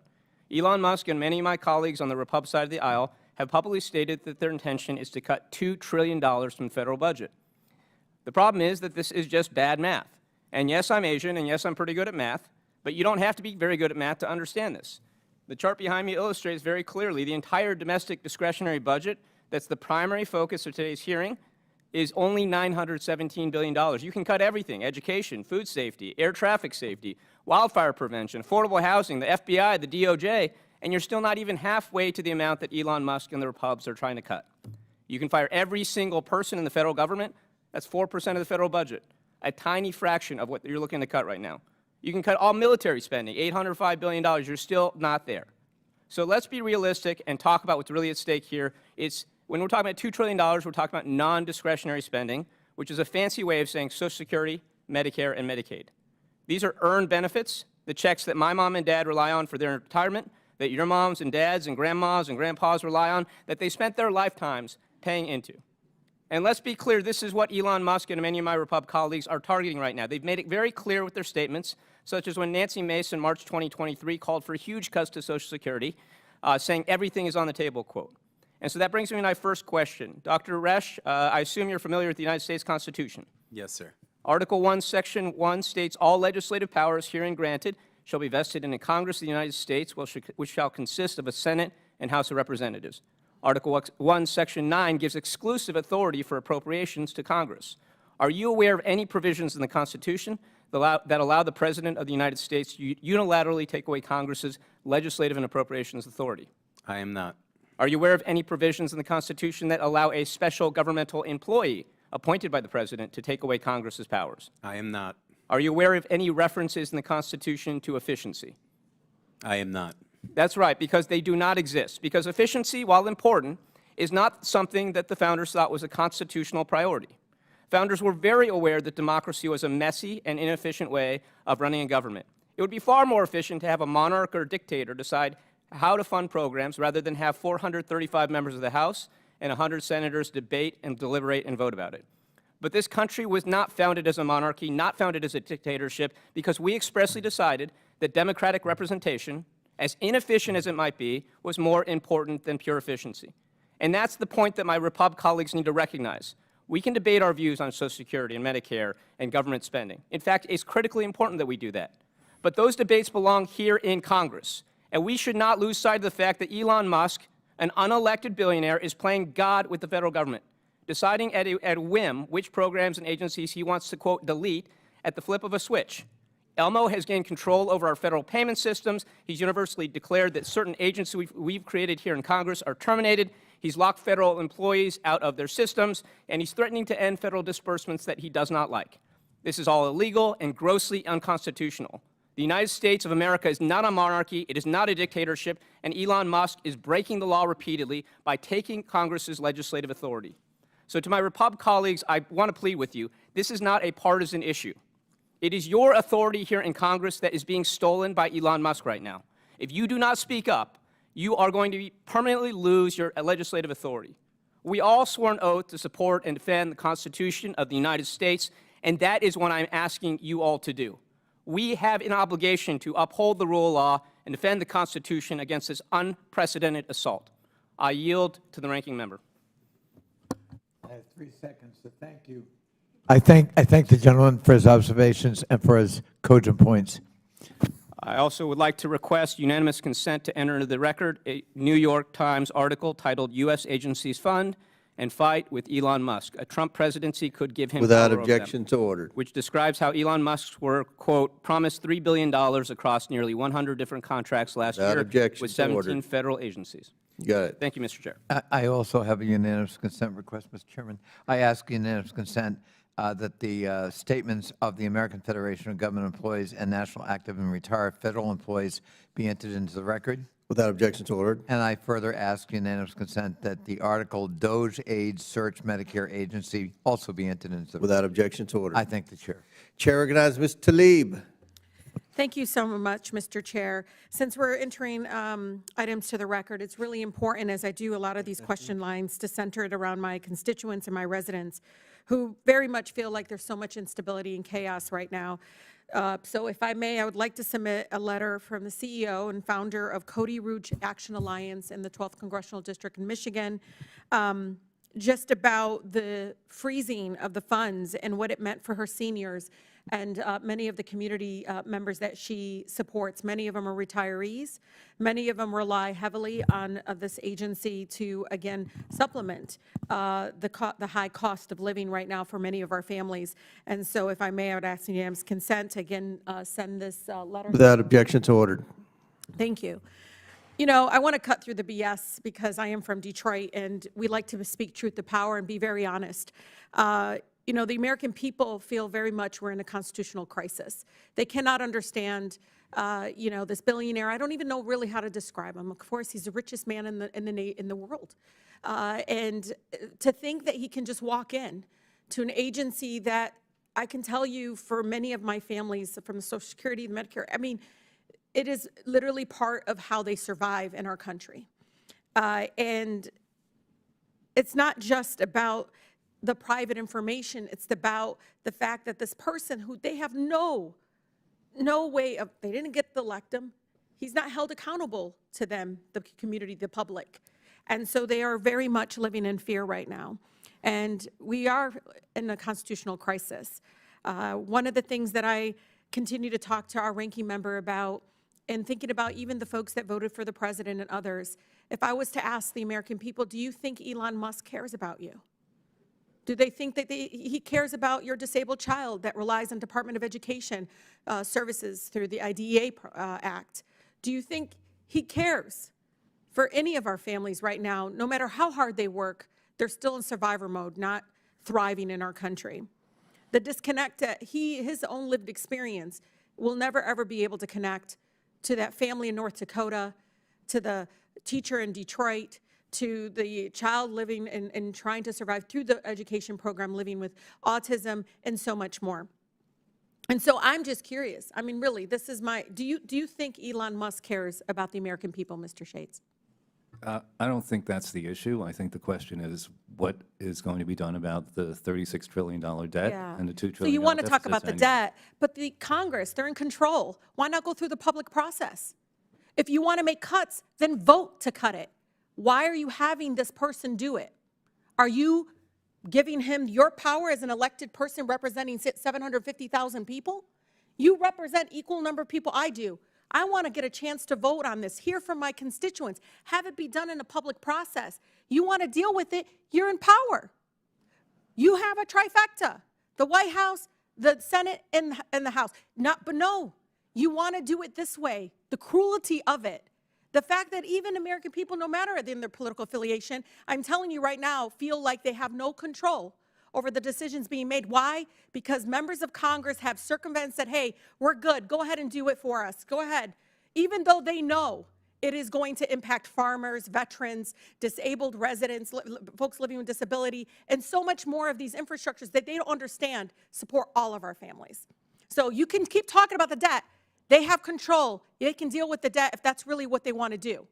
Instead, they're just yielding their power to Elon Musk, who has, again, been unelected. And we can continue to say that. But one of the things you can go around the country is they don't want Elon Musk making that decision. They want their member of Congress that is elected making that decision, Mr. Schatz. That's the problem. And I will never, and Mr. Chair knows this, vote your district. Come here and vote your district. If your district wants you to cut these various programs, go cut a public education, Department of Education, then go ahead and vote on it. Introduce a bill to cut the Department of Education. Do not say, hey, I don't have no constitution. You're just literally giving it to this person. It doesn't make any sense. Dr. Resch, do you think the American people think that Elon Musk cares about them? I don't think the American people should really care what he thinks. They should have someone making decisions who's taken an oath to the Constitution. Oh, that's actually very important, isn't it? You know, the Constitution gives Congress control over the spending, not the president, and certainly not Elon Musk. And the American people need to understand why that balance of government is there. It's to protect all of us from these kinds of decisions that are hurting people now. And Mr. Chair, just know this.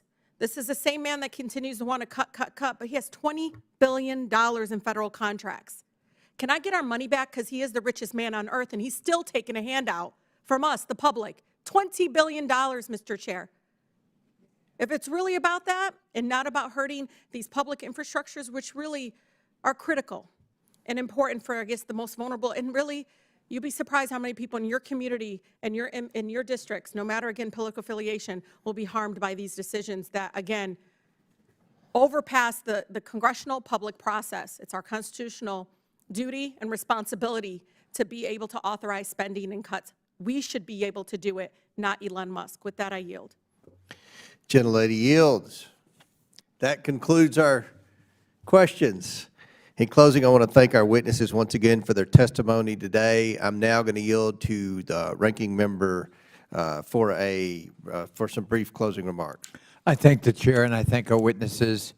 You know, we've spent the entirety of this hearing under the rubric of right-sizing government, as if we all know presumptively what the right size is, which of course nobody does. In fact, it's not even necessarily a sensible question. But we have ignored half of what should be involved in any enterprise, business, nonprofit, or government, and that is the revenue side of the picture. You cannot right-size, whatever that means, government by only looking at expenditures and investments. You've got to look at how we finance it. Does anyone think that Elon Musk, in running Tesla, had a meeting when he took it over and said to his management crew, whatever we do, we are never again discussing or modifying the price of a Tesla. Whatever it is today, it's frozen forever. And all company profits will be derived from spending, expenditure cuts. Of course not. I heard the governor of Iowa say we ought to run government like a business. Well, then run it like a business. And that means there are two sides to the ledger, revenue as well as expenditure. I also heard the governor of Iowa say that there's nothing wrong with looking at the enterprise and making recommendations. I couldn't agree more. But that isn't what Elon Musk and company are doing. They're taking a wrecking ball to the federal government. They're firing people. They're intruding in very sensitive databases. They are threatening to close down entire departments and agencies of the federal government without any mandate, without any confirmation by the U.S. Senate, and without a howdy-do by the Congress of the United States. This committee and Congress cannot be supine in the face of that threat. We must play our legitimate role. And if my colleagues on the other side can muster a majority to, in fact, shut down these agencies, then so be it. But it cannot be something delegated to an unelected billionaire oligarch from South Africa. I yield back. Gentleman yields back. I must say, there's been a virus that has been spreading throughout the inside of Congress for the past 4 years. It's called Trump derangement syndrome, but it appears over the last week it's mutated now into Musk derangement syndrome. And all we have here is a business guy, an outsider, much like many outsiders and many business people on the local and state levels all over America that have been asked essentially to serve on a board to make recommendations to make government more efficient. What a noble idea on the federal level. And we welcome Elon Musk. We welcome any individual in America who has ideas on making government more efficient. But I will say this publicly, to make government more efficient and to live within our means, which is what the American people voted for in November, we're going to have to make cuts. We're going to have to reduce the size of government.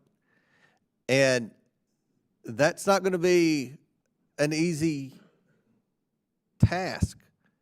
It's easy to spend money. Everybody's popular when they're spending unlimited amounts of money and doing check presentations and things like that. But when it gets to making cuts, that's tough. That's what people in the private sector have to do every day. That's what people who work and pay taxes and struggle to make ends meet have to do every day. They have to make tough financial decisions. Congress has been immune for that for a long time. But the day has come, and the American people have spoken, to where we're going to have to tighten our belts. And that's what at least my side of the aisle is committed to doing. And we're going to work with DOGE. We're going to work with the Trump administration. We're going to work with all of his cabinet secretaries. We're willing to work with Democrats across the aisle on sincere ideas to make government more efficient, to end duplicative services, to reduce wasteful spending. That's what we want to do. That's what this hearing was about. And I want to thank our witnesses who came here today to testify about that. With that and without objection, all members have 5 legislative days within which to submit materials and additional written questions for the witnesses, which will be forwarded to the witnesses. If there's no further business, without objection, the committee stands adjourned.